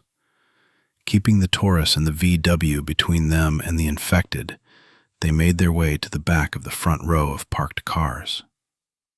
With just 6 feet to the next vehicle, Steve again darted across the open space between the back of one car to the front of the next row of vehicles. The rest of the group followed. Andy stopped, looked at the infected girl, then took off toward the back of the parking lot. Andy, Steve whispered. She ignored him and disappeared around a row of vehicles. Everyone looked on in horror as the infected girl noticed Andy running away from the group. The diseased girl jerked and swayed as she reached out toward Andy. Then she noticed all of them. Her moans became wails of frustration. Even though the pinned girl had no way to free herself to get to them, she was drawing attention their way. It was a moot point, but Steve swung the steel rod in his hand at the side of her head. It landed with a solid crack, and he stumbled against the side of the car. The monster that had been Debbie collapsed to the hood of the VW. The scattering of shambling infected focused on the group, and suddenly they became their only target. I always hated that bitch, and now she's killed us, Sandy lamented. Run, Steve ordered as he pushed himself upright and away from the car. He sprinted toward the van. He slipped into an easy gate that crossed the distance with little effort. The blades were for running. It felt good running. Steve glanced over his shoulder and realized he was leaving the others behind, so he slowed his pace and called over his shoulder. Come on, people, get in the van! He pressed the button to open the side door of the van. The door slid open, and the ramp began to unfold. Della darted around the back bumper of a Mini Cooper, making her way toward the passenger front seat. Jimmy was 4 or 5 feet behind her. Zach herded the girls 10 feet after Jimmy. A man in scrubs, with half his face in shreds and missing his right eye, stumbled between 2 vehicles right behind Zach. Zach turned with the rod of stainless steel in his hand to face the blood-spattered, one-eyed monster. He soon backed toward the girls, where they stood whimpering. Zach glanced at the monster approaching, then back at the girls. Keep going! He pushed them toward Jimmy, then turned to face the infected. The group drew more and more attention from the infected. Faces turned, shambling steps brought at least a dozen of the infected toward them from behind another building. Run, damn it! Zach yelled over his shoulder. As if suddenly released from paralysis, they darted toward Jimmy. Jimmy neared the van and saw the ramp lowering. Jimmy grabbed Sandy's arm and literally threw her through the opening. Martha was close behind. Jimmy pushed her toward the back seat, then stood at the door with his makeshift weapon in hand, waiting. Come on, Zach. Zach watched an approaching man. The infected was only 5'7" or 8, with a wide body and a thick middle. He was dressed in blood-covered scrubs, and his bare pate flopped over his right ear. The flesh of his arms hung in bloody strips. His eyes were cloudy and appeared sightless, yet he made his way straight at Zach. He raised his head, sniffed the air, and kept moving forward. "I ain't got time for this shit, man," Zach commented as he stepped toward the monster. He raised the rod in a batter's stance, balancing his weight between his feet, and waited the split second it took the man to get close enough. Then he swung. The rod connected, and the man's head caved in at the side, right above his ear. The body collapsed. Zach didn't wait to see if the man moved again. He turned toward the van and hurried after the others, still clutching the bloody rod. Steve rounded the front of the van and caught himself against the front grille. An infected woman appeared at the back bumper of the vehicle. She sniffed, and her steps quickened as she stumbled toward him. Steve cringed at the terrible injuries the woman had suffered. Her arms and legs were covered in open wounds where the flesh had been torn out, leaving ragged holes. Her face might have been pretty once, but it was impossible to tell now that it was flayed to the bone. Her nose had been torn off, taking her upper lip and most of the left cheek with it. She raised her arms and moaned. Della got to the van and opened the passenger door, then noticed Steve standing still at the front of the van. "Steve?" He raised his hand. "Get in the van and slam the door." Della caught movement through a back window and got a glimpse of an infected woman approaching Steve. She slid into the passenger seat and slammed the door. The bloodied woman turned to face the sudden noise. Steve took a step forward, then swung the rod he had used on the girl a few minutes before. The power of the swing and sudden impact of connecting with her head left Steve off balance. He stumbled and caught himself on the side mirror. The infected woman fell to the pavement. The jab in his side drove his breath from his lungs. Della grabbed the door handle, ready to open it when he reappeared in the window. He righted himself and reached the door handle, opened it, and climbed inside. "Red button. Push it when he's in," Steve yelled.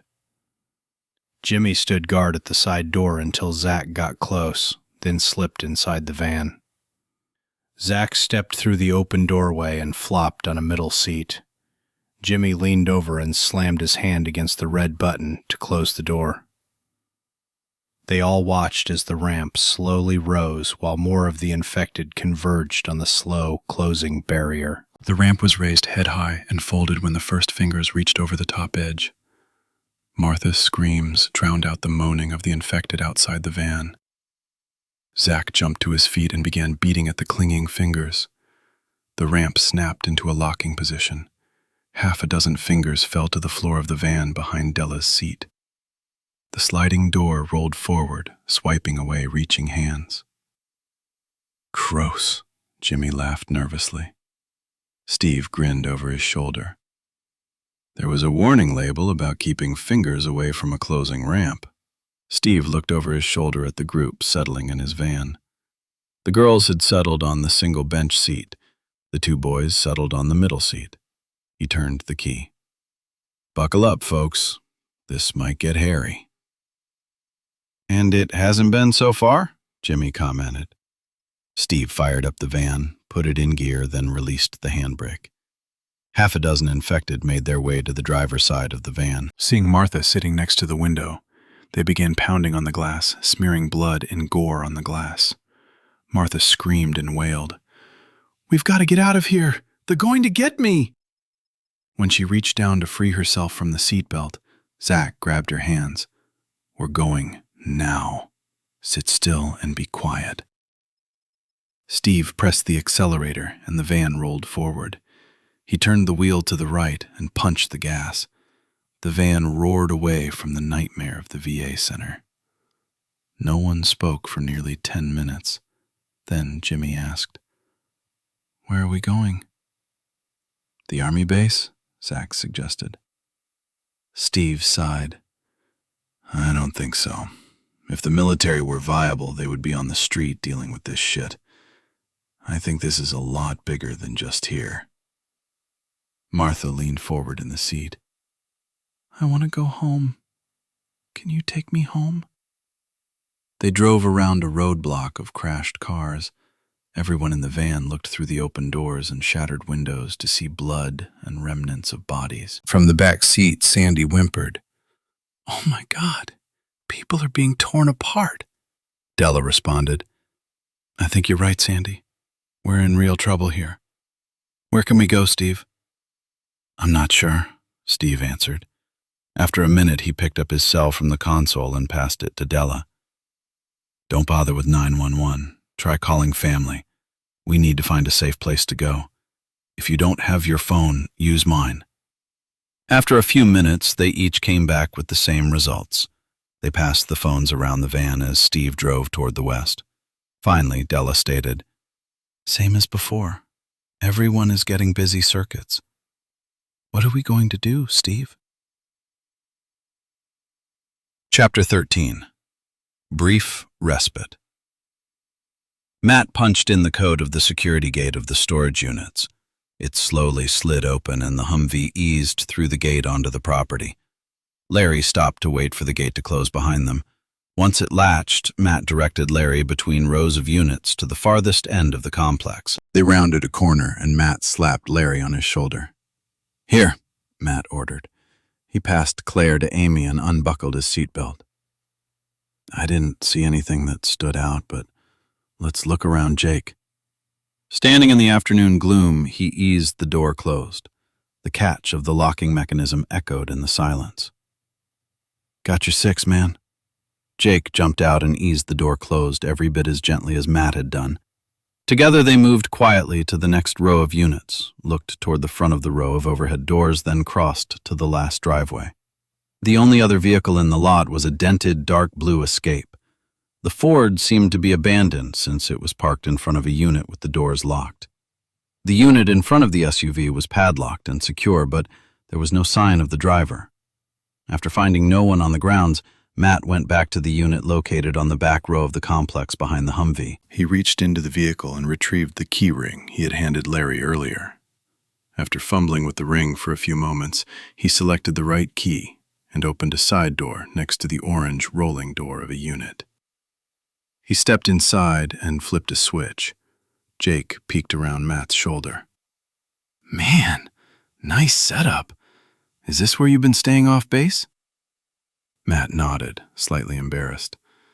Sometimes I just need to get away. Besides, I had shit to store. There's a toilet at the end of the next building and a dumpster. Matt grinned. Almost all the comforts of home. Inside the unit was a couch, a recliner, 3 industrial shelves stacked with boxes, a flat-screen television on a wooded create, and in the center of the space, a military footlocker serving as a coffee table. An apartment-sized refrigerator with a microwave on top sat next to the television, where both were plugged into a surge protector, snaking down from an adapter between the fixture and a bare light bulb overhead. On the back wall, a stool sat in front of a workbench. On the bench lay a gun cleaning kit and a bullet reloader, a bag of brass, and a variety of other related items. The cord of a light bar above the table stretched back to the power strip. Matt walked back to the door and waved at Larry. Within minutes, carrying baby Claire, he ushered Amy into the unit. She turned to take the infant from Larry. She crossed to the couch and sat down. She looked from one man to the next. I need to change her or she'll get diaper rash. Claire squirmed in Amy's arms and began to whimper. Matt looked from Larry to Jake and then took a deep breath. I know, sweetie. We'll get what you need. Then we'll get organized and eat something. Tomorrow we head out to your grandfather's place. Amy began to tear up as Matt continued. When we know you're safe, we'll come back and look for your mom. Jake shrugged. Sounds like a plan to me. He winked at Amy and grinned. I'll get diapers and such for your sister, okay? He stepped back outside. Amy settled on the couch with Claire in her arms. Matt turned to Larry and whispered, "It looks like we might be on our own." "You got that right. You would have thought at least a few brothers were out there." Larry nodded in agreement, then asked, "You got any food?" "Right here." Matt crossed the room and picked up a box to set it on the workbench. He pulled the clear tape from the top of the cardboard and tilted the box up to show Larry an array of microwavable dinners.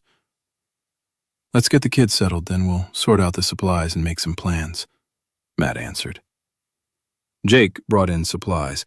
Amy changed Claire's diaper and fixed her bottle. He sat down a bottle of water and the diaper bag. Amy settled on the ragged couch with Claire in her lap. She tickled her sister's chin and made a face by pursing her lips and crossing her eyes. When the baby giggled, Amy pulled her close and kissed her head. "We'll find Mommy, Claire Bear, I promise." Amy picked up the bottle and Claire reached for it. Amy hummed softly as Claire wrapped her chubby fingers around the plastic. Matt looked at the older child. She was a cute little girl with dark hair, a button nose, and serious eyes. She was so grown up to be only 10 years old. She cared for her sister and didn't complain despite the uncertainty of not having a parent around. Now she sat quietly giving the baby a bottle when Matt was sure she had to be hungry herself. When the baby fell asleep, Amy settled her on the end of the couch on a baby quilt, pulling the end over her bare legs. Amy accepted the microwave dinner Jake handed her and ate quietly. When she was finished, she stretched out on the couch next to her sister. Within minutes, the girls were cuddled together fast asleep. Matt, Jake, and Larry stepped outside the unit and quickly pulled the supplies from the back of the Humvee. They carried packages and boxes of supplies into the unit, then pulled items from packaging. Stacks were sorted and go bags filled. The bags included fire starter, a small package of first aid supplies, a handful of zip ties, bags of dried food, hygiene items, a small sewing kit, a metal cup and spoon, some camping supplies including a flashlight, compass, and plastic poncho. Bottles of water were added to each bag and it was left open and set aside. Baby clothes, bottle liners, and formula were put in the diaper bag along with a supply of diapers. The remaining supplies were sorted and boxed, then carried back outside to stack in the back of the Humvee, with a huge bag of diapers within easy reach of the back seat. Jake then took a pink backpack and packed a bag for Amy. He included 2 changes of clothes, consisting of shorts, t-shirts, and small cotton panties from the discount store, a small hairbrush, toothbrush, and small packages of food and 2 bottles of water. When Matt and Jake agreed they had everything settled in the Humvee, including the car seat with its detachable carrier, they locked up the vehicle and walked into the unit. Despite the quiet of the area around the storage unit, the men were kept on alert by the continuous sound of gunshots in the distance. Matt turned to Larry. "You get first watch. Whatever you do, stay close and out of sight.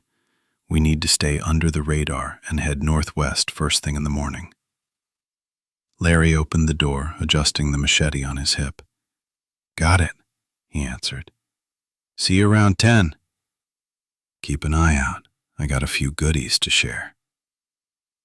Jake and Matt walked back to the work table and Matt retrieved a small battery-operated lantern. He figured the dim glow would let the kids sleep while they worked. He handed Jake a scabbard for his machete. Jake threaded the scabbard through his belt and settled it on his hip. "Wish we had something besides these." "That's why we're here," Matt answered. He walked to the footlocker on the middle of the scrap of green carpet. He squatted down and opened the padlock on the lid.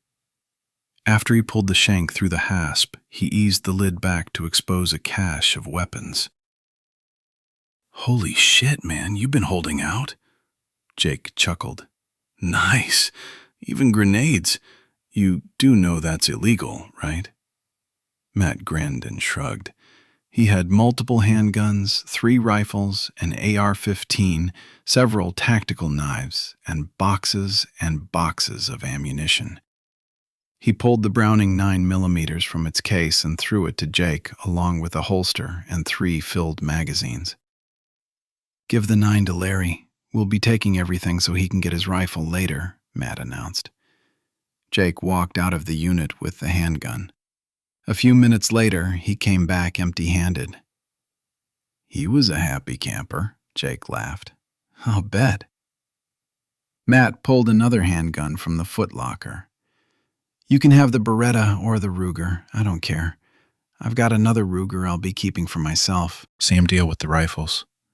I figure Larry'll want the AR. Same ammo, so either or. Jake laughed. "I'll take 'em both." Matt chuckled as he reached into the box and pulled out both gun cases. He slid them toward Jake. While Jake examined the firearms, Matt quietly filled half a dozen magazines with 9mm bullets. When Matt was finished, he reached for the Ruger and inserted a magazine. He tossed a filled magazine to Jake. He caught it mid-air and slid it into the Beretta with a slap of his palm.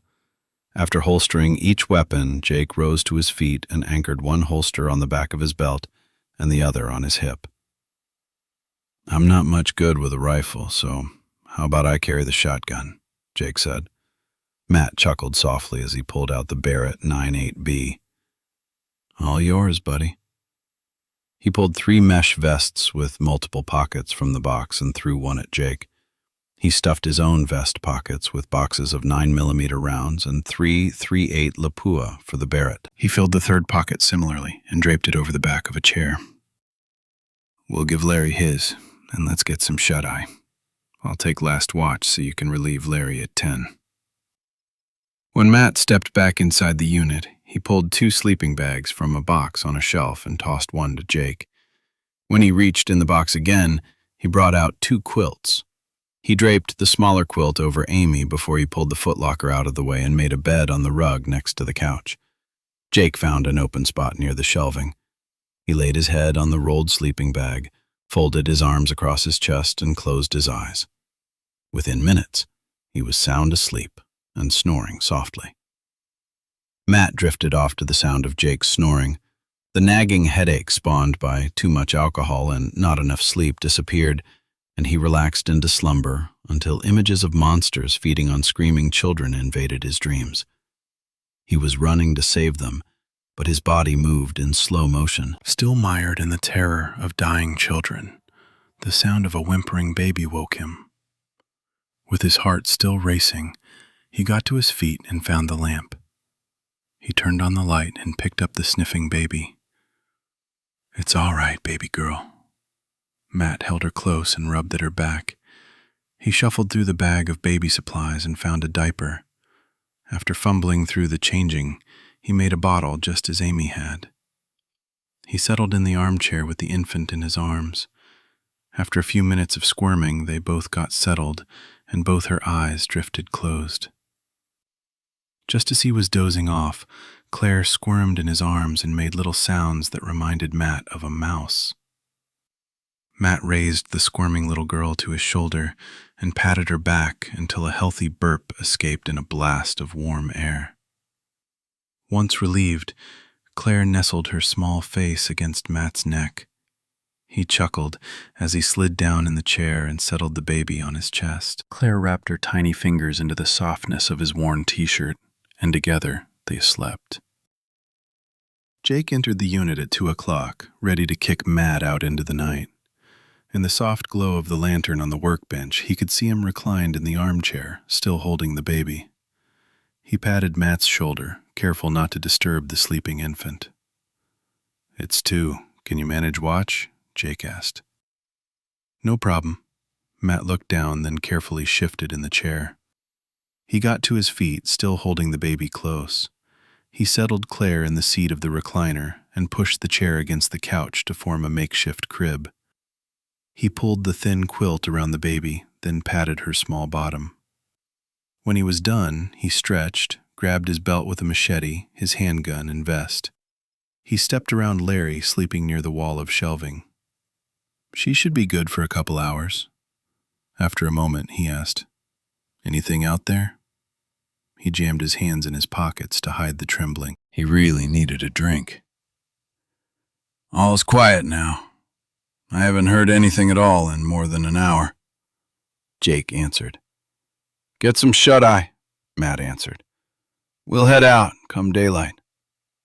Matt stepped out into the dark of night and pushed the door closed. He walked to one side of the units, looked down the row of units and over the fence. He saw nothing moving, so he walked to the opposite side of the complex and did it all over again. He wished he had picked up the bottle of Jack Daniel in the unit. His stomach knotted and his hands trembled. Maybe in an hour he could sneak back inside to get his bottle. He walked around the units twice an hour until he heard the sound of gunfire from multiple firearms in the distance. The gunfire continued for all the while growing louder. Terror-filled screams joined the cacophony. Matt knew the only real danger would come from the front of the complex, so jogged toward the entrance. The outermost storage units had been built to form a U, with the back of the units forming a solid barrier to the outside. Inside were 2 additional back-to-back rows of units.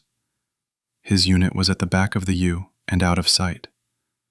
Half of the front was more storage units and a brick building that included a business office and an 8-foot-high wrought iron fence with the electronic gate.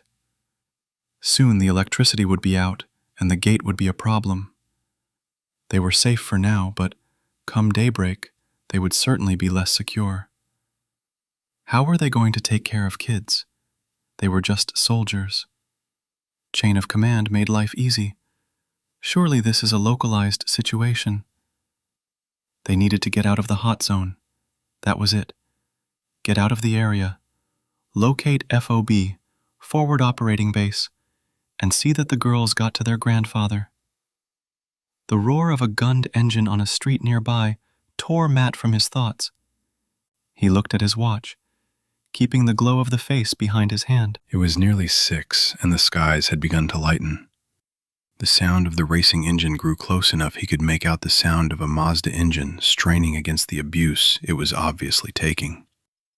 The squeal of tires and a loud crash sent Matt running toward the front of the units. He stayed in the shadow as he made his way toward the entrance. Terrified screams sent chills down Matt's spine as he slipped from the shadows to the back of the office building.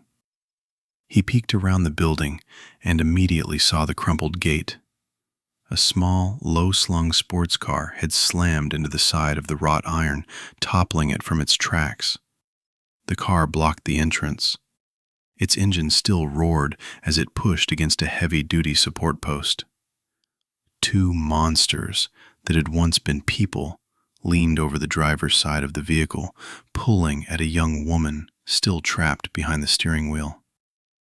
While one monster chewed at her arm, the other leaned into her neck. They both jerked at her flailing arms as they tore at her flesh. Her screams pierced the night. With a final gurgle, the woman slumped against the steering wheel. The monsters pulled her free of the car, and the roar of the engine settled into a placid idle. Matt stepped back into the shadows. He was too late. He watched more infected stumble toward the sound of the racing engine. They joined the pair devouring the woman to pull at her as well. He jogged from the office building to the corner of the storage units, then between the parked SUV and the wall of units. When he got to the unit, he met in by Jake at the door. Both he and Larry had armed and were ready for action. Amy sat up, rubbing at her eyes. Matt hoped she had not heard the screaming. "We gotta get moving," Matt ordered. "Be quiet. Jake, watch the gate." Jake disappeared through the door with a belt of weapons and shotgun in hand. Matt walked to the baby, gently gathered her into the blanket, and grabbed the diaper bag. He handed the baby to Larry. "I'll grab the packs, blankets, and sleeping bags. You put the girls in the Humvee." Matt reached into the refrigerator and dumped all the water, sodas, into a duffel bag, then stepped to the shelf to do the same with the few remaining packaged dinners. He looked around, then zipped and shouldered the bag. "Ready?" Larry asked as he adjusted his weapons. He held out his hand. "Come on, sweetie." Amy looked from one man to the next. "I need to go to the bathroom," she whispered. Larry looked to Matt. Matt shrugged. "You get the baby in the car seat and I'll take her. It's close, and as long as the crowd at the gate stays there, no problem. When they left the unit, Matt snapped the padlock back on the door. Never can tell if we might need some of the stuff we're leaving behind. He shrugged. Matt held out his hand to Amy while Larry quietly opened the Humvee doors. Larry eased the baby into the car seat and buckled her in. Larry slid his bag behind the seat. He closed the door quietly, then walked around to the back of the vehicle. "Jake?" Matt whispered. "How's it look?" "No change. They're all outside the gate," he answered. Matt led Amy toward the restrooms. "Let's try to be real quiet." He took a breath and added, "No flushing." Amy looked up and Matt answered, "It might be noisy." "Oh, okay," Amy answered. When Matt got to the restroom, he peered into the gloom of morning light through the open door. "Wait here while I check it out." Matt pulled his machete from the scabbard and reached inside to flip on the light. The bathroom was small and had 2 stalls and a single wall sink. Both stalls were on the right side of the cinderblock room and the sink on the opposite wall. He eased into the bathroom, past the open stall doors to an open utility room door. He flipped the light switch, but the room remained dark. He tapped his blade against the door and listened. He heard nothing. He stared into the gloom and saw nothing move. He kicked a doorstop from under the door and turned around and walked back to the entrance. The room smelled really bad, but it was a public restroom. More often than not, they smelled like piss and shit. He pointed at the first stall. "Use that one." Amy went into the stall and Matt heard the gentle click of the lock. He watched under the stall and saw Amy's feet raised and dangled at the front of the porcelain. He turned away and waited. Nothing. "We have to hurry," Matt whispered. "I can't go with you standing there." She answered, "Close the door." "Damn it," Matt whispered. Against his better judgment, he pulled the door half closed. Immediately, a gentle trickle echoed from the concrete grotto. Matt smiled. They would be out of the storage units and on their way within minutes. The dribble stopped, and then huffing breaths and a whimper echoed from the bathroom. "Amy," Matt whispered. "Time to go, sweetie." The child screamed. Matt jerked the door open and heard a moan. He suddenly realized the smell was more than typical bathroom aroma. He rushed into the gloom to see a prone figure sprawling on the floor in front of the stall where Amy was trapped behind the locked door. Matt grabbed the corpse by the leg and pulled the dead woman from under the door. He stepped over the body and seized a handful of hair and slammed the face against the cinder block wall. The bloodied woman jerked her head around to latch onto Matt's arm, but he raised her head again and slammed it into the concrete floor. He threw the body to the back of the room and slammed the machete into the head. When the walking corpse didn't move, he wiped the blade on her clothes, then walked back to the stall. "Amy, honey, it's all right. Unlock the door, sweetie." His voice hitched with concern. The door remained locked, and Amy whimpered, "I'm scared." "The monster is gone. You can come out," Matt implored. The door lock clicked, and the stall door opened a couple inches. Matt slowly pushed the door to see Amy standing on the toilet seat, her back pressed against the wall.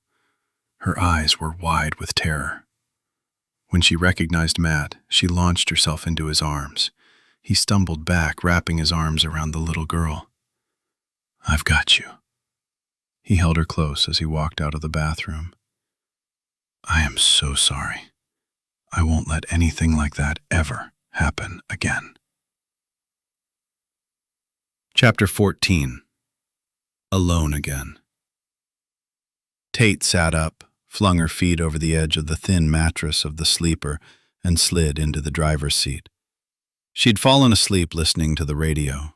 She leaned her head out the window. She heard the distant pop again. It was gunfire. She reached behind the seat to grab her handgun and laid it on the passenger seat. She studied the shadows in the woods behind the house. More shots rang out, and this time they sounded closer. Charlie said the edge of town was only a quarter-mile from the roadblock. She decided the second set of shots came from the roadblock itself. He was right. Parking behind the house hid the light of a truck doors opening from the roadblock, but it also obstructed her view of them. If she wanted to see what was going on, she had to get inside the house. She reached for her canvas bag, pulled out a holster on a canvas belt, and buckled it on her waist. She picked up the handgun and jammed it in the holster. She picked up the rifle and opened the truck door. Standing on the top step, she took one last look through the windshield and side windows before she jumped to the ground. She scanned the yard toward the outbuildings, the woods, and small cemetery at the back of the property. Seeing nothing, she ran to the house and stepped through the kitchen door into the darkening house. She heard 2 gunshots, then another 3, this time much closer. Once inside the house, she took the stairs 2 at a time. At the head of the stairs, she went into the front bedroom facing the roadway. She tore back the curtain from the window and scanned the yard and beyond.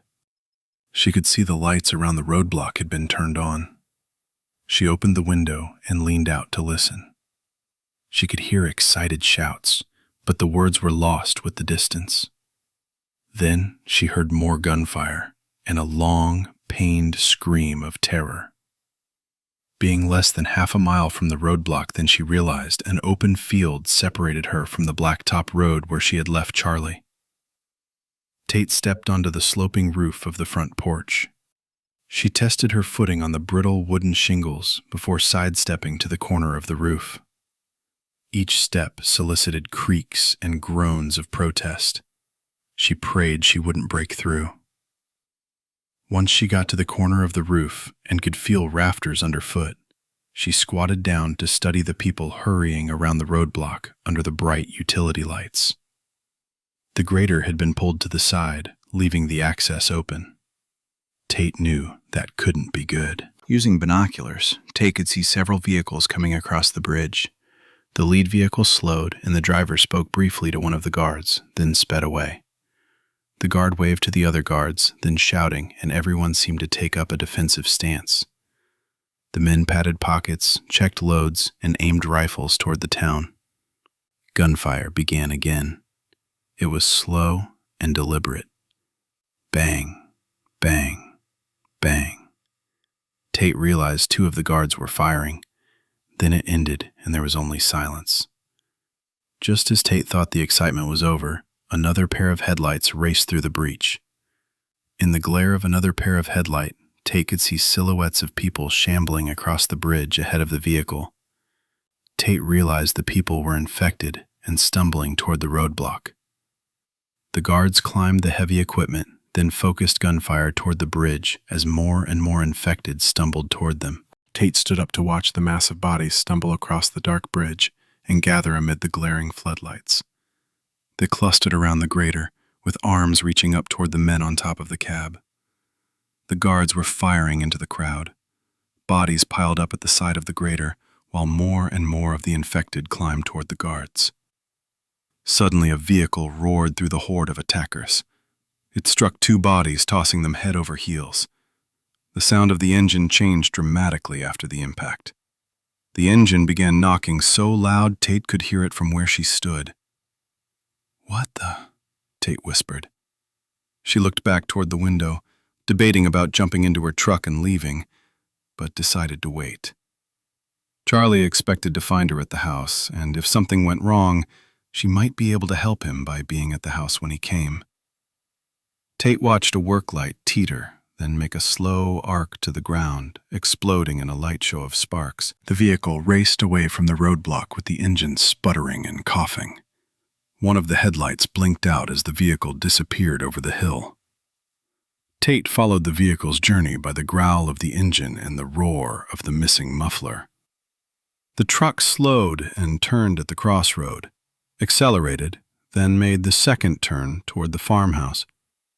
The remaining headlight blinked once when it turned on the lane leading to the house. Tate hurried to the window, climbed back inside the house, and made her way down the stairs. She ran out the back door and around the house just as the vehicle skidded to a stop a few feet from the orange rig. She walked out of the shadows as Charlie opened the door and stepped out of the vehicle.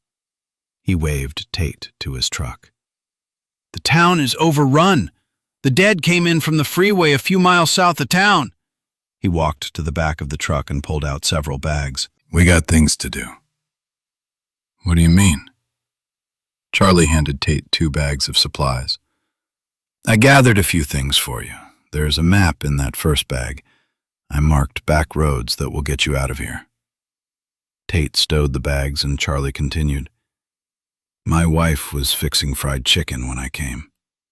I told her about Jackson, but she just kept cooking that damned fried chicken, just like the boy was going to walk through the door any minute.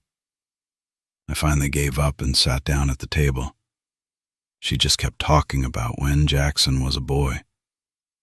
I guess I nodded off and didn't hear when she went to the door. He took a deep breath. I woke up to her screaming. Tate accepted 2 more bags. I'm sorry. She set the bags in the storage compartment in the sleeper. Charlie handed her another bag. Bastard ripped out her throat before I could get out of my chair. I pulled him off her and drove a knife in the side of his head. She died on the kitchen floor while I threw the bastard out the back door. I gave her peace, cleaned her up, and put her in the truck. Charlie set a basket to the side of the pickup. I could hear them out in the street. You can't stay here. You can come with me. I have a cousin out west, and we'll go there, Tate announced. Charlie answered, Afraid not. He rolled up his sleeve to expose a white bandage on his forearm.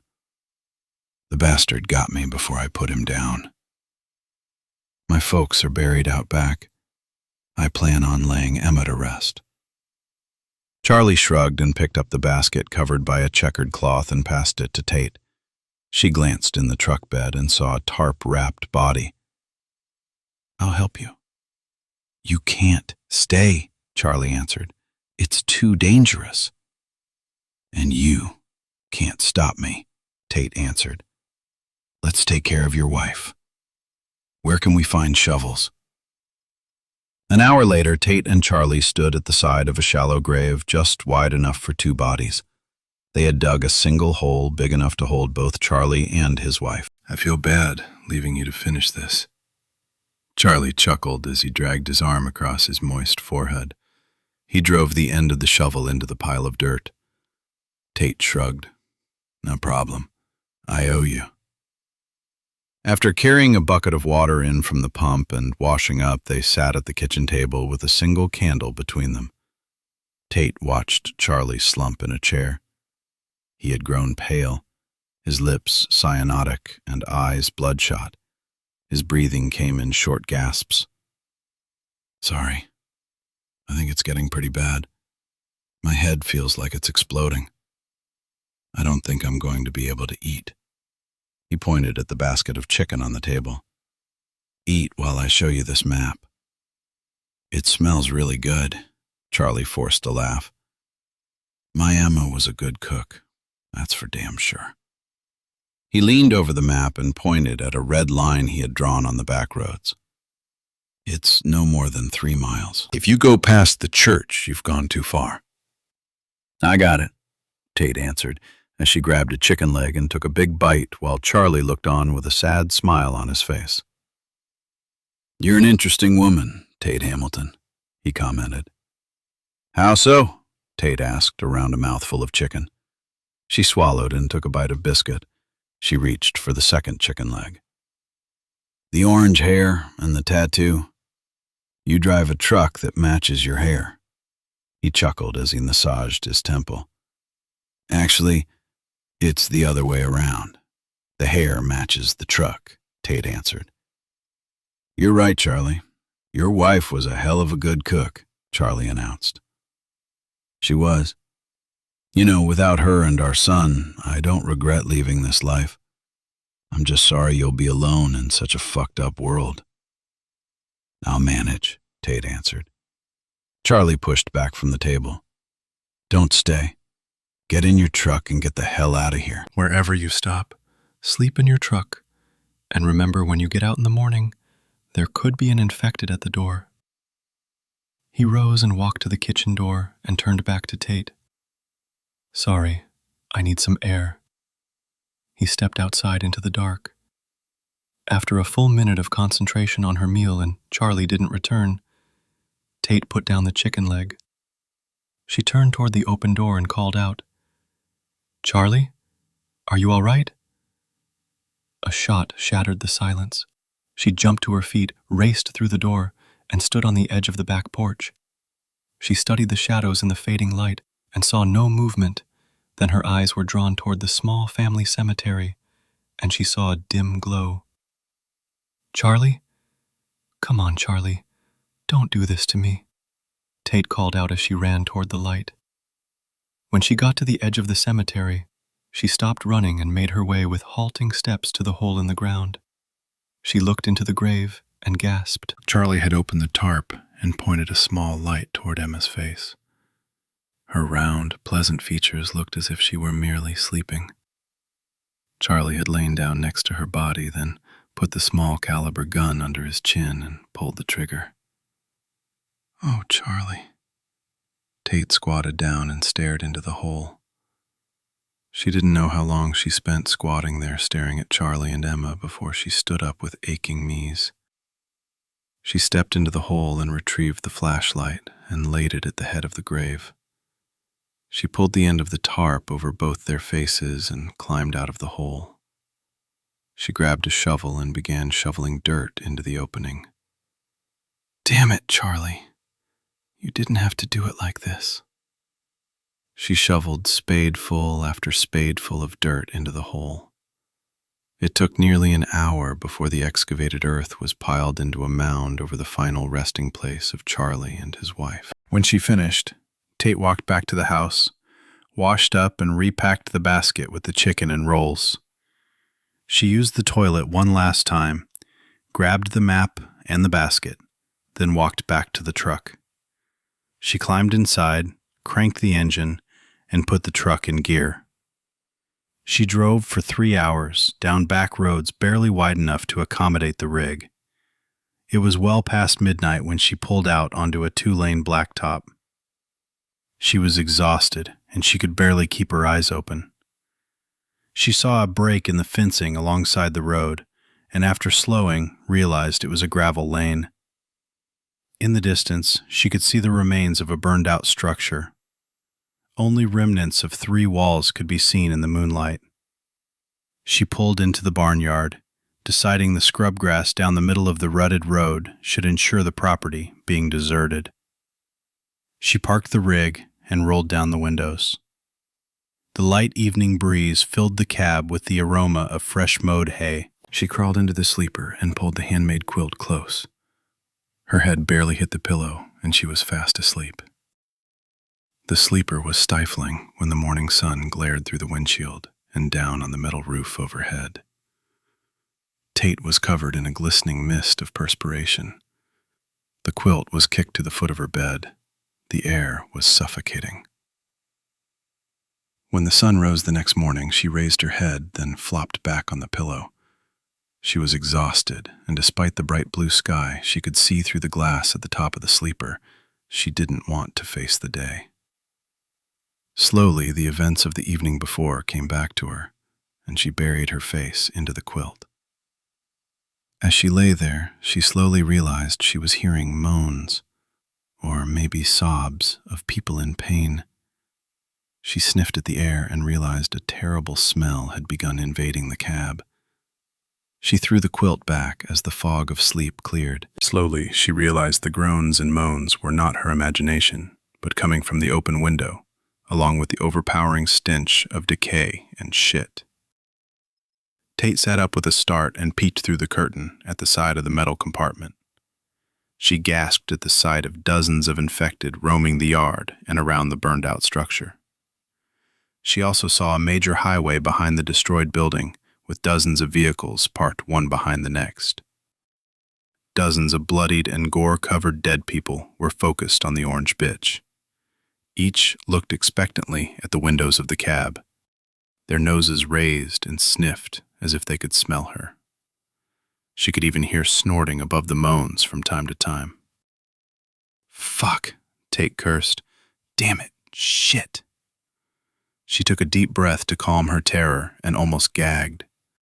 She geared up the courage to slide from behind the curtain into the driver's seat.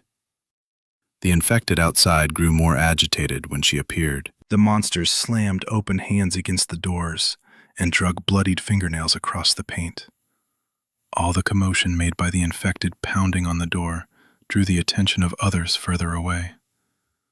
One by one, the infected still on the road turned and stumbled toward the big rig. The truck was being surrounded by monsters, smelling like an open sewer. Tate turned the key and pushed the starter. The engine ground and sputtered, then died. "Come on, you frigid bitch, start!" She adjusted the choke, then pushed the starter again. The motor sputtered once, then roared to life. She let the engine warm, while the new noise drew even more infected toward her. The stench filled the cab, and she swallowed the rising bile. She closed the windows, trying to stem the wafting smell. She slammed in the clutch and shifted the truck into first gear and blew the horn, hoping the noise would drive the infected away. Instead, the sound drew even more of the infected to the rig. They stumbled closer, arms reaching and mouths opening and closing. Tate slowly released the clutch and pushed her foot down on the accelerator. The infected pushed closer to the moving vehicle. The truck rolled forward, and she watched as the faces in front of the bumper disappeared under the brush guard. The sound of bones and skulls crunching under the wheels filled the cab. With her jaw clenched, Tate shifted to second, then third. The truck accelerated. She steered the bitch out onto the blacktop and faced dozens of the monsters, all stumbling toward the truck. She stepped on the gas and rolled over bodies. She shifted again and drove to the end of the lane where she turned right and drove away. "So this is the new world," Tate whispered. "It's really fucked up." Chapter 15. Torn Asunder. Harry downshifted, and the big rig slowed as it rumbled over the narrow speed strips on the side of the blacktop. He steered the rig toward the shade of an underpass. "It's time to find a place to stop," Harry announced. "My ass is getting flat." Liz protested. "No, we have to catch them," Harry answered. "We've only caught a glimpse of the vehicle once, since the alley, and nothing after driving past the empty car seat box besides. We can't be sure it was even them. It'll be dark soon, and we might drive right past them. We can't just keep driving." "But," Liz protested. "I agree. We can't follow a trail we can't see, Liz," John argued. Liz looked back the way they had come. The two-lane road had been pretty clear of traffic since a police roadblock almost 5 miles behind them. They had eased through the congestion leading up to it, using the heavy-duty grill on the front of the rig to push cars into the ditch. As they passed, Liz's eyes were drawn to the empty vehicles. The horror inside each left Liz feeling depressed and hopeless. Harry pulled the rig into the shadow of the underpass with a hiss of air brakes. The cab sat in the shade of the overhead roadway when he turned off the engine and slammed his hands against the steering wheel. "Let's stretch our legs a little, get something to eat, then get some shut-eye," Harry announced. "Keep your guns handy." He opened the door, leaned out, and looked around before jumping to the ground. John exited the passenger door, leaving Liz to climb down on her own. She jumped to the ground, then walked around the cab to stand next to Harry. The sun rested at the top of the tree line to the west, painting the sky shades of amber, crimson, and violet. It was a beautiful sight. Standing there in the fading light, they were enveloped in a bubble of peace and quiet. No traffic noises, only crickets and night creatures for company. After John burned the first microwaved meal, he turned over the cooking to Liz. He settled on the bottom step of the truck, waiting while she nuked packages of the trucker's food in the onboard microwave. Harry climbed the side of the embankment to the overpass and studied lights in the distance. After several minutes, he climbed back down to lean against the big rig. "Nothing moving out there," he commented to no one in particular. "Do you think they're still ahead of us?" Liz asked as she passed a hot plastic tray of food down, using a folded paper towel as a hot pad. Harry accepted the tray. "Hard to say. They got the kids. I would think they would have to stop. I worry we've already gotten ahead of them. It may be hard to keep moving with the baby." John accepted his meal. "Liz, knowing they're with Rangers, you have to know they are being protected. They got a better chance than most kids right now." Liz settled in the driver's seat facing the open door to study the two men leaning on the medium. "I have to believe we'll find them." Liz took a bite of the pasta and forced herself to swallow. "After all those years Brian was in combat, I can't believe he comes home to this nightmare." Harry reached up and patted her knee. "Eat up. We'll do our damnedest to find those girls. Meanwhile, you gotta eat or you'll blow away." Liz tried to smile at Harry as the last remnants of light faded into darkness. "I ain't too anxious to be down here since it's getting dark," Harry announced. Liz tossed her plastic tray toward the ditch and turned to Harry. "You can take the sleeper. I'll take the driver's seat. It leans back enough for me to sleep there." John laughed. "I'll take first watch. We have to leave the windows open, but I sure don't figure to be out and about. I can do it from the passenger seat." Within minutes, Harry was snoring softly inside the sleeper. Liz punched at the small pillow she had retrieved from the sleeper and curled up against the door and tried to sleep. The glow of the digital clock announced hour after hour until it glowed 11. She straightened up in the seat and nudged John. "Go to sleep. My turn at watch." John nodded in the dim light of the dash light. "Get Harry up at 3. He leaned into the door and was snoring within minutes. Liz's mood grew dark as the hours slipped away. She knew the chances of finding her children were not good, but she had to keep looking as long as it took. She wasn't planning to wake Harry, but he interrupted her dark thoughts at 3 and motioned her to trade places with him. "I know you're worried about the girls, but try to get some sleep," Harry whispered. Liz climbed into the sleeper and was sure she wouldn't sleep with the stifling heat, but when she laid her head down on the pillow with the lingering scent of aqua velva, she closed her eyes and drifted off almost immediately. She woke, drenched in sweat, to the sound of John and Harry talking quietly. When she leaned out to join the conversation, Harry asked, "Where were you heading when you had to leave your car?" "My father's cabin. He lives up close to a state park out west." Liz answered, "It's pretty remote." "Did your daughter know?" "Sure. We talked about it. Amy loves going to the cabin, and Brian always said it was a safe place to go if the shit hit the fan. My father is a bit of a prepare for the worst type.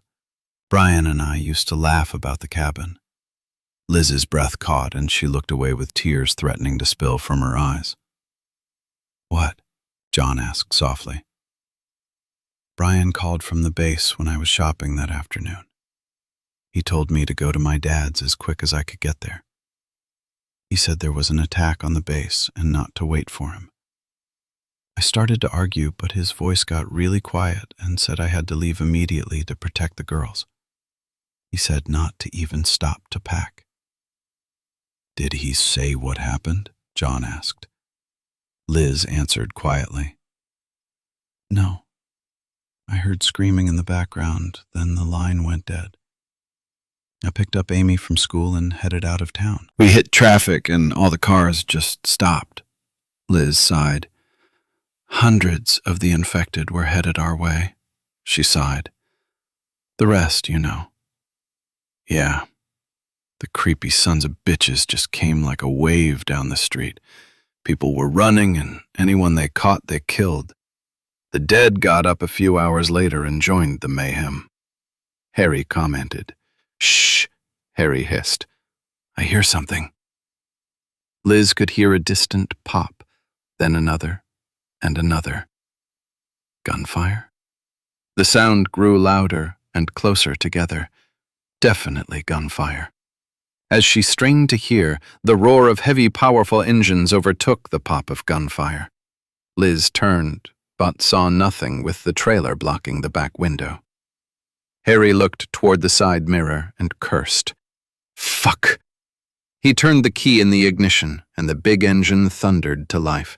He jammed the shift into gear, and the behemoth began moving forward. Meanwhile, the roar of the coming vehicles grew louder, sounding angry and threatening. "What is it?" John asked. "A fucking striker," Harry answered as he shifted to second. The truck moved a modicum faster. "We can't both fit through the underpass. There isn't room, and that dumbass is not slowing down." The striker was moving at top speed, and obviously the driver intended to crash his way through the opening of the underpass, despite the fact a slow-moving truck was in his way. Harry looked toward the side mirror again and gasped. The striker, constructed from high-hardened steel with a V-shaped front, included a .50 caliber M2 machine gun, 7.62 mm M240 machine gun, or Mark 19 automatic grenade launcher. The 8-wheeled vehicle raced toward them at a speed that did not bode well for any other vehicle in its way. Even the big rig and trailer would crumple under the weight and speed of the military vehicle. Liz caught her first glimpse of the striker. They would not get out of the way quick enough.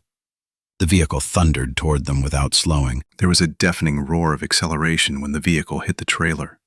The renting of metal was painful to hear.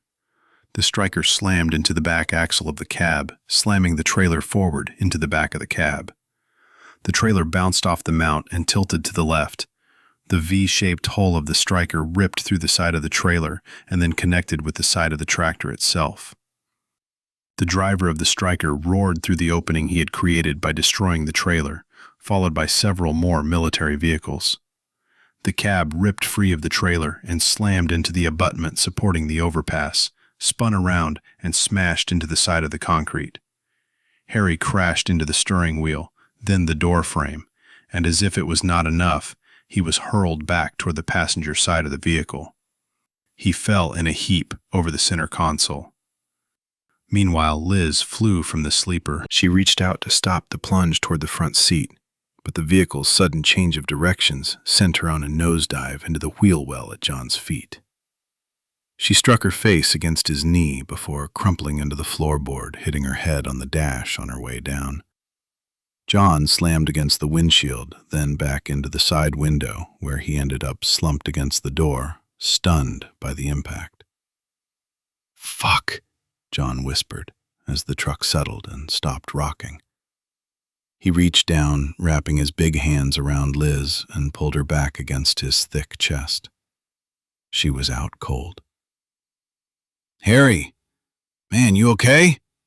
"Fucking assholes," Harry mumbled as he stared at the striker through the shattered remains of the windshield. After a moment, he turned the key, and the only sound was a distant click under the hood. The massive engine remained silent. He watched the convoy of military vehicles follow the striker around the wreckage of their truck. It included 3 troop carriers, 2 Humvees, and 2 additional strikers. Not a single driver slowed or braked. They sped away. Once the roar of the engines disappeared, the quiet was unsettling. John turned Liz face up and brushed the hair from her face. Blood streamed from her nose, and her eyes remained closed. She was limp in his arms. "Is she alive?" Harry asked. John pulled a rag from behind the seat to wipe the blood from her face. "Out cold, but I think she'll be all right." Harry shook his head to clear the fog, then carefully helped John straighten Liz's legs and arms. His fingers slid down each limb and finally stopped at her face. He pulled the rag from John and held it against the cut at the side of her head. Liz's eyes fluttered and she gagged. She coughed blood, and John turned her head to the side. Blood streamed from her mouth and nose. She wheezed and coughed a spray of blood across the cab. A moment later, she jerked fully awake, elbowing John in the jaw. When he yelped, she stopped thrashing and reached to her face. Harry pulled his hand away and she pressed it against her nose. Her eyes focused on the John. "Sorry," she mumbled as she slid off John's lap and balanced on the edge of the passenger seat. "Give it a minute, Lizzie. You were out cold." John opened the passenger door and slid outside to stand next to the rig. Harry pushed her back against the seat. After a few minutes of Harry fussing over her and John pushing at her hair, she pulled away and sat up. Harry used a bottle of water to dampen a rag and held it out to Liz. She dabbed the cloth at her face and whispered, "Assholes. They didn't even slow down, did they?" "Nope," Harry answered. "Just kept going like their asses were on fire." She pulled down the sun visor in front of her and peered into the mirror. She dabbed at her damaged nose and the cut on her forehead.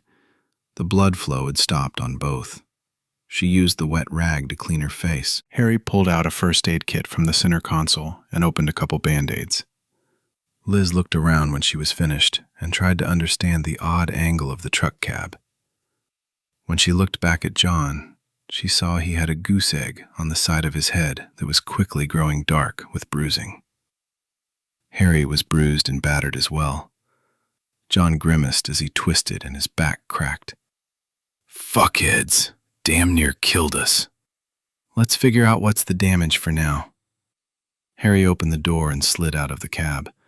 Before Liz could follow, he looked back toward the trailer and cursed.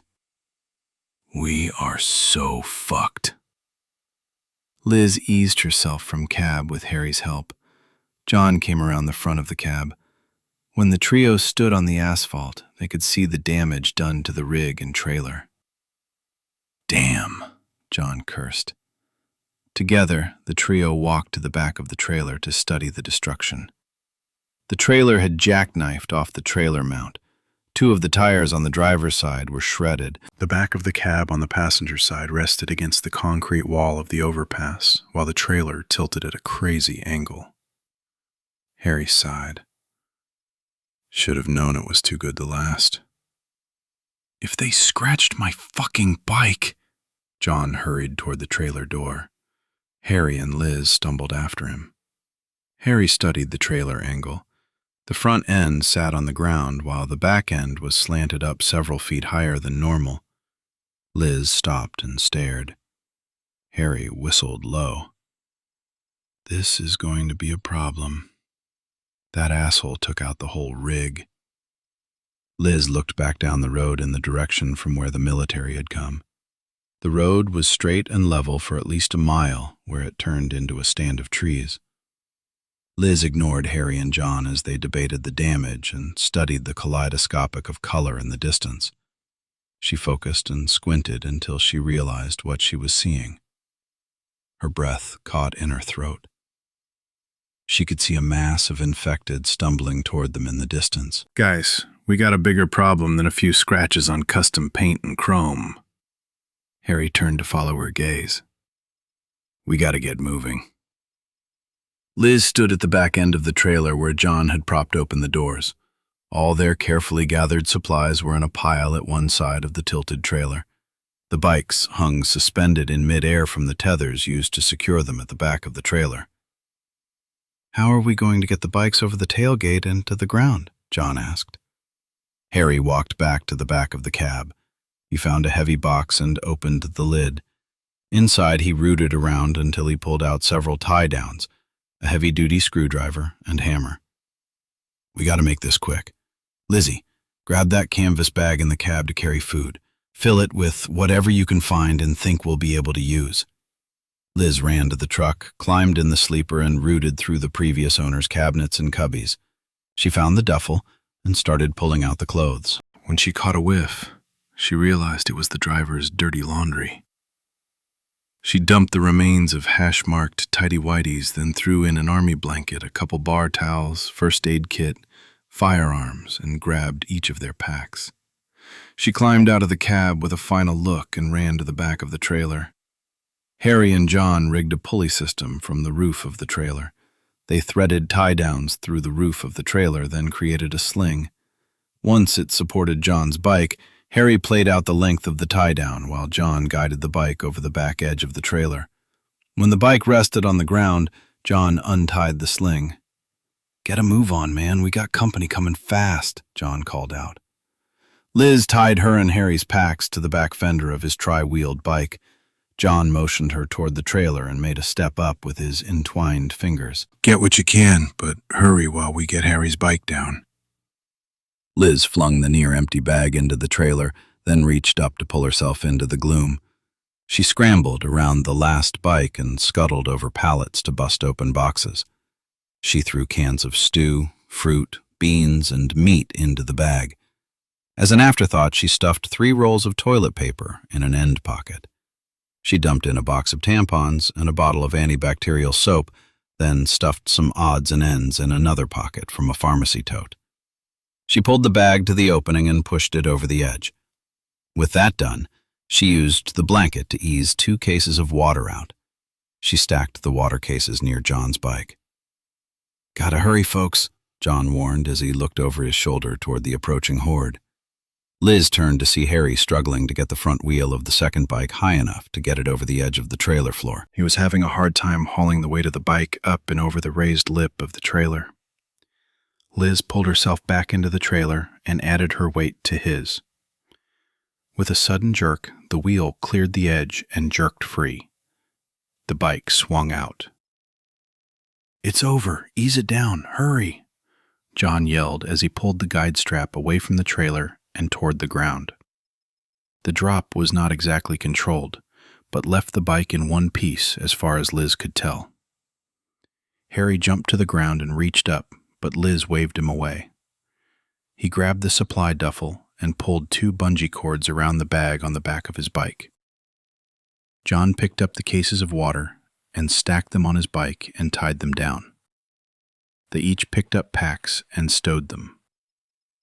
The trio struggled to ready the bikes as they kept a wary eye on the pack of predators, getting closer as the minutes ticked by. The infected were barely 30 feet away by the time both bikes were ready to go. Harry threw his leg over the side of the bike and pulled Liz onto the seat behind him. "Let's go!" Harry yelled. John's bike roared to life. He kicked it into gear and gave it gas. The bike made a slow turn away and began moving away from the approaching horde. "Come on, Harry, I'm feeling a little exposed here," Liz yelled. Harry pushed the starter and machine coughed and failed to crank. "Fuck me," Harry cursed. "We gotta go, Harry!" Liz pulled her gun and pointed it toward the nearest infected, ready to fire, while she clung to Harry's back. Harry reached under the gas tank of the bike and gave a valve a twist as he called over his shoulder with a grin. "Forgot to shut off!" He pushed the starter again, and the machine coughed, then roared to life. The dead were close enough for Liz to see the clouded eyes. She could hear their moans, and the stench made her gag. It was hard to believe only a few days ago they had been regular people with normal lives. She saw a woman in a sundress, with a sandal dangling from one ankle, limping toward them. Behind her was a teen with pink hair and black eyes, and a carpenter still wearing his tool belt. A hammer dangled from a leather loop, hitting the carpenter's leg with each halting step. Harry yelled, "Hang on, Lizzie, this is going to be rough." He fired a headshot to take out the carpenter. "Cover me!" he shouted as he jammed his handgun in the chest holster and twisted the throttle. "Go!" Liz screamed as she pointed her handgun, took aim, and fired. The bullet passed through the teen's neck, then hit a smaller child stumbling along behind her. Liz fired again, but the shot went wild and hit a monster still wearing a dress shirt. A chunk of shirt and flesh tore away, but the monster barely noticed the impact. The arm separated from the monster's side, barely clinging to the shoulder by a few tendons and flesh, but he kept stumbling toward them. Harry turned the bike around and headed away from the approaching horde. John fired 2 shots before he holstered his weapon and roared ahead. Harry gunned the engine and Liz was slammed against the seat back. She holstered the handgun as they sped away from the horde. When they cleared the mass of infected, Harry settled into cruising speed. Liz leaned into Harry's back, and tears slid down her face. She had shot a child. She had seen the boy's head explode, and his body crumple to the ground. Chapter 16. Going for Crazy. Steve looked in the rearview mirror at the faces staring back at him. 4 overgrown kids expected him to have all the answers, and he was sure he didn't have any at the moment. Stopping to discuss options had brought no clarity. He wondered if Andy got to her car, but knew he'd probably never know. Finally, he cranked the van and shoved the gearshift into drive. "We're getting out of town," Steve stated to no one in particular. I have a buddy who lives about 230 miles from here. We'll hang out there until this crazy shit is over. Della gave Steve a questioning look, but he just shrugged. Finally, he added, "You know him?" Della looked startled. Not Randy Matherson. You do know he's crazy. Steve had no answer, so he remained silent as he put the van in gear. Finally, he announced, "We have to get gas pretty soon. When we stop, we can get something to eat." Steve eased the vehicle onto the street and around unmoving vehicles and past feeding dead. They were forced to creep along at a snail's pace. At such a slow pace, they drew plenty of attention. When the monsters noticed their terrified faces through the glass windows, Steve called out to Jimmy, "Use your roll of duct tape and the newspaper in back to cover the window. Leave a few holes to watch through. We're drawing a lot of attention with those things being able to see us. They look at us like a moving buffet." Jimmy retrieved the paper and with Zach's help covered the windows with several layers of newsprint, leaving small flaps to look outside. The interior of the van grew dark and claustrophobic, but no one complained about not being seen or seeing the monsters outside. Della taped a sheet of paper to the sun visor and let it hang in front of her face. "You think this will help?" "I guess we'll see," Steve answered, and the van crept through the clutter of disabled vehicles and monsters devouring those too slow to escape. They had covered his door window and hung paper with spy holes from his visor as well. It took several hours to make it to the edge of a suburban neighborhood where he turned the van off on yet another side street. They made their way through the neighborhood that had a much more rural look to it. The curbs had disappeared and lots were bigger. They were seeing only a few infected milling around a white house in the distance. At the end of the street, Steve turned the van onto a narrow farm-to-market road. With no more infected in sight, both Steve and Della tucked the paper above the visors, and he accelerated. Houses grew fewer and farther between. Using the side mirror, Steve watched as the infected fell further and further behind. As they neared a T in the road, he sped up even more and raced around the corner. He drove another mile, made another turn, and headed back toward the highway. All the while, the 2 boys watched through the back window to see if any infected still followed. Steve noticed Della's furtive looks toward his legs from time to time as they drove. Finally, he asked, "What?" "Your prosthetics? They're new." "I'm good, but you shouldn't be wearing them for this long," Della answered. "You know it took a while to get accustomed to your first pair." Steve raised his hand. "I'm just sitting here and have been since we got in the van." Della sighed. "You have to be careful." Steve only shrugged as an answer. "I don't see I have